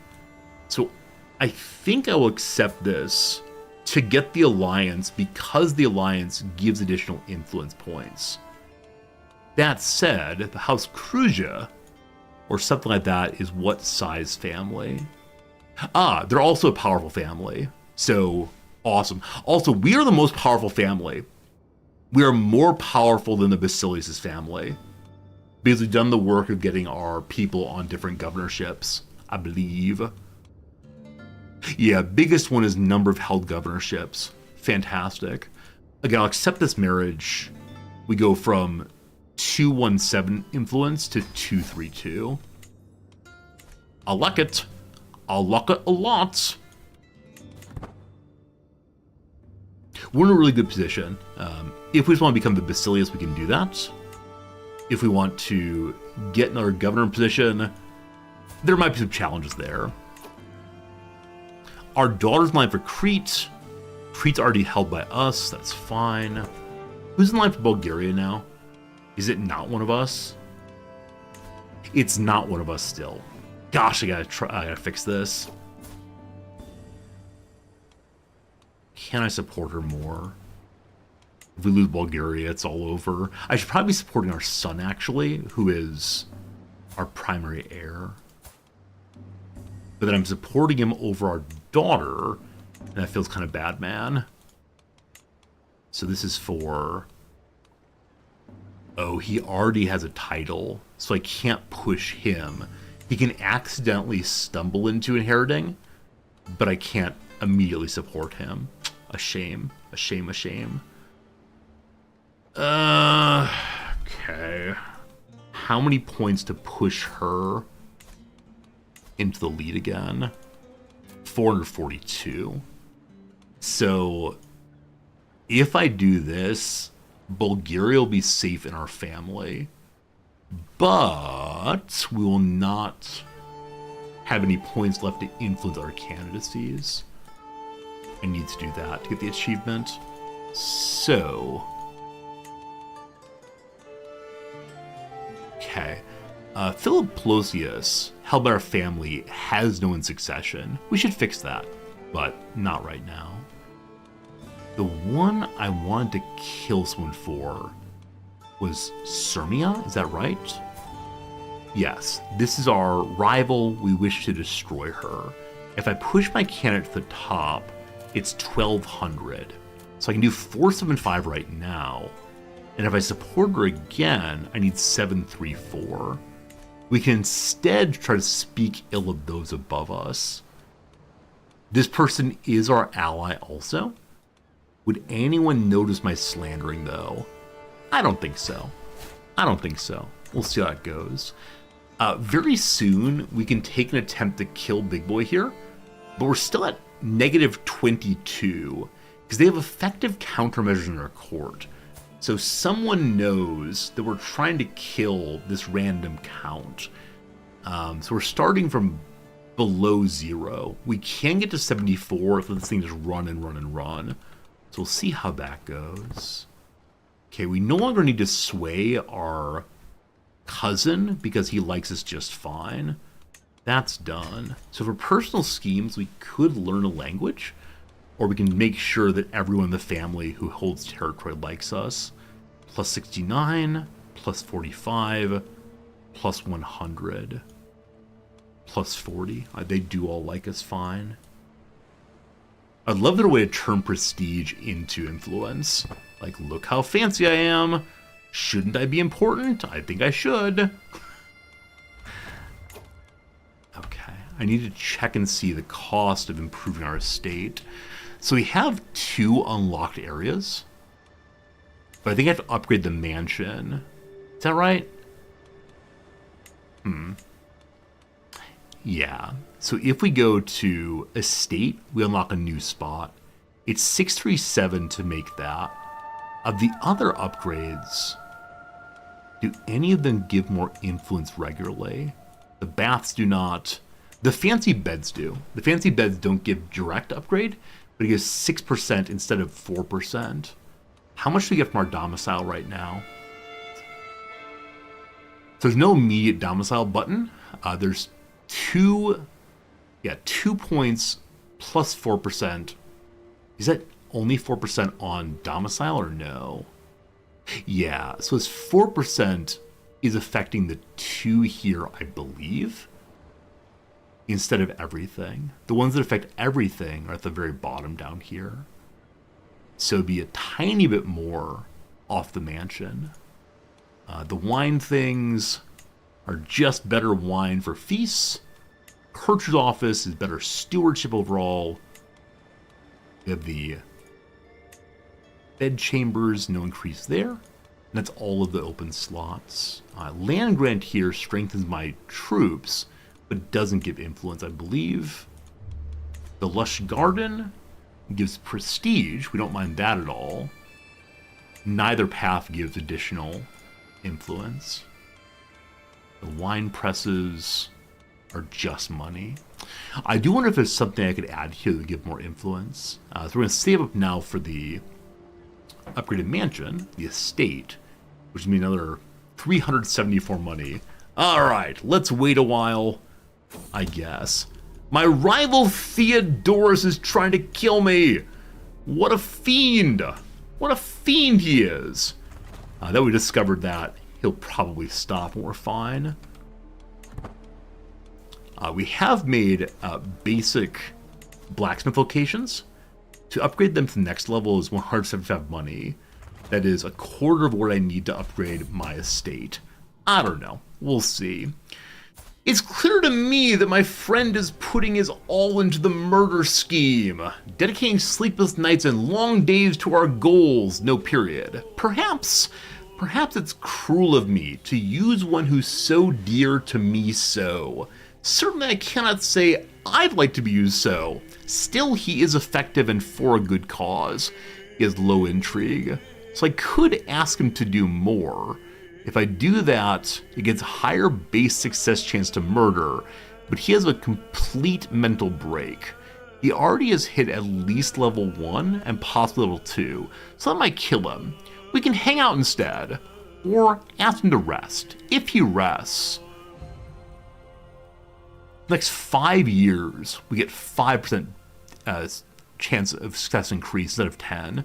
That's fine. That's nice. Have a good time, friend. He's just hanging out.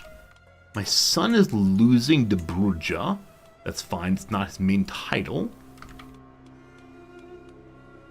Man, administrative play is kind of delightful. I enjoy it. What's up, Daigle? Good seeing you. Good seeing everybody. This is the big old hello from me to you. Hello. Hope you're enjoying yourself. It's all good. My bodyguard has died. Of old age. We're okay with that. Glaucius, thank you for the resub. Resorty hates you also. Thanks for that subscription, my friend. Glad you're here. And look at you all saying hello to me. That's very nice, very nice. I never want to force chatting, but it's just nice having some nice words.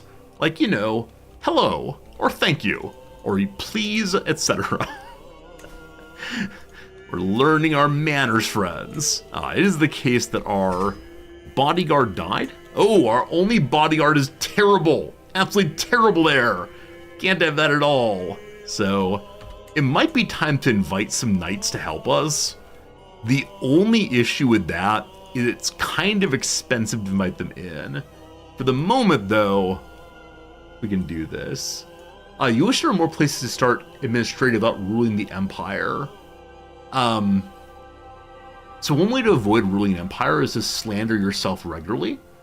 I'm not sure if that's actually what your concern is, but we were supposed to become the emperor earlier, and I just slandered myself repeatedly. Can you search for characters to invite your court like you can in CK2? No, Red Rover, the devs of CK3 had decided that inviting people in is way too cheesy. It's easy to get an absolutely amazing pile of troops. So you either have to marry them in or give them territory or something. But this is the button to invite people in legitimately now. Friends, it's been another hour. It's time for an ad break. I didn't say that fast enough. What a horrible human I am. Sorry, followers, the ad break happened. What a jerk I am. Anyway, hopefully you're not too surprised. Hopefully you didn't jump when the computer screen started yelling at you about, like, go buy Axe body spray, or I don't know. What are the other ads these days? What are the ads going on? Buy Sonic the Hedgehog. Ah, boy. Alright. Let's see if we can keep this thing going. A flavoring used in biscotti. Do they put anise in that? I have no idea. Your ads are mostly in Spanish? Bueno! Byzantium is the only default administrative empire. Got it, Cobblestorm. Thank you, thank you. Yeah, I don't know anything at all about the DLC other one I've played. That's cool, though. That's cool, though. Some basketball game giveaways. Like rim shots? Bad passes? Misses? I don't know. Alkaline ecosystems. Are they fens? Maybe so. Daigle, you said that you had a typhoon come through and the rain passed through your sliding windows. I'm so sorry to hear that. Slightly flooded, wet beddings, you got dry stuff. I'm so sorry. I hope the sun helps you. But yeah, our typhoons that have hit here so far have not been super bad. They've hit the southern portion of Japan first. We had no direct hits, but we'll see how it goes. Yeah, sorry to hear that, though. That's terrible. Also, Daigle, I think we're going to visit Taiwan soon, so I might need your suggestions for places to go there. Now that we live over in Japan, we should be going to places other than just those in Japan. Probably in the spring, I'm guessing. Anyway, a cheesemaker's vessel. Cheesemakers put cheese into, I don't know, like a mold, possibly? I have no idea. To the top. Heavens! There's a gosh on that one. So maybe there's a Mercedes-Benz called the O-Class. Sure. Ask a loaded question, maybe. Ask a loaded question, maybe. Because of the question mark, I keep thinking of loaded question as trying to rob someone. Like, you point your loaded gun at them.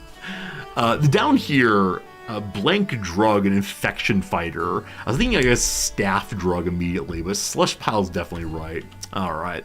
Pacifies. Tames. What a bunch of baloney. What a bunch of baloney.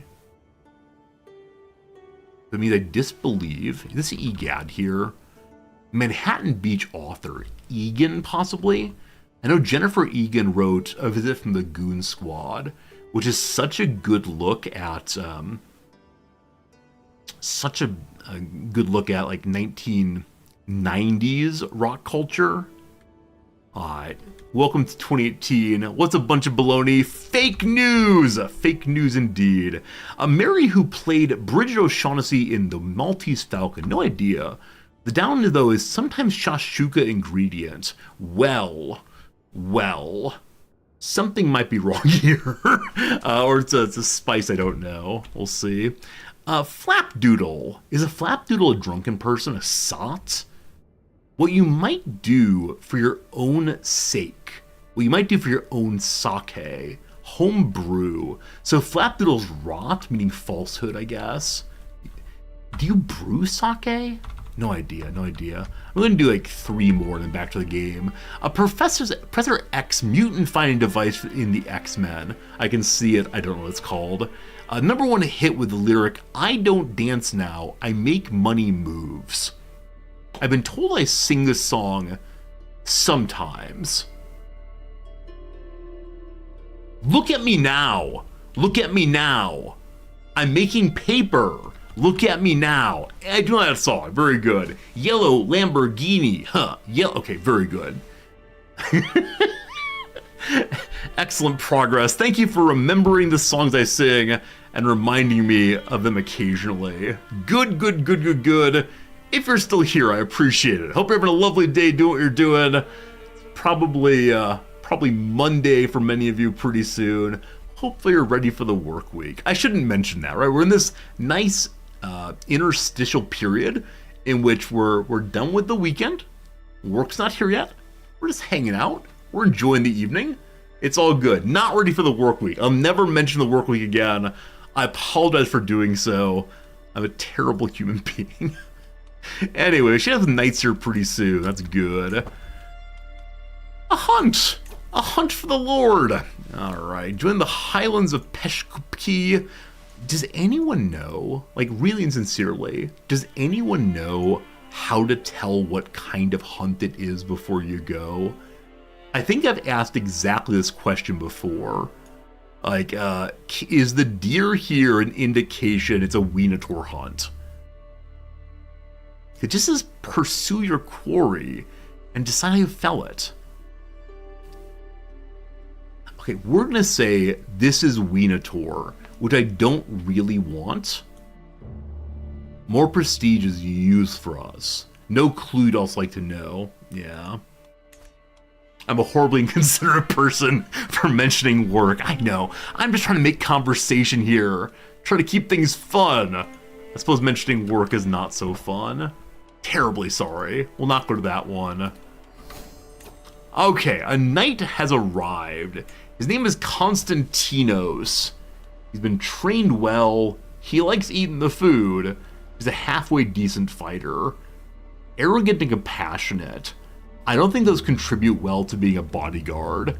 So, I think we're gonna ignore you, boss. I apologize. I believe they have one more visiting. Also, the Basileus is being attacked in 2 directions. I meant to check that out. Like, Carl's here also. He's definitely not a bodyguard type. Alright, so there's 2 wars in the Empire currently. There's 3 actually, sorry. One's a peasant revolt. Uprising against the Basileus somewhere, just the capital. There's no way the peasants can ever take the capital, FYI. Number 2 looks more problematic, I believe. Number 2 is defending... Oh! Okay, so our friends, the Muslims, are trying to take a territory that I myself had wanted to take over with the family. Interesting. So the Basileus is definitely going to lose this. It's not possible for them to keep it. Guaranteed. Interesting, though. The number 3, the third war is... Right. Trying to help Sweden fight off Denmark. So the Emperor's troops have been hanging out up here, trying to push for Sweden against Denmark. As of right now, Sweden is winning that one. But where are the Empire's armies? I saw a very, very small group in Constantinople. And, well, that's it. What a terrible alliance. Like, I understand, I always get seduced by Swedish alliances because they have a ton of troops, not right now, but they have a ton of troops, and I always say they'll come help us. And then inevitably, we ask them to join us, and they get involved in their own wars. Alright, a dreadful avalanche has passed through Pokemon, taken many souls and disrupted the lives. We could say that's dreadful. And the holding gives me fewer taxes, or some 225 money. We're a good person, we send them money. My efforts to slander Theodorus has progressed well, perhaps too well. There are many avenues we could develop, so I should choose. but further opportunities are unlikely to present themselves. Alright, we do it now with a 95% chance of success. Ha ha ha ha ha ha ha ha! We insult him for missing a body part. How's your ambition now when you only have a bit of your body left? Am I right? Bit? Good. He's forgiving. Well, we'll see if we can be forgiven for your cruelty and stupidity. Ha ha ha ha ha. Okay, I don't recall why I slandered him. It was definitely for some position. It might have been the position that Yes, so he has lost some of his votes there. We need 546 points to get first in line here. We're at 383. Okay, and then we need to kill her. How's our murder plot going? We're up to -3% now. It's going to take a long time on her, or him rather. We might switch over, we'll see. That person in second place to inherit title we're working on. Message from the bishop. My Stratitisa, a complete litter has arrived from the monastic community in Prelip. Apparently shepherds from neighboring Skopje have been trespassing to the monastery's lands, bringing not their herds but their families too. The monks are appalled by the dirtiness, noise, and lewdness of the neighbors and request your intervention. I like to imagine they're taking the sheep to graze in the graveyard. They don't read terribly well, and graveyard and grazeyard look very, very similar. So I could say the shepherds have a right to roam. Unfortunately, the zealot were not in favor of that. The monks in isolation, or it's their problem. We support the monks. Hooray, zealotry. There's some song that has like, hey, jealousy. I want to rewrite it with hey, zealotry. It'd be glorious. Terrible disease is spreading. Down here, we have the opportunity to go visit the Basilius and ask him for something. We'll spend 100 influence to do that. As of right now, I want to... Oh no, Big Bob died! Big Bob died! The first thing I'm going to say, though, is we're maintaining our influence until we're able to take Strymon for our daughter, I believe. But Big Bob died, unable to carry their own massive frame. Giantism gets another one. Now, Big Bob has had 4 wives, 3 of whom were giants, and produced not a single giant child. Big Bob may have been infertile, and we didn't know it. He was also our charioteer, though we never actually went chariot racing. We only had 1 chariot race offer, and we were busy with a hunt at the time, so I wish we would have gone for that. Spymaster, unfortunately, has died. We have a new mayor helping us out, and Bob was also our master of the hunt, I believe. I believe we'll never have another character as great as Big Bob, unfortunately.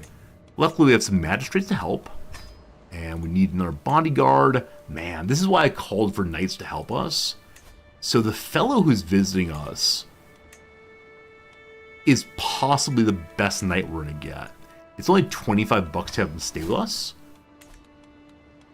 How good is he as a bodyguard? He's average. Fine. Good enough. We have no antiquarian, but we should be okay. If we had an antiquarian, we could spend our money to pick up additional armor and such. That'd be nice. Hey, my daughter Irene. Daughter Irene, who is once again unmarried. When did he die? 3 years ago. So, you know, the game loathes having non-family courtiers get children. Yeah, I think you have a fertility negation if you're not a landed character. I believe landed characters get a removal of a reduction as opposed to a bonus. If non-landed characters had children, there'd be just too many of them. But yes, good old Big Bob is too slow. Alright, Irene is part of the family. Actually, Antha is, but she was born on a wedlock. Daughter, you gotta stop that. They're gonna stop that. It's outrageous. That's outrageous. I've liege ended one war. I'm guessing it's a peasant war, most likely. Yes, the peasant war's over. Fine. He's definitely losing that. Okay. We're getting close to 500 influence, though we're only getting 24 a month now. We were getting 30-some before. I wonder if I'm on the Basilius' council. If we get more influence for that. I'm sure we do. Sure we do. I'm going to pardon my daughter for being a fornicator again. Basilius is here also. He's a 20 in fighting. This man here is going to be a very, very good bodyguard. He's strong due to effort, not due to congeniality, or not congeniality, congenitalness instead. Welcome, my friend. You, the new greatest of my knights, will be a bodyguard for us. Okay, we already have all the bodyguard lines full.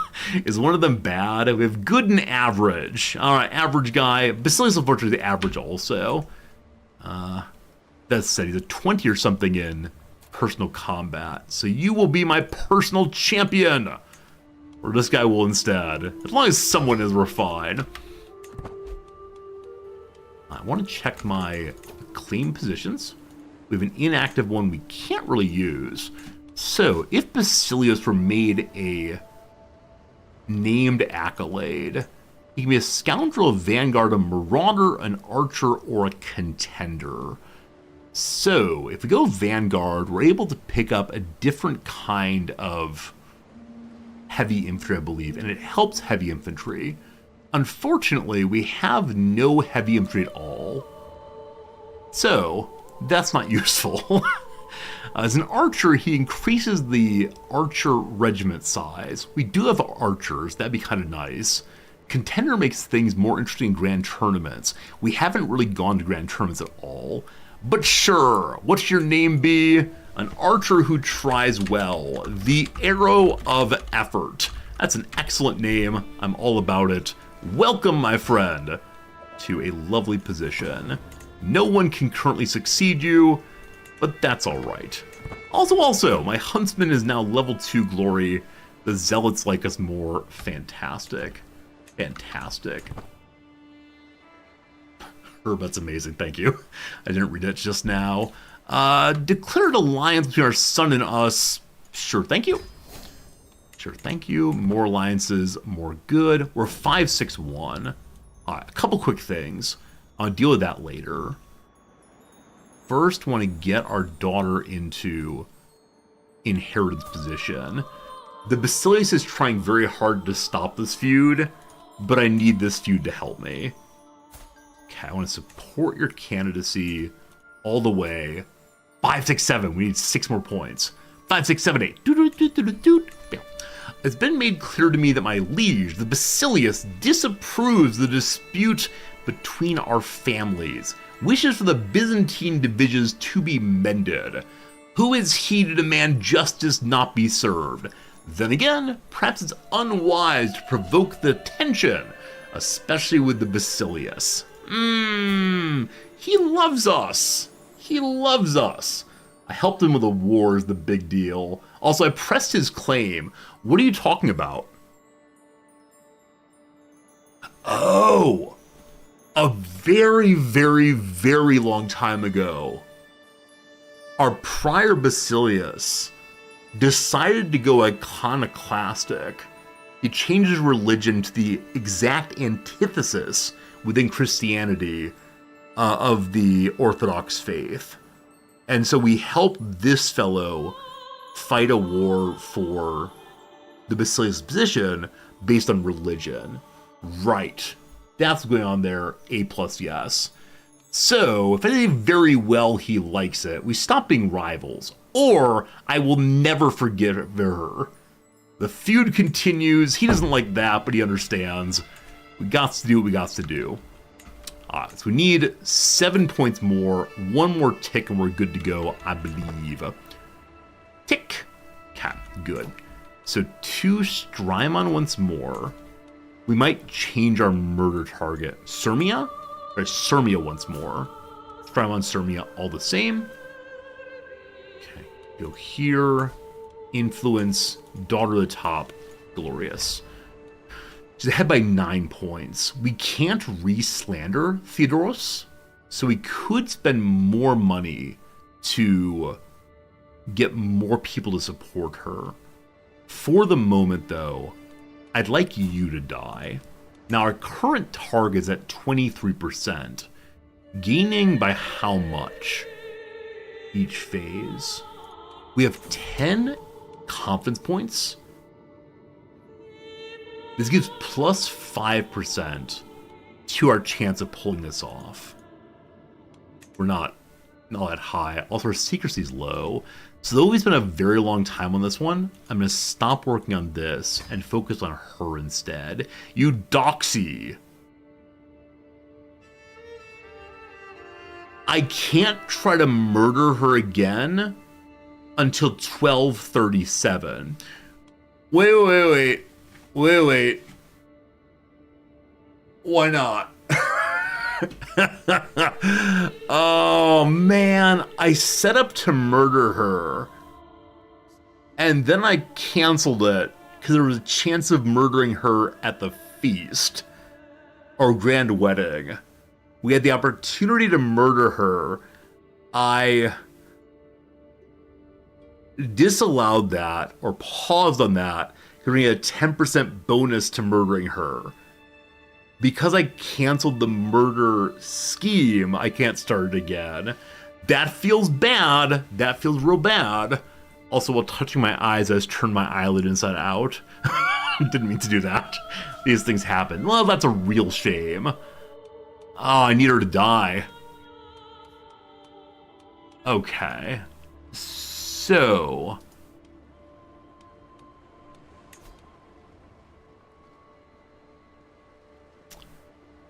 she's ambitious, and so she'll probably never step down. Even with influence and hooks and so on. Is there a way to ask the Basilius to get rid of her? She's Sirmia. How do they feel about her? I can't see it anymore, can I? Man, I miss Valkyrie. Excommunication is a possibility. Also, I think if I go and ask for a favor, there's a possibility of asking him to unland her. Yeah, I don't know what the relationship is. As I always say in this moment, I just wish that we could... I just wish sort of the vassal tree still existed. We can see her opinion of him, but conversely, I do not know. Maybe we shouldn't know that. Maybe it's dirty secrets. I don't know. I challenged her to a duel. Unfortunately, we're not in Martial Tree, so I don't think so. Though we are rivals.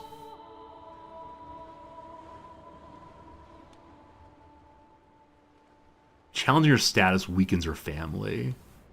Compel resignation. Here we go.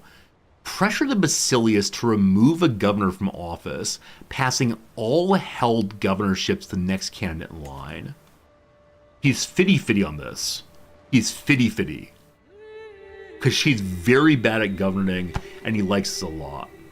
We need 150 influence to push this, so 350 in total. Okay. I don't know if we have anything else we can do to modify acceptance. Possibly if we were friends with him. We're not in diplomacy, though, so we can't ask for friendship, unfortunately.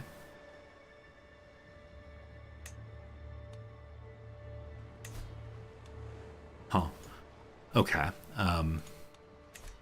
We're good. So we have to wait for 350 influence. We're saving money. We should be building. I'd like instead to save for pilgrimages. We're so close.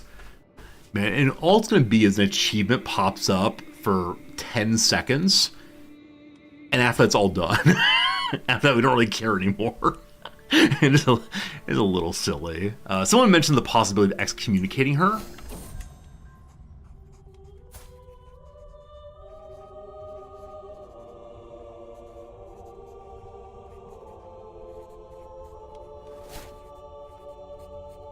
She died on her own. She died after a botched treatment. I talked my way through all of the plans, and she is dead. The twists and turns of fate have not always been to my advantage. God knows I was cursed the day I met Strategisa Eudoxia. Today, however, that curse has been lifted. Fate has smiled upon me and brought that obnoxious coxswain to her grave. One fewer to worry about, ha ha ha ha ha. Have 5 simultaneous House members as Theme governor while not being the Basilius. It happened. It happened. Friends, the achievement is completed. Woo! Woo! Let's take a moment and look what we've done. I did it! I did it! Alright, here we go. 1, 2, 3, 4, 5. 5. Achievement done. A plus yes. Cool. Cool. Oh, this poor child over here lost his eye and smallpox and a wound. Brutal. Absolutely brutal. So happy about that. Alright, so let's look at the achievement page. See what's possible. Choose to start on an adventure to spawn historical character. What does spawn mean, friends? In this context, like I know spawned in most games, this means a character who's been created during the game. Not sure. I know I need to become Basilius next. We're gonna use our influence for that, obviously. Just go be anybody adventuring. Alright, so maybe after we become Basilius, we'll then adventure a little bit and see. Okay, I'm just thinking of things I can do right now that might be useful. Choose a new destiny 5 times in the same campaign. So these two are both adventure-based. This Imperial March, as an emperor, go on intimidation tour visiting all-powerful vassals.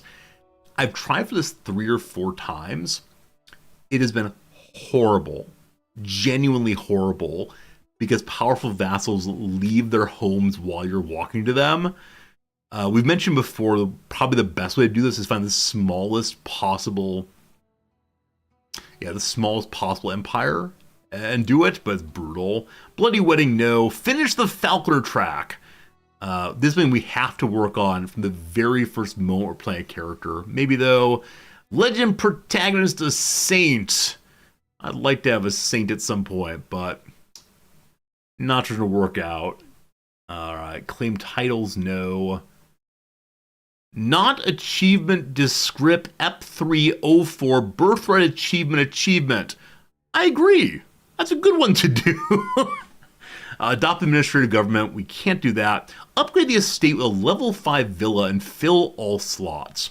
That's what we can do as time goes by here. Non-powerful family by a remit. We're already that, unfortunately. As co-emperor, rule a despotate. Alright, so that might be doable.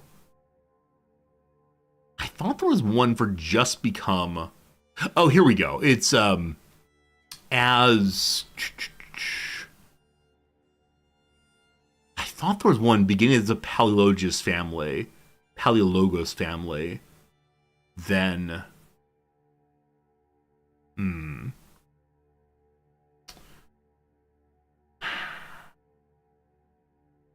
Where is it? It's not an especially hard one, I don't think, but there's one for completing the Paleologos beginning, I thought. Is it not possible somehow? Have we made a terrible, terrible mistake at some point? Oh boy. Where is it? Where is it? Man, so many achievements still to get done. There's no way it's already been completed. Not there. So many.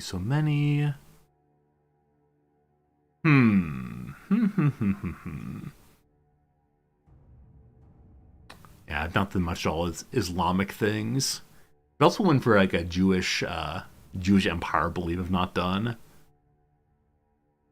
So take the decision to reestablish the Theodosian borders. I don't know what that even means.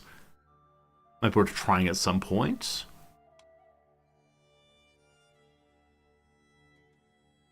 Is it possible that I made up an achievement?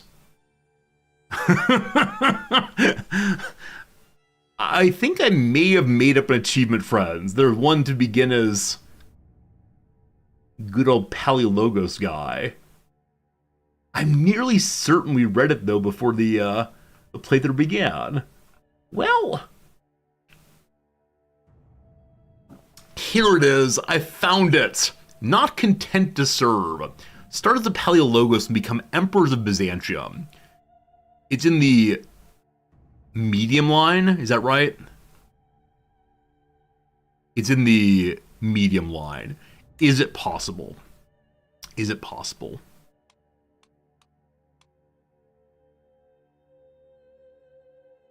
It's showing as not possible, not content to serve. It should be right here.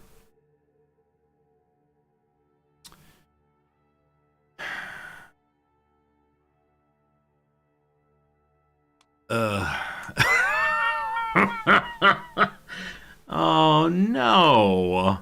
Oh no. What did I do wrong? Start as the Paleologos, become emperors of Byzantium. It doesn't say do it on the starting character. Well, it's time to look up what's wrong with this one. It can't be me, it must be the game. So CK3, not content to serve. Get Reddit. They start in the right year? I believe so. Okay. I went for not content to serve achievement when I completed it and didn't get it. I saw it was locked for the campaign even though I started here in 1178. It's possible to disable achievements in various ways. Yeah. Achievements possible, yeah. Game rules possible. I didn't change anything. So nothing here is helpful. It's broke, yes. Oh, okay. Thanks for the link, HBG. Appreciate that.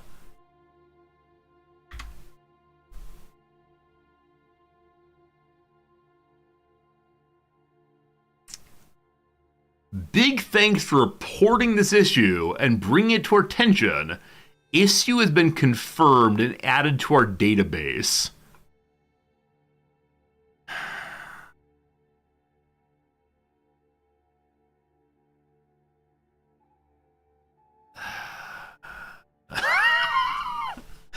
All right. Well, we got one achievement. We got one achievement, my friends. We could save this save file and hope beyond hope that, hope beyond hope that it'll eventually flip over. It wants you to do the primary guy and do it not as an error. Yep.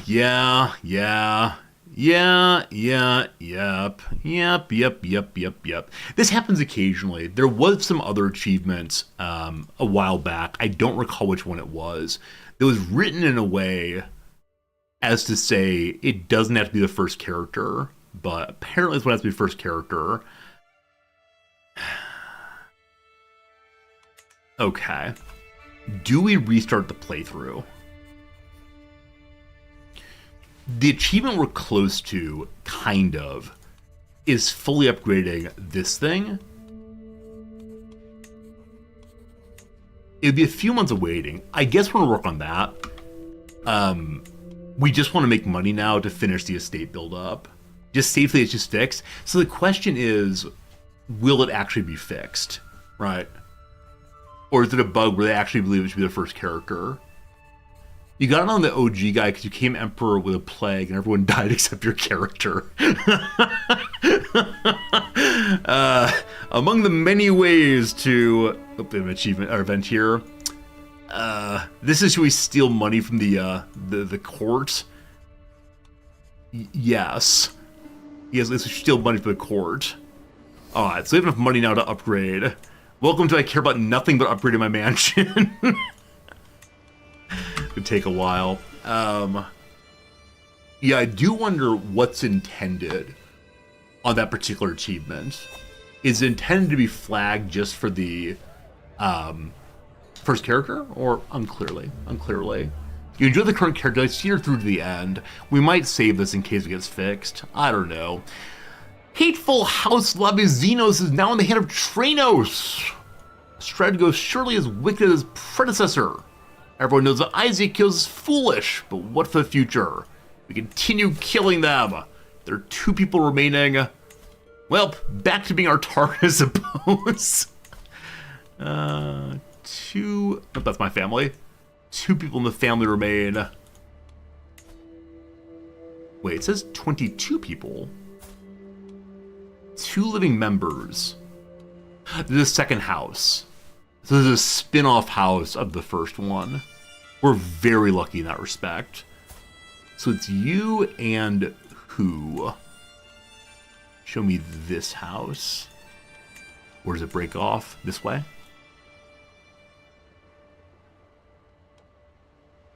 Where's the other one? There's 3 people here. I see you. We'll find the other one later. For now, back to... Oh, I canceled murder on him. Oh, video game.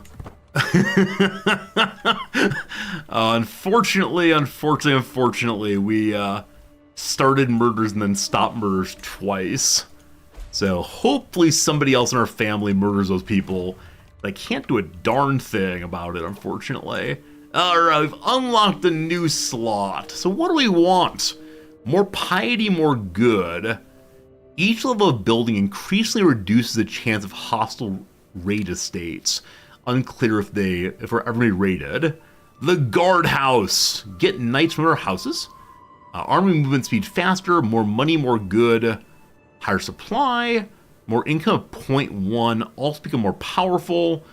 Pastures cost more money, but cavalry does more. Grain fields more supply, or mulberries. Get more money, and more politics, and more influence also. At this point, we're just building up, so I want money. Give me money. Very good. If we click on the family again... way to find the person we need. So go to the houses. There it is, thank you. Thank you. Jelena. Jelena's infirm and wandering. I could try to murder her. I believe she's gonna die on her own. It would give me something to do though. So, find me people to kill this random woman who's up in Sirzirum. Hello, daughter. So this daughter, a bleeder, has been married off as expected. To another family, no real problems there. All fine. I see that our agents in this murder scheme are not especially good. Can I bribe someone to help out instead? You're 22. Give you prestige, won't accept. No scheme advantages yet. What would a hook on another vassal do? I think they can force me to help with wars?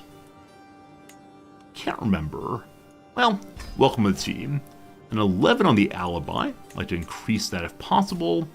Now we can do 66%. My liege. I give you prestige. I hook on the Lord, or hook to the Lord. I'll give him a little money also. No hooks. Up to 66 still. Does that recalculate once I close it and pull it up? 66 still. Thought that having a higher point here would help somewhat. Oh, this agent helps only with secrecy. We need instead of people who are better at the actual activity of, you know, murdering. Hello, friend. Here's prestige. Good. 15 on the footpad. Gotta change that out to you. More prestige. A little money. Cool. 72 now. We're gonna call that good enough. But like I said, it's entirely possible that the person will just die at some point as she's infirm. Heresy! Heresy! I'm interrupted at court today as one of my bishops points at me and screams, heretic. protector of the Orthodox holy site makes claim the Strategos Ioannis of the Komnenos Dukas family has powers even beyond God himself. Heresy of the highest degree. Okay, so a new legend is spreading just south of my legend.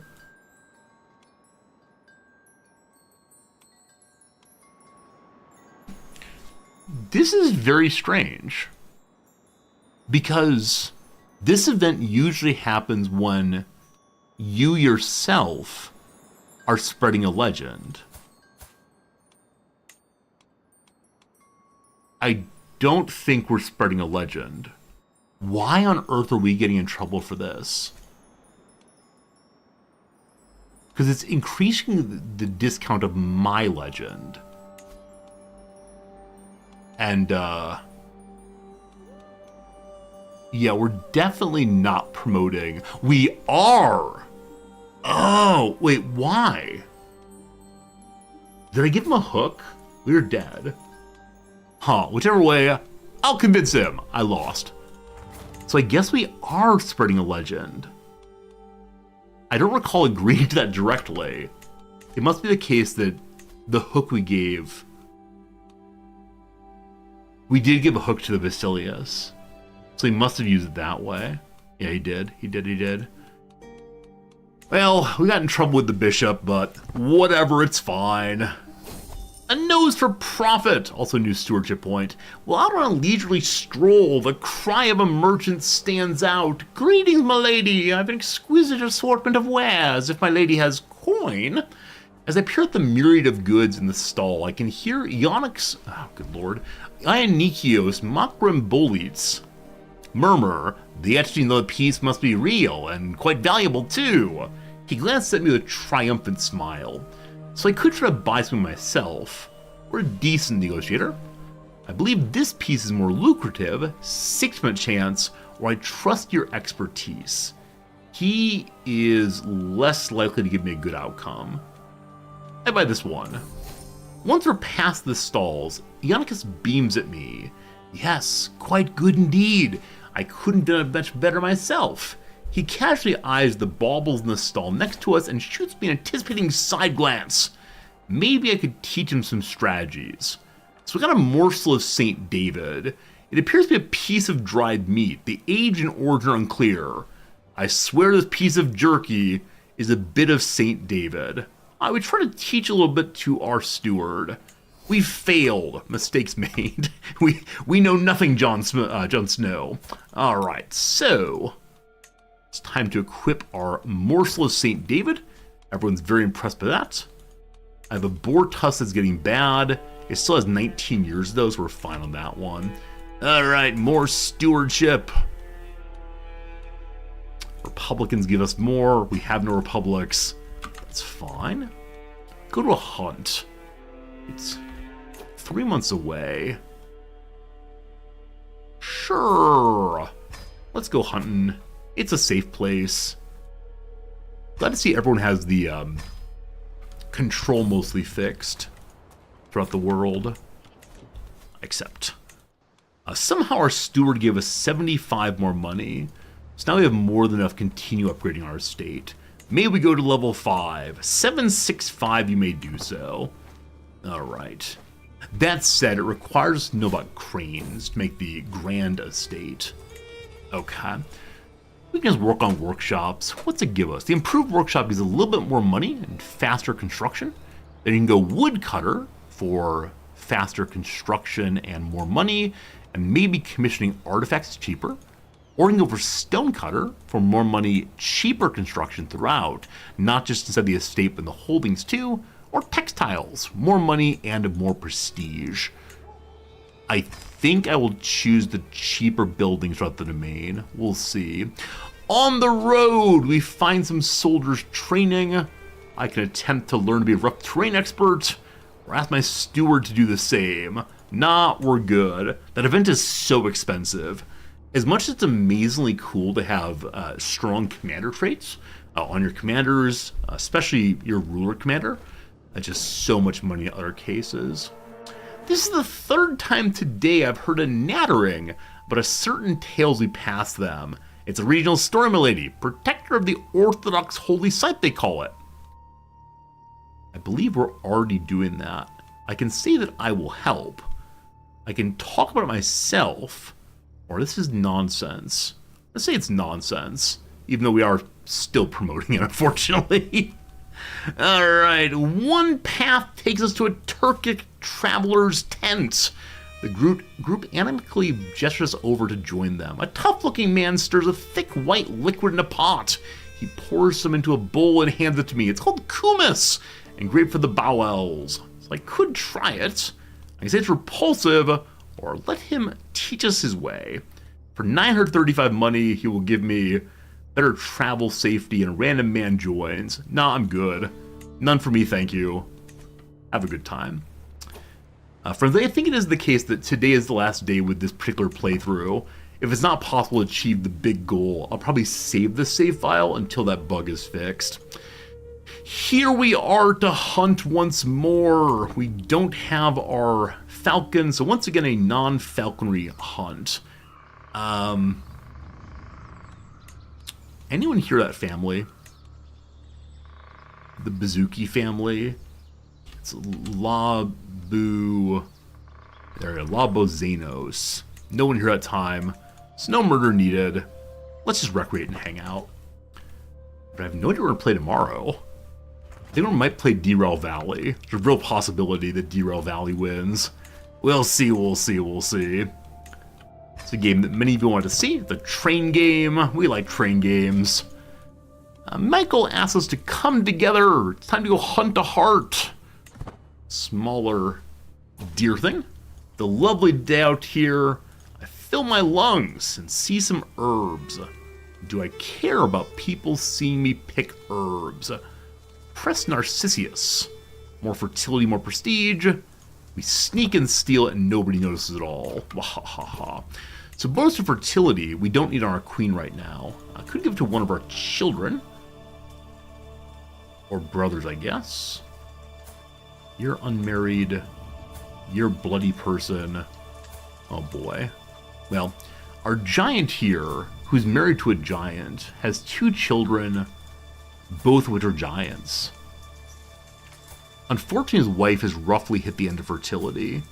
I will give to him an item that might help with the fertility. More children, more good, please, giants. My party and I stalk along. From the canopy, we hear a little bird. I take the bird. Hooray for birding. The huntsmen say they know where the beast is hiding in the nearby water holes and grazing at frequents. Let's try to hide and find it. There's something majestic about the way the hart gazes on the landscape. Hidden in the tall grass, I raise my bow. I thought we couldn't fight. I thought as a woman you're not allowed to fight. Anyway, I raise my bow, and Pantaloons takes aim, the hart cocking its head in anticipation. Arrow strikes true, straight to the beast's heart. Good shot! Well done! I think I've fired a bow once in my life at a summer camp. You're supposed to wear these little arm guards. They're these black things with elastic bands. And I didn't. I thought it was cooler not to do that. And I hit myself in the arm with the bowstring. And it had a tremendously large and painful bruise. And then I never did archery ever again because I hurt myself as usual. Alright, somebody won a famed trinket. That somebody is not me. That's fine though. They're called vambraces. Are they really? I mean, I know the word vambraces in like fantasy games. It's this incredibly cheap thing. Yeah, this is far too fancy. This is like serious business rogue armor. Okay, so archery, plastic, forearm. Less fancy than these. These are all far too fancy. It was like the cheapest possible plastic thing. They're in this neighborhood. They're in this neighborhood, but they weren't leather. Like, they were definitely just plain old boring plastic. And you put it on your arm to avoid going thwing and hurting yourself. No thwing allowed. There you go. It was terrible, though. I won't look up a picture of archery bruises. A legend is in my realm. The protector of the Orthodox holy site is known where I am. They're a type of vambrace? Okay, I apologize for thinking that vambraces are fancier than they actually were. Also, a disease is right next door. Okay. So, we need to go home to go into isolation. But the Palmer-Valgian pox, a little baby pox, is on the way. Hurry, hurry. Hurry, hurry. Grandpa Clamp said you got a legendary hunt on your first playthrough. I would like to ban you from my channel. How dare you come into my home and say that you got the thing for which I've been lusting my entire life. It's like, I've tried so hard to get into a college, and I got my rejection letter. And I called you up and I said, friend Grandpa Clamps, I'm very sad right now. I've spent my entire life trying to get into this college. I've been rejected. And your response is not, I'm sorry, Resort, it's terrible. But instead you say, Resorty, I got into the college. I got a full ride scholarship. The letter said, you got in because Resorty didn't. I did see a legendary hunt. I didn't get to succeed in it, but yes, this playthrough, I've seen a legendary hunt for the first time ever, and that's pretty nifty. But as before, how dare you, how dare you, how dare you. We are hiding in our home right now. The disease is already here, so there's no point in isolating the capital. Physician, I'd like you to please work against the plague. It probably doesn't matter with the plague already here. But yes, the meme of me never ever getting a legendary hunt is partially resolved now. I've at least seen it once. Good news, Resort, you can ban anyone you want to. I haven't banned like a consistent member of our channel's community in probably 4 years. There was one person who was like a consistent part of the community, but always a little bit off. They were always being antagonistic towards me and other chatters. And I talked to him a few times privately, and I sent messages over saying like, hey, you're here regularly. I want you to be pretty cool. I appreciate that. And I gave him a timeout at one point, and he came back afterwards saying, I'll do better. And then he came in one night and like was typing really cruel things. And I said like, hey, what's going on? Let's chill. And he said, I'm really drunk right now and saying what I really feel. I was like, yeah, we're good, thanks. And that was the end of that. We have occasionally banned just random trolls who come in and like say, your glasses look dumb, but yeah, it's weird. Some people like to argue. Yeah, I don't know. I don't know. It wasn't a matter of just wanting to argue. It was a matter of the moment I put forward a limit, they wanted to test that limit. And that was pretty awful. That's pretty awful. All right, walking through our territory, you do recall we're isolated, hiding in a hole. So I don't know what's going on here. We see the skin of the infected is deep red and covered in lumps and bumps.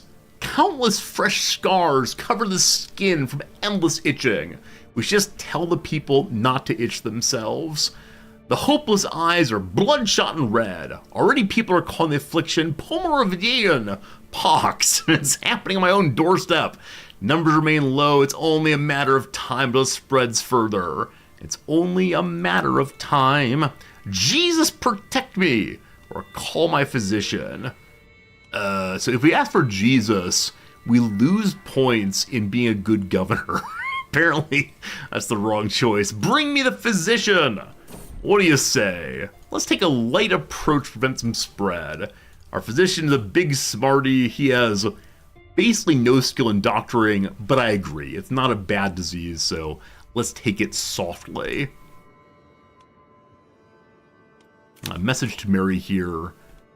We're marrying our niece into this family to maintain an alliance, to get more influence. Speaking of influence, my friends, we've gone up to being authoritative. We now get a higher chance of political success, and we're becoming more and more imperious. Wonderful, wonderful, wonderful. It seemed the moderate approach was successful. A slow spread of the disease among the peasants. Though the impact is quite minimal, it'll at least grant more time to work on a permanent solution. Good job, everybody. Good job. Unfortunately, my knight I spent big money to bring in has gotten ill. Also, we kind of thought this might happen. The wandering woman of family Lubazanos has died on her own. Satan must be eager for her company. The rivalries and feuds are so funny in this game. And then there was one. And then there was one. He didn't have his eyes missing. No, he did. This fella's has eye missing for a very long time. I'm not allowed to murder you for another 8 years. What can I do to harm him?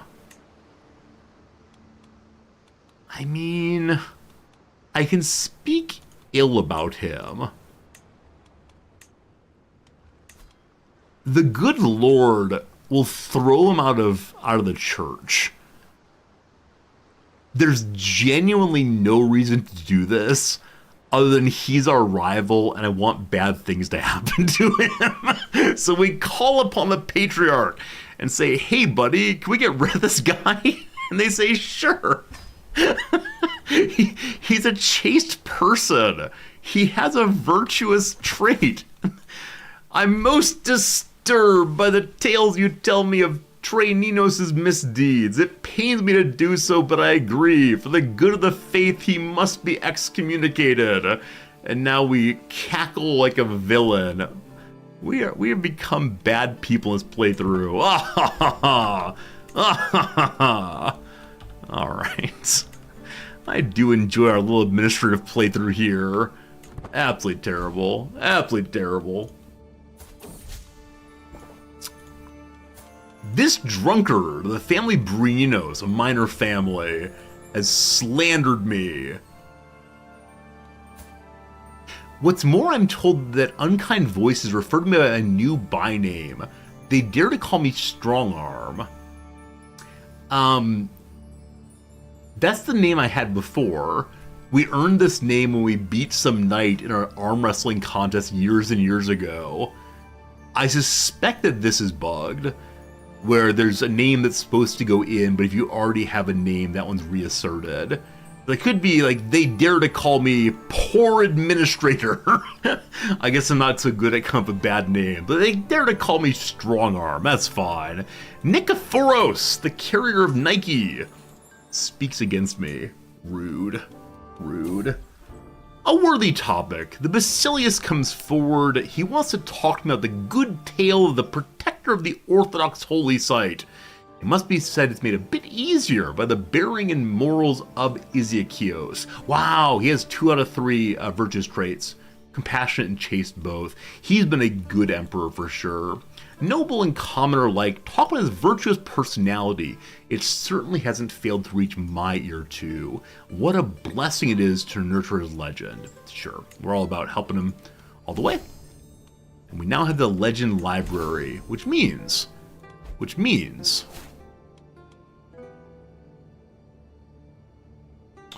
the Basilius died in that moment.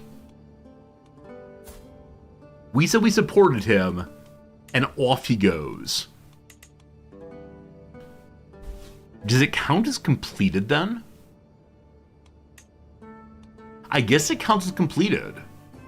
Wandering through the wetlands, Ionas of the Komnenos Ducas family encountered a great and wise person living in the waters who gave him a divine mission. Oh boy, great and wise person in the water. What is it? hunking scimitars at people, something like that. When a cheerful, desperate, poor peasant requests an audience with him, the pious Giannis could not leave his pleas unattended and quickly set out on an adventure. Giannis devoted himself to God and acted entirely for his will. Every Christian wanted to land the name Giannis on their lips, telling tales of countless holy happenings in his name. The roads of the faithful were accosted by the godless, and with blade blessed by the Almighty, Giannis did chase them all away. But yet wild beasts and serpents would still wander, so faithful Giannis did pull out his trumpet and charm God's creations out of the lands.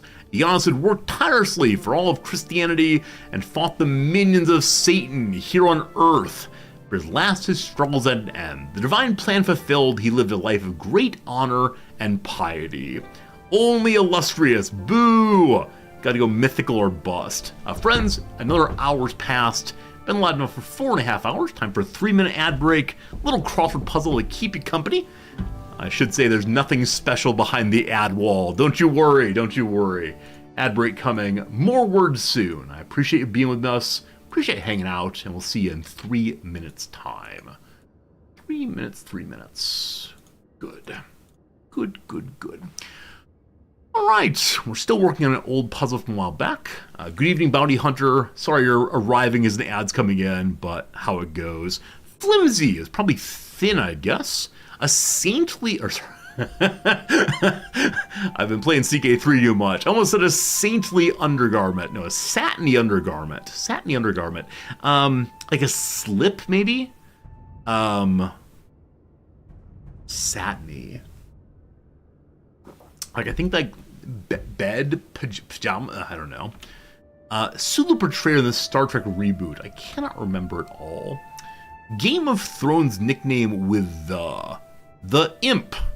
The EMT. Roberts, who played Donna's mom on that 70s show. No idea. Bygone website known for articles like women ignoring men in art history. I still can't remember, unfortunately. Drawings from devotees say. Drawings from devotees. Something's wrong. Emulate Marnie Kotok say in her 2011 performance art piece. Just don't know that one. Some modern rewards. Rewards in quotes make you imagine that either the exact word rewards is used or they're not actually good rewards. Without a partner. Solo. Good. It could also be soli, which I think is the Italian word. Clean. Clean is also a word used in weightlifting, isn't it? I think we talked previously like cleaning a slate. Slate, like to forgive someone. I mean, erase fits, we'll see. Neural blanks. Some perceptron groups. Perceptron. Yeah, no idea. Okay. Back to this. So shakshuka could have zest in it. But if that's right, then gosh is wrong. O-Class feels kind of rough for Mercedes-Benz. What else? So if it's a Z here... I mean, G is a possibility, but lewd as smutty is definitely correct. The E-Class, the L-Class. What kind of class feels most luxurious? O-Class reminds me of O-rings in the Challenger disaster, so it can't be that. I don't know. Guessing Aston or Aster, some vowel from Mary in the Maltese Falcon. So, pesto. I guess gasp could work. But then it's A-Class, that feels good enough. But you don't put pests in.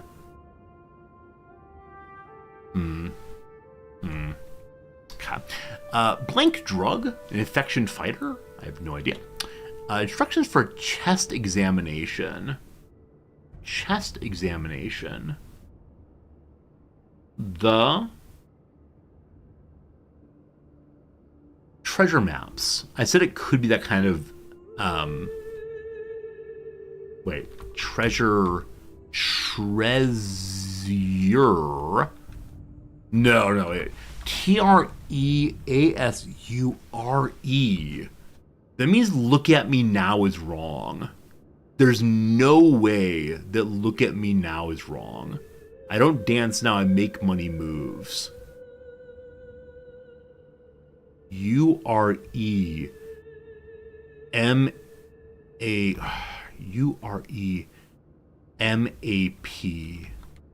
Look at me now is wrong. No. That feels so bad. Did I misspell? No. Oh, well, treasure map feels good. That's a good addition. Oh, no. So either I was profoundly wrong before, or I'm profoundly wrong now. We'll figure it out eventually. Whichever way, Ionis had worked tirelessly for all Christianity and fought the minions of Satan here on Earth. At last, his struggles were at an end. The divine plan fulfilled. He lived a life of great honor and piety. Good for you, buddy. Good for you. Unfortunately, as that moment that one was finished out, the Emperor has died. We have a new one, also named John. Have they all been named John so far? Let's go look at the line of Basiliuses, and see who's been going what. Nope, the one prior was Isaac, actually. And then Alexius. It's been a while since we had a John, actually. Very well, very well. How far back can we go with the Byzantine Empire? I'm sure they put the history in the game back as far as they possibly could. Whichever way, team. We've got an hour left of stream. I know many of you have to go to sleep soon. Many of you need to, I don't know, get ready for wherever comes tomorrow, etc., etc. But it's absolutely wonderful hanging out with you all and playing some CK3 as always. Like I said, today's probably the last day of this playthrough, but I can't get the big achievement I want. Wow, this goes back so far. So far. So if we go back all the way, Augustus the Roman Empire in the year 3. That's pretty cool. That's pretty cool. Caligula, Claudius, Nero. So for a while it's just saying, like, look, it's the Romans. Look, it's the Romans. Vespasian, rather. At what point does it break off? I should know this number, but I just don't know. Man, I was about to say, man, can you imagine if there were a Paradox game in which you could play as Roman emperors? Someone is a little forgetful. Or some things may not be worth remembering. I'm not quite sure which one it is, but I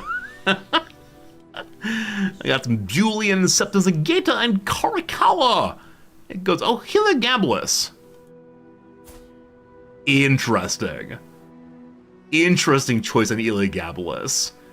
I don't want to go into that all the way, but that's how it goes.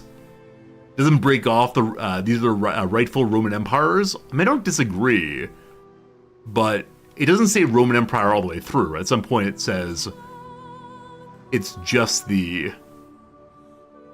Byzantine Empire. Here's the switch. So Diocletian gives us consonants of the Byzantine Empire. That's the switch there. That's the switch there. I don't know. Like, we all know Imperator didn't go super well at the release. I think with the most recent big patch, it's really fun, no problems. But I do wonder what it would be. I mean, we know that in the Roman period, there weren't states in the same way.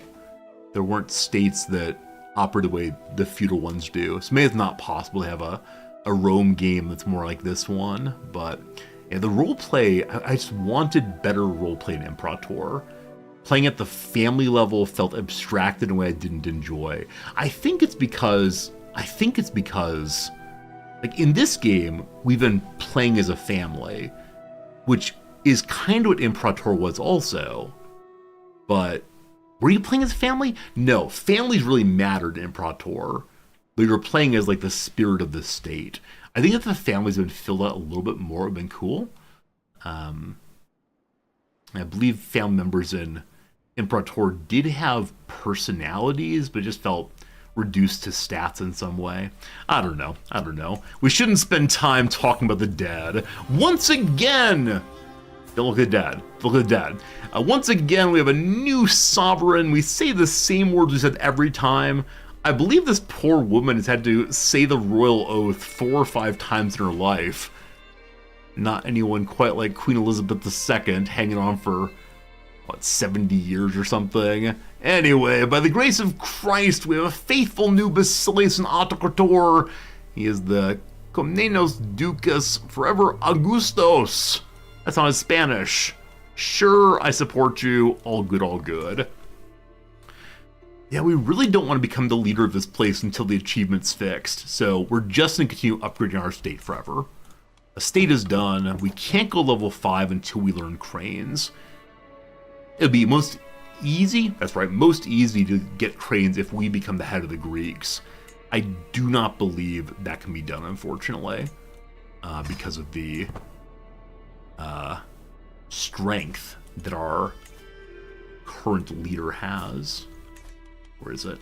Yeah, of course it's the Byzantine Emperor. He holds all. I guess what we can do is like become a different culture and try to push our own technology that way. But if we do that, we are almost guaranteed to... Is that true? Yeah, almost guaranteed to fall so far behind in technology because we have only a few counties.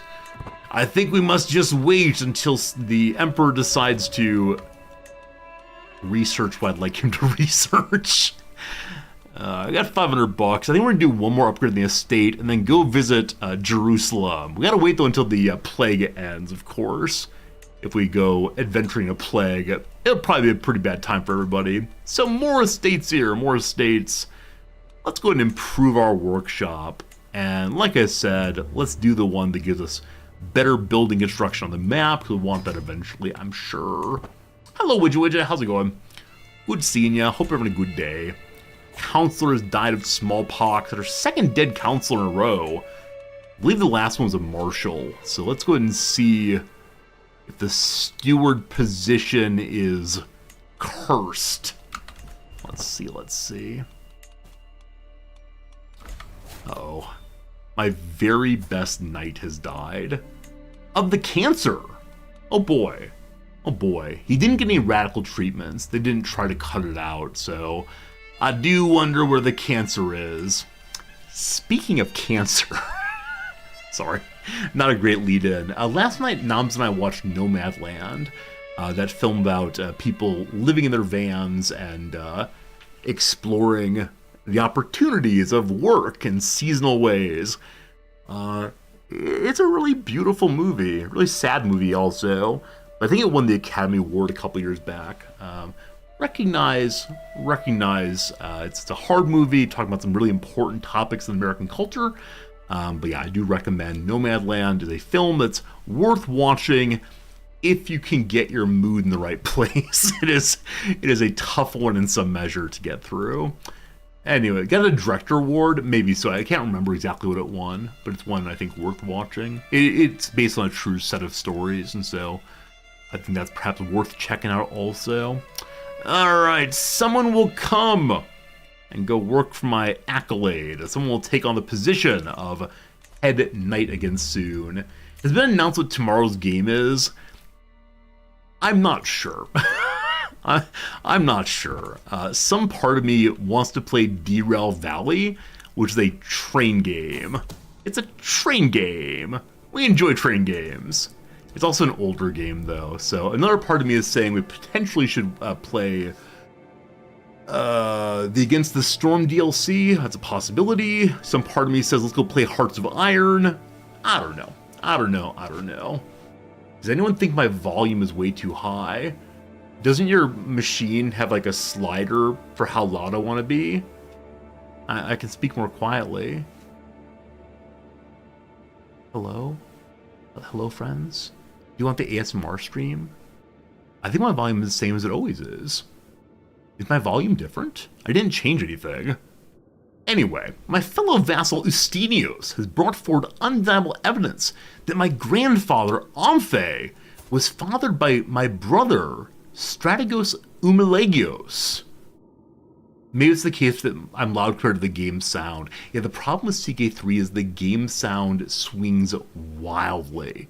Right? It goes from like quiet, peaceful time over to absolute insanity loud. We don't like it.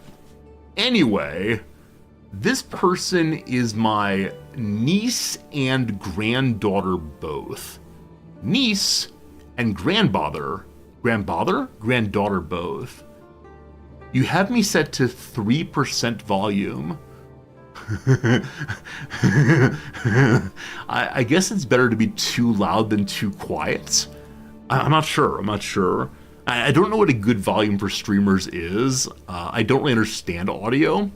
Anyway, this is unfortunate. So our half-brother and our daughter have come to have a child. The child is fine. The child's doing an okay situation here. Should I legitimize you, kiddo?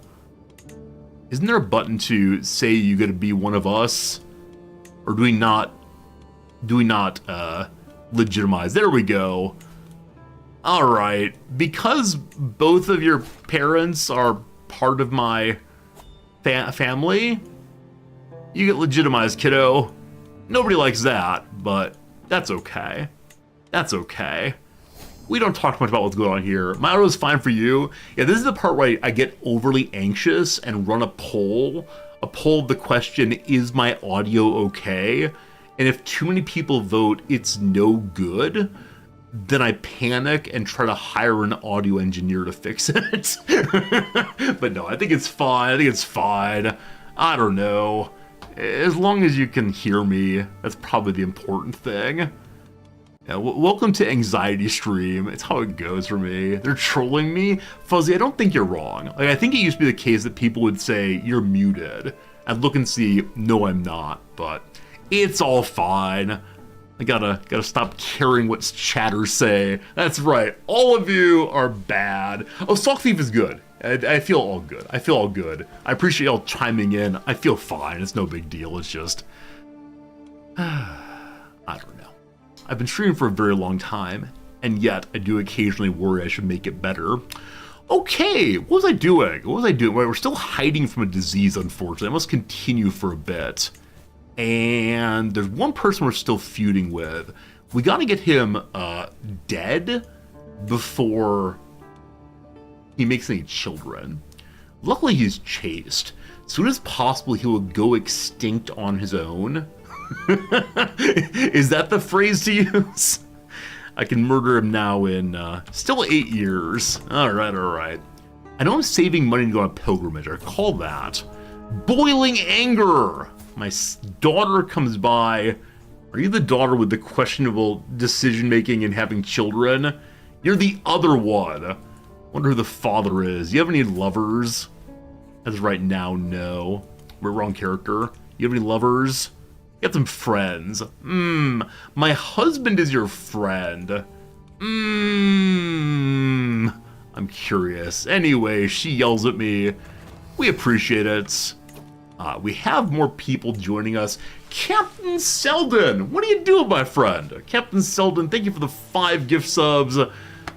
Gifts to Doffy and Melissa and Eldritch and Jameer and Echo Slayer. Thank you. And thank you for the kindness and generosity. I'm guessing that didn't pop up. Is that true? Let me try it again.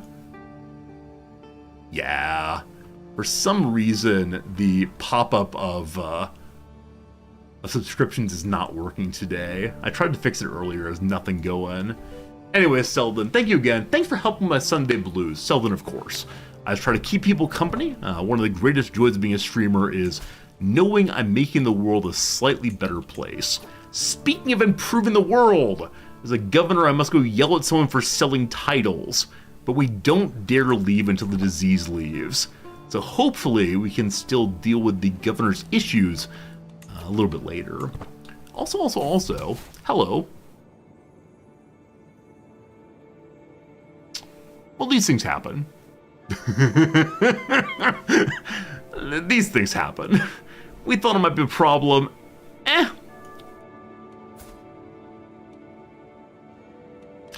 A secret truth has reached the light of day.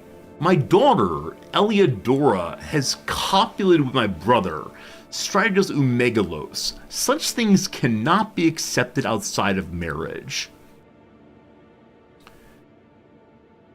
So the issue is not the incest. Apparently uncles are acceptable targets. Because the complaint here is that it's happening outside of marriage. What does she see in him? He's a giant. What do you not feel this man being profoundly attractive? He's called Umegalos, good big, the hairy. Be he man or monkey? At a glance, it's difficult to tell. It's all relative. Oh, look at you. It's all relative. Anyway, God will judge them. God will judge them. Beyond all doubt, her unborn child is the product of an illicit union. This is the second kiddo produced between our brother and our daughter. Huh? Well, that's something. Now, our daughter's not married. Our half-brother is to a giant. She's given you 2 giant children, and this is how you behave? Well, alright. She's thrown the house into turmoil! What a confusion. I think I can buy her freedom. Is that true? Let's see here. We're going to have to ask it, pay ransom. How much do you want for her? 25 money. All done, all good. Because we're kind of just like hanging out and waiting for money, we could go ahead and declare war on the neighbors. There's a duchy nearby that the ecumenical patriarch would give me a claim on, right here, I believe. But we'll see. For now, more building. I believe we need to increase every internal upgrade on the estate to max as well. And what's our culture working on? Plate armor. He wants to have more better heavy infantry. He's almost done with that one. I need cranes. They'll build a crane, they'll build a crane. I think it's They Might Be Giant song. So good. So if he does not help with this, take 162 years. I wish there were a hook to demand your cultural head starts working on technology that you want. It would need to be such a strong hook, but I don't know. Hey Thorn, the game Diplomacy is not an option launched under early access last week. Yeah, so one of the, if you missed the intro, here comes Big Resorty. Hello. So one of the possible topics on the, where is it? Wheel of Story Time is,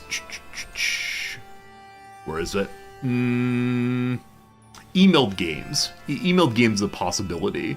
And so emailed games has a lot of games that I was sent recently by devs. And I kind of want to talk through all of them and see what you think about them. But yes, we do have a key for Diplomacy is not an option. But as many of you have mentioned, I've also heard it's not especially good. I've also heard it's a game that maybe needs a little bit more time in early access, or is just not that much fun.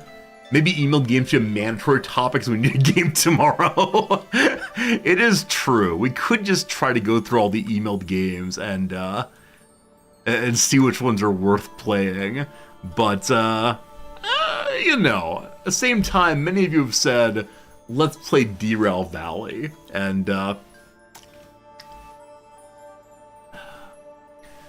there could be some yoshing in our future.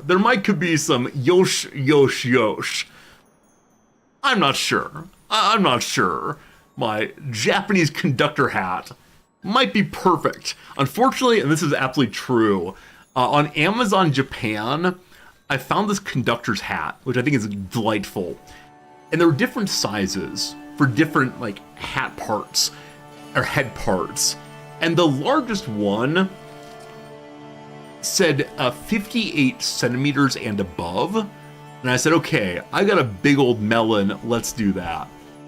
And so the biggest hat here doesn't really fit on my head. It comes with a strap, which I think is ridiculous. And if I use the strap, it does stay on my head, but I don't know. This is what I get for not ordering from the US. Apparently my head is impossibly large for the Japanese. In the exact same way that occasionally I'll find a form I have to fill out. And the form will say, what's your name? And it'll be very, very small. Because my wife's name in Japanese is 4 characters long.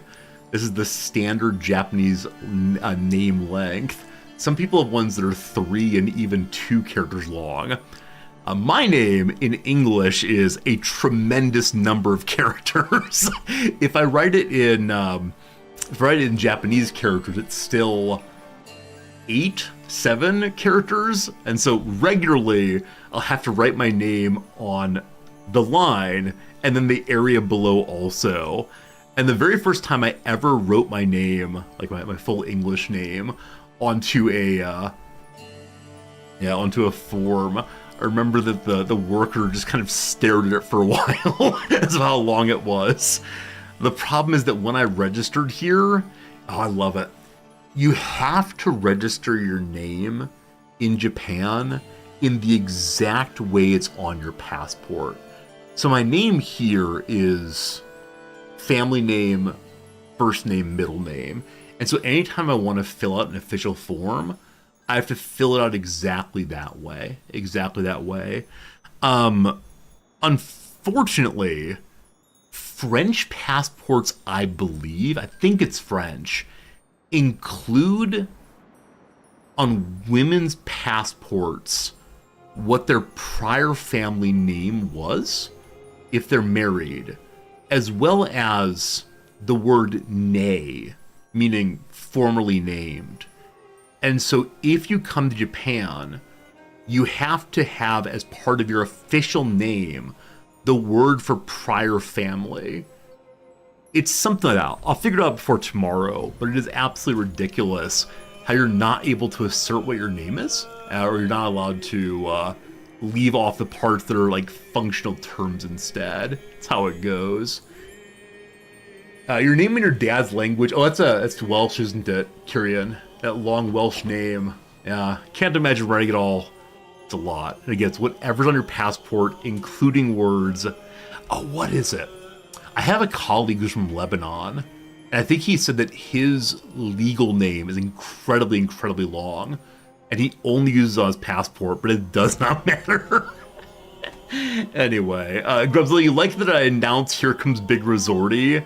Yeah, the reason I do so is as a viewer, I think if I was, watching little map game and then suddenly giant head, I would be confused or possibly even put off. So I try to give the warning of Here Comes Big Resorty so people aren't surprised. It's part of hopefully being a good host. I don't know.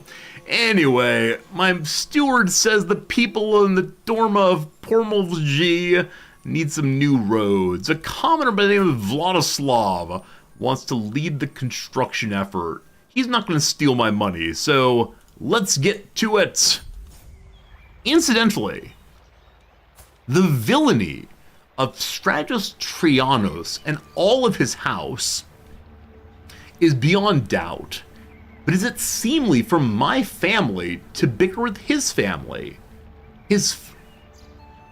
Isaacos's foolishness of Stephania. What does that mean?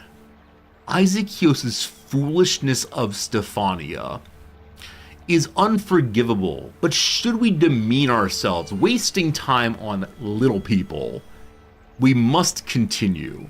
I must destroy them, even if they're but one person now. The disease has left our capital. I'd like to stop hiding. We can do that by just pushing the Let's Leave button. Time to yell at a cleric. for selling titles. Apparently it's in my territory there. We'll see. The case I'm asked to judge today is quite delicate. A local priest has been caught offering religious titles and offices to the unqualified children of local notables. The man, named Lazarus, fills his purse at God's and his superior's expense. The practice is obviously very illegal.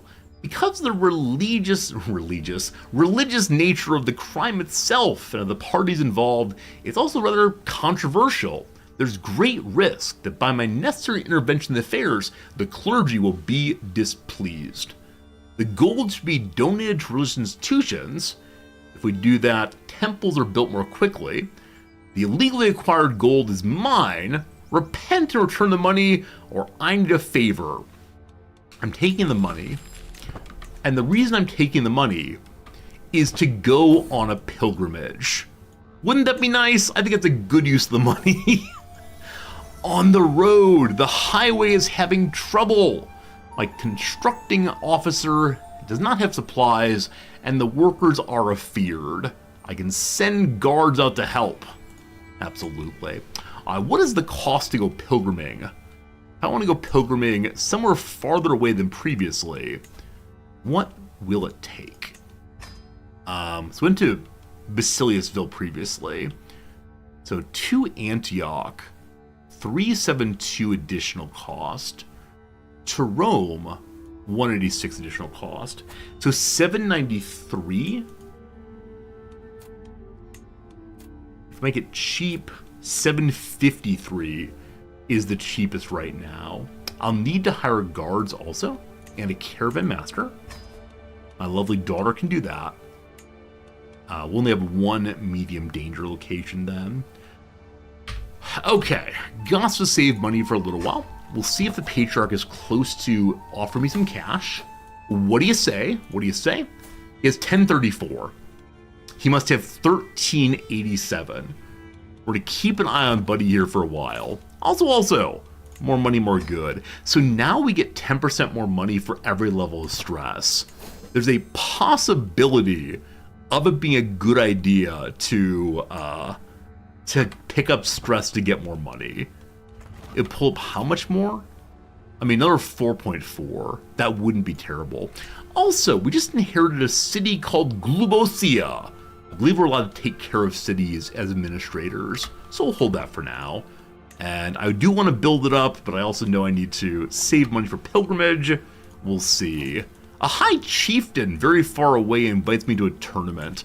Gotta say no on that one. One, I'm not allowed to fight. Two, it is necessary for us to go on the pilgrimage. Even before it's complete, merchants are already using the new road. Vanislav suggests that those who use the road should contribute to its construction. We start a toll road. If we do that, control goes down, but the quality road's higher, or I demand that I get the money. It's a good idea to have a better road, but that'd be enough money to immediately hit the road. Now we're good. Toll road go. Also, we watched the Patriarch. 242! Someone else got all of his money. Oh, good lord. Our daughter has died in childbirth. This was the demon spawn of our brother. Friends, God has punished my daughter for her sins. Wow. She was blameless, my perfect daughter. What are you talking about? She was a sinner. Unclean, unclean. We're getting a little stressed out. As I said, stress level 1 is not the worst thing in the world. So we might stay with stress coming in. Oh man. I should find forgiveness. We're zealous, calm, and ambitious. I think we're calm in our castigation of her. We can hold it together, always say unkind words.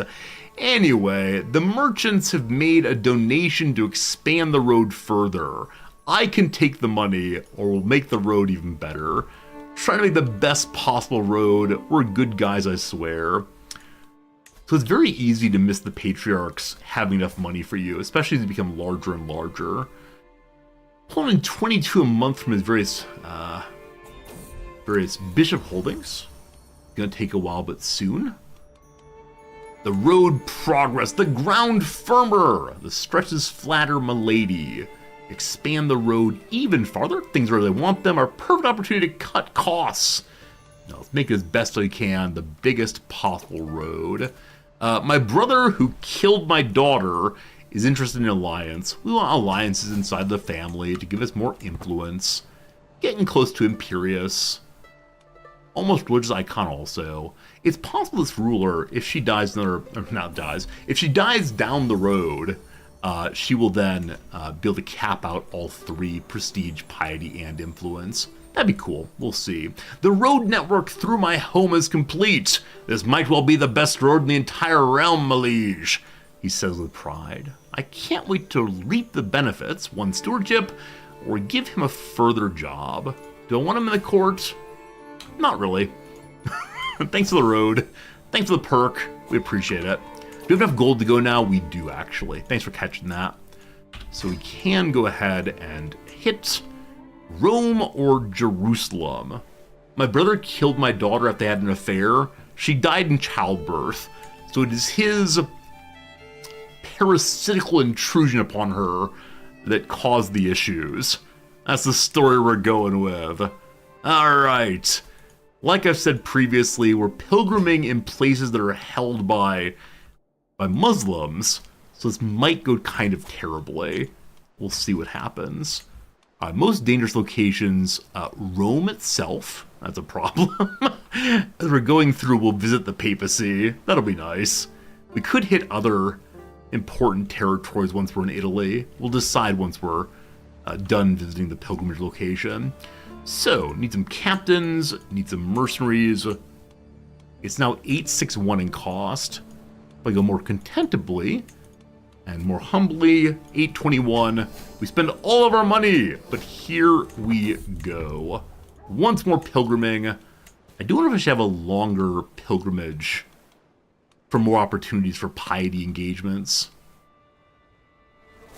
Hey! We've been appointed a royal architect due to our high stewardship. Can I see what that gives me? 0.5 prestige per month. Also, we now get paid 175 a month. Hey, thanks, boss. What does that give him, though? Faster construction. The end. Well, thank you. Nice to have a job. Here in the quietness of the Ultenige roadside, I feel an overwhelming sense of peace and tranquility wash over me, like none I've ever experienced before. Just beyond a small ridge, I see a clearing off the side of the path where neither man nor beast seems to have entered in decades. I feel God's presence here. Perhaps I'll just stop a while and listen. This is God's will. More piety. Just hanging out, having to think for a while. At 71 money, may I upgrade part of the estate again? 9127 or so to upgrade it. Fine. My regent tried to skim money off of the coffers. Why is he my regent? My marshal's in charge. Is my husband ill? Ah. Our husband's infirm, so he can no longer look out for us. Also, he's on intrigue still. Better. Also, is my spy master helping me? No. We're not going to divorce this guy on his deathbed. I want to, but we're not going to. Next time we're back home, we need to choose a better regent, the bishop better, because he won't work against us. Anyway, time for reflection. Wandering this path, I have encountered many reminders of those who have come before me. Here in Chieti, I have come across the crumbling remains of a shrine to the ancient Roman pantheon. Demeter in all her beauty smiles at me with a half-cracked mouth, and Zeus's face has been eroded almost beyond recognition. Perhaps one day some other woman will wander the path and contemplate the fallen Theme of Bulgaria and the Orthodox faith practiced by its strategista. I can contemplate the old empire. If we do this, we'll gain one stewardship and cheaper titles. We don't make tiles at all. I contemplate the faiths becoming more pious, or Bulgaria will last forever. My students very much enjoy when I give them a quick overview of the rise and fall narrative of history. Most obvious example is Rome, of course, and the HRE, and all these powerful people rising and falling. And eventually I get to, and then the USA rose, and it will never fall, don't you worry. Usually gets a laugh. Anyway, let's consider the faiths. We made no progress in contemplation. We continue to be a big old dum-dum. We're now here in the papacy, gaining diplomacy. Maybe we talked to the Pope and said, isn't it sad not having Rome? He largely agrees. This is Ezzo. He's lost deep in thought when their entourage enters his quarries. He's an architect drawer. I could buy a new drawing for 510 money. Nope, it's much cheaper earlier in game, but for now we're good. Secrets! My daughter has been copulating with my bodyguard. Oh, your poor husband died. Suspiciously. Who on earth would have killed this husband?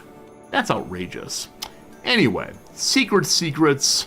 My bodyguard spawned a granddaughter. We have a whole bunch of bastards in the family now. Hey, plate armor done. What does the Basilius choose next? Please be cranes. Please be cranes, please be cranes. He chooses... No choice yet. Please choose. We'll check soon. Anyway, along the way, the tears of St. Nicholas. Even when on pilgrimage, the priests still hold mass every Sunday, held out in the open when no church is nearby, but early this morning, a storm rolled on in. It has not ceased. Have we not invented tents yet? We should work on inventing tents. Undeterred, a zealous priest is standing in the pouring rain, giving a sermon about perseverance in the face of adversity. Despite this, the size of the audience is rapidly dwindling as discouraged adherents seek refuge from the torrential rain. So we can be more pious by listening to him and have a 25% chance of getting ill. Surely God will protect us. Thanks, God. Thanks, God. Appreciate it, God. Okay. We visited the Colosseum, gaining more martial skill, and visited the great city of Rome. We've seen a lot of lovely things. At a distance, the city of Roma is a forest of towers and a maze of stone buildings. It's a maze. As we approach, the scenery shifts. Ruins of monuments, walls, and ancient churches coexist with farms and grazing animals. On my way through the city, I notice how ruins have been carefully fortified by feuding houses. In this fashion, Hadrian's mausoleum and even the Colosseum are now fortresses. My caravan leader Gabriele muses thoughtfully. Malige, we could spend time here to study customs. We could try to learn what we can. I may gain flexible truces, which you get shorter truces and no prestige for breaking them. We study the buildings, maybe get lessons on city planning, or I don't care. Let's try to learn about city planning. We succeed. Cheaper buildings again, though not for the domicile, unfortunately. A shame, a shame. Alright. I'm so curious if we'll get any events during our Roman excursion that have anything to do with it being held by non-Christians. I really hope so. Hope at least like some Muslim fellow eyes us suspiciously and asks if we're a crusader, maybe. Pretty cool if so. Pretty cool if so. Also on the cultural side, what did you choose next? He's still staring at plate armor? Is that true? He's working on windmills. Well, okay. He gives a building slot, we enjoy that. Alright, all the roads lead to Rome. Pilgrims flock to Rome from all over the Christian world. Some follow the Via Francigena, Others take less well-known paths. In the end, we all converge here, at St. Peter's Basilica, where the great man himself was put to rest. Standing here with other pilgrims, I sense a feeling of solemn unity and fellowship shared amongst the gathered, all having overcome various trials and tribulations along their journey. I wonder, if we follow the papacy back, do we get Peter? Let's look in a moment. I've walked the holy path. We're doing the pilgrimage thing now for the next 4 months. Let's go the way of zealotry this time and spend some time with some nice Muslim fellows. I'm just curious. How do they run this thing? So, that's a long line. I'm gonna go all the way down, see how far back they take it. Pope Petrus indeed. They do indeed put Peter at the beginning. It says inherited. That's very strange to me, because it was founded with him, I would say. Does this house have anything to do with Peter? Drink your blood, son of Naphtalitus. Or do they just spawn random families for people back here? That's a very strange house motto for the first pope. Diligent, calm, zealous, a good philosopher, and a saint. That's nice. And then we can go through, seeing each of the popes all the way through, the direct line back to the rock of the church. And they all have beards. I believe the first unbearded pope is Pope Marcus of the family Theodosian. Crazy, crazy, crazy. The Basilius is still losing 2 wars. War against the tyranny of King Birger is once again a war in Sweden. The Basilius should break that, definitely. Anyway, along the pilgrimage, things happen. Vilmos, my bodyguard, peers out of the sprawling holy site of Roma. We make our way through the crowd. Roma is truly a sight to behold, a place where cultures meet and faiths come together to worship. Are we not blessed to get to experience familiarity and companionship? He looks at me expectantly. You will recall that he produced a child with my daughter. Hey, my daughter's unmarried. Oh, friends. Oh, friends. The best thing in the video game. What's your name again, brother? What's your name? We must arrange a marriage. Did she leave my court, possibly?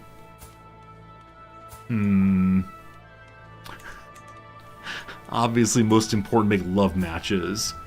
Okay, maybe because he's in the Vatican, I can't marry him off to my daughter. Or it's because she's already landed. So I need to arrange a marriage off of her to... What's his name? Vilmos. There he is. To her. Will not accept, because she wants matrilineality. So our bodyguard will leave us for a love match. Let's wait until after our visit to the Vatican, and then we'll go and set that up. Anyway, we could say we really enjoy this place. He is a Hungarian man, we are a Greek person.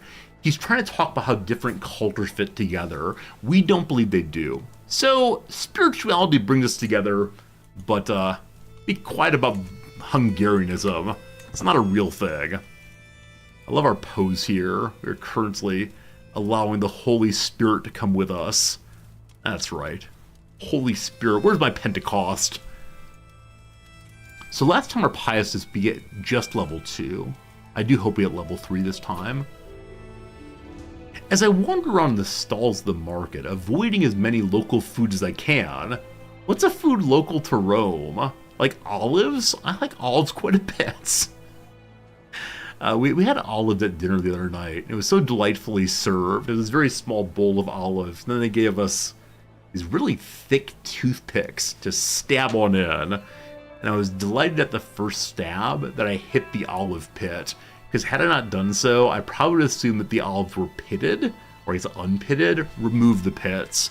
Because I think in the US they're usually served without pits. Anyway, waves of people trying to drag me to their house. I noticed a big gathering around a specific merchant. Come and buy a true relic for a price that makes St. Matthew laugh for decades. The Girdle of Mary. Found a very holy shrine a few days ago.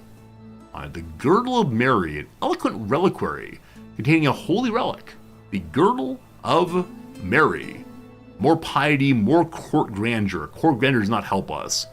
It must be mine. For 10 money?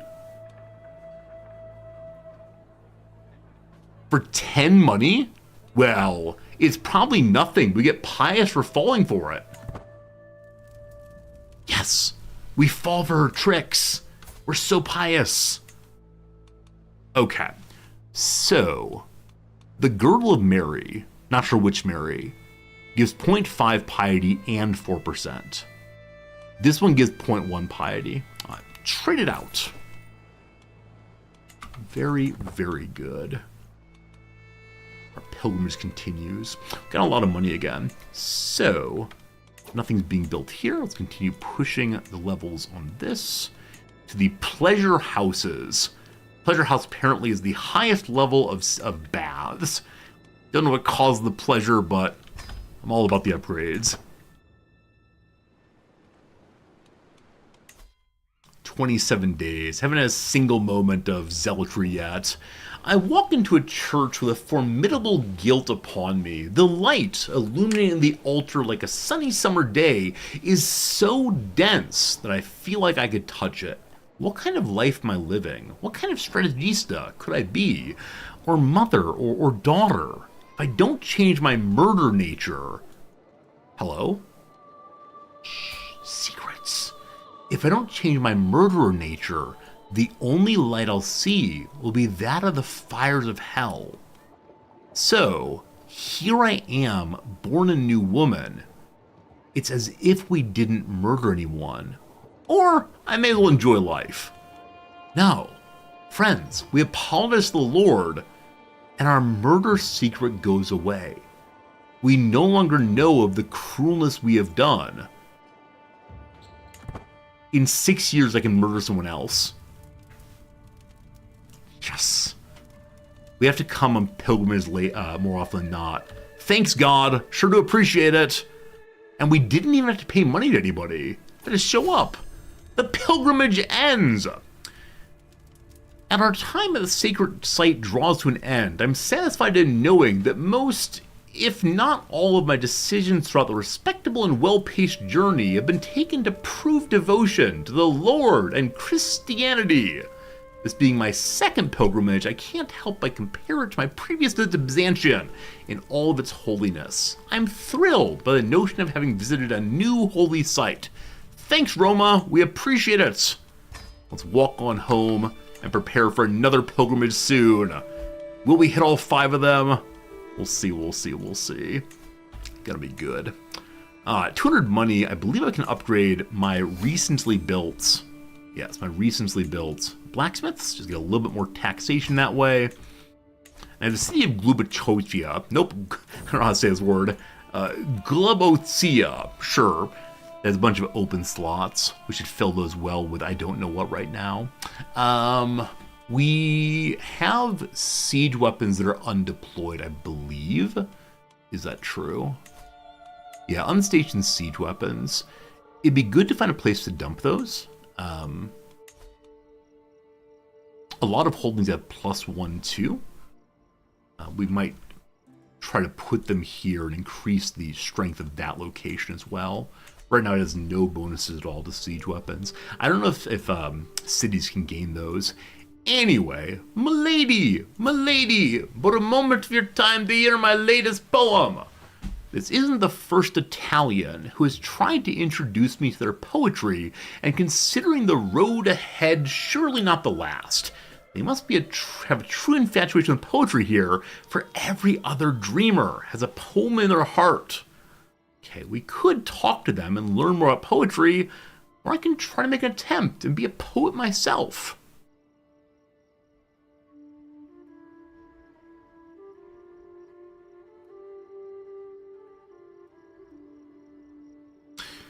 You may think my ability at poetry is mean.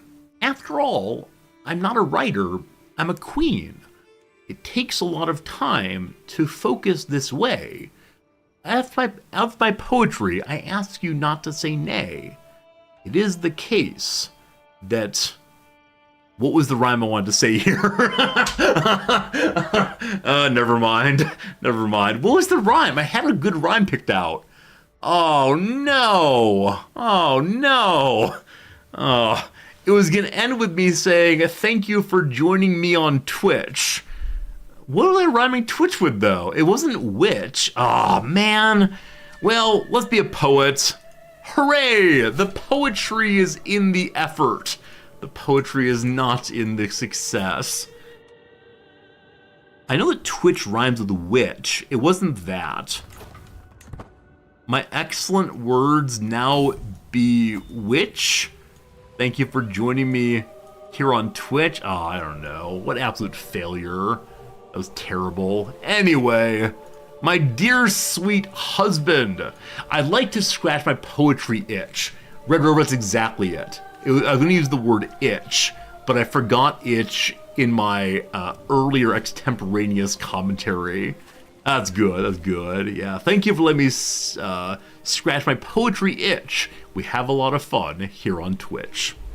That's fine, that's fine. I apologize. Apologize for even bothering with the poem. Whichever way our husband is dead, we are sad. A little bit of crying happens. Boo-hoo-hoo-hoo-hoo.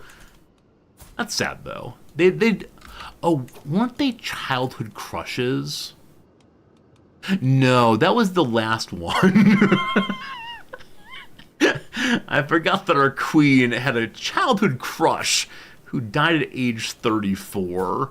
And then she had a bit of a rebound, little rebound here to some nice fellows, Greek Orthodox. All good, all good. What do we need now? I mean, her stats are not half bad.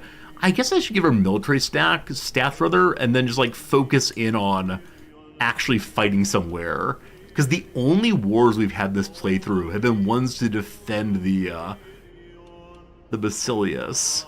Like, genuinely, we've just an administration this playthrough, which is kind of fun. I do enjoy that. Find me a nice Greek man. Find me a nice Orthodox man. What you got, team? This 19-year-old kiddo is an amazing fighter. I don't know who you are. You're from a family we know not. Welcome. Time to get spiffed up and impress your queen. You spiffin'? Welcome, welcome, welcome. Immediate marriage. I didn't even look at his, like, is he ill? But no, he seems like he's pretty good overall. Thank you for being my husband, duke, and knight. Oh, we shouldn't have that. We'll have that, though. That's fine. Alright, so someone dares speak ill of me again.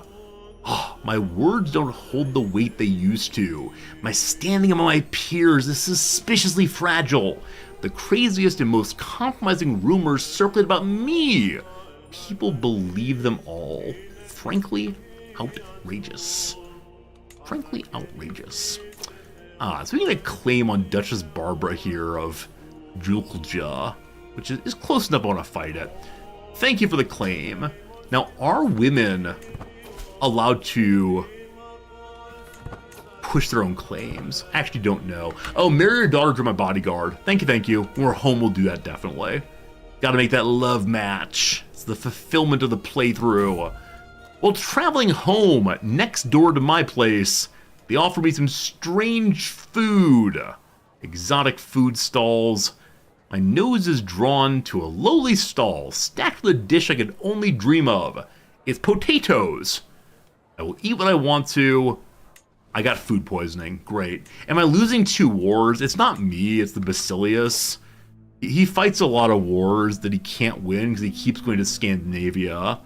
So the big war is our fine friends, the Iabids, decided to attack into attacking this theme here.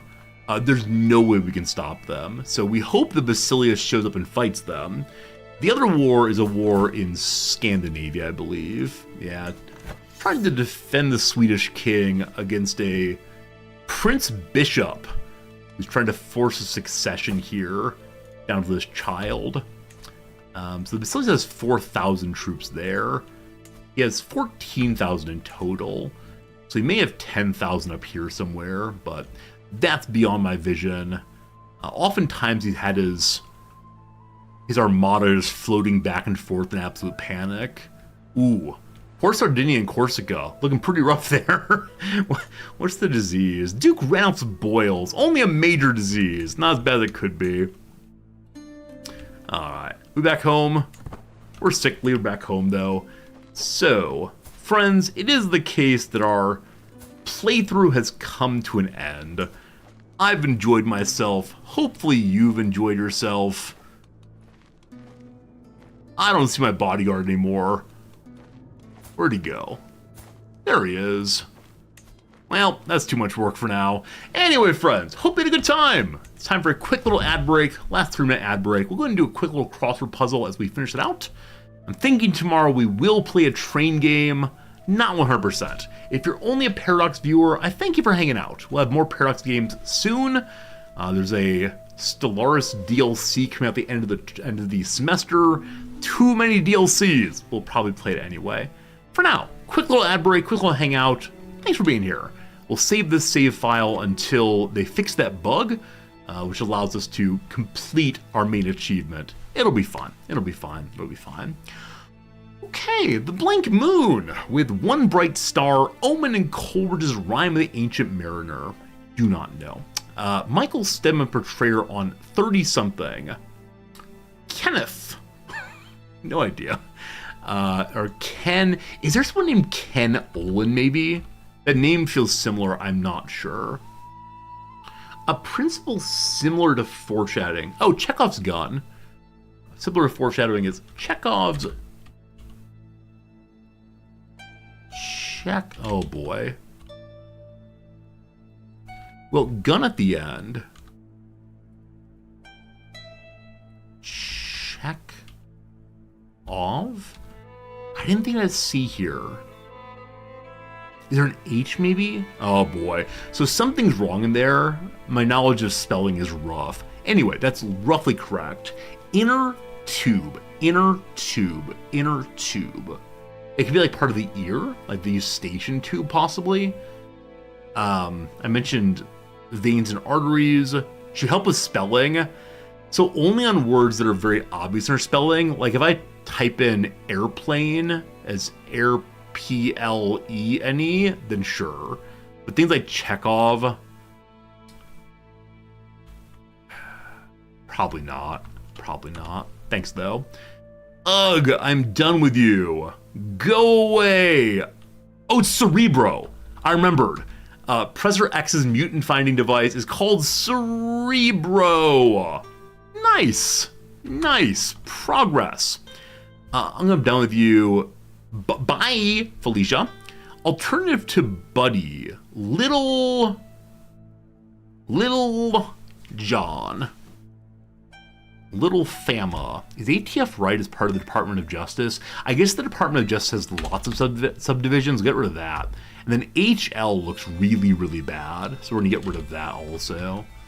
And then put the ATF back in. So Lil Friend. F-R-I-E-N. Nope. Little... Yeah, no idea. We're doing downs. Alternative to a Shroom Cap. No idea. Okay, so Something Yellow is the name of the song that I thought was Look at Me Now. Satiny undergarment. Satiny. We just don't know these things. Something yellow. So Chekhov is definitely not a C there. It's not double H either. Okay. Which whichever way. Alternative shroom cap, I don't know what that is. Speaking. So that's me. That's me. As I mentioned before, like talking on the phone. Look under the hood. A freckled whelp hellborn feels possible as a cruel description of Caliban. Be hell with one L. I think there's a goddess named Hell, maybe.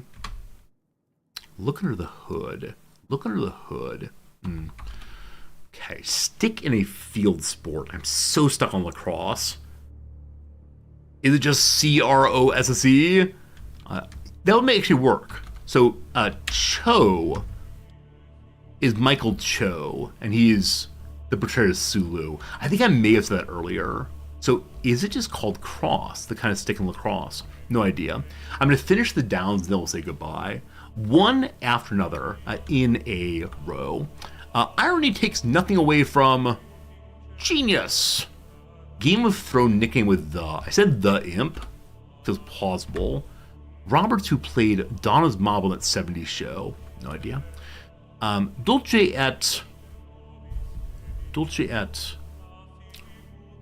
The other word for honor is. Some basketball game giveaways. Oh, instead of giveaways like a person on the opposite team intercepting, it's probably t-shirts being given away to the crowd with a t-shirt cannon. Cheesemaker's vessel. Do they use vats? It's a possibility, I guess. What is this one now? Neural nets, or perceptron groups. I don't know if the perceptrons are kind of program. Okay, no idea. Anyway, that is the ad break for now, the crossword for now. We'll finish this one someday. Here comes Big Resorty. My friends, I thank you. Today was a fun stream. Another week has begun. We're hanging out and playing CK3. Always a good time.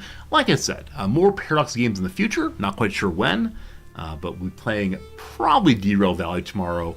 Or we might talk our way through all the games I have in my inbox and see if you want me to play any of them. We got things like Breachway. We got things like, I don't know.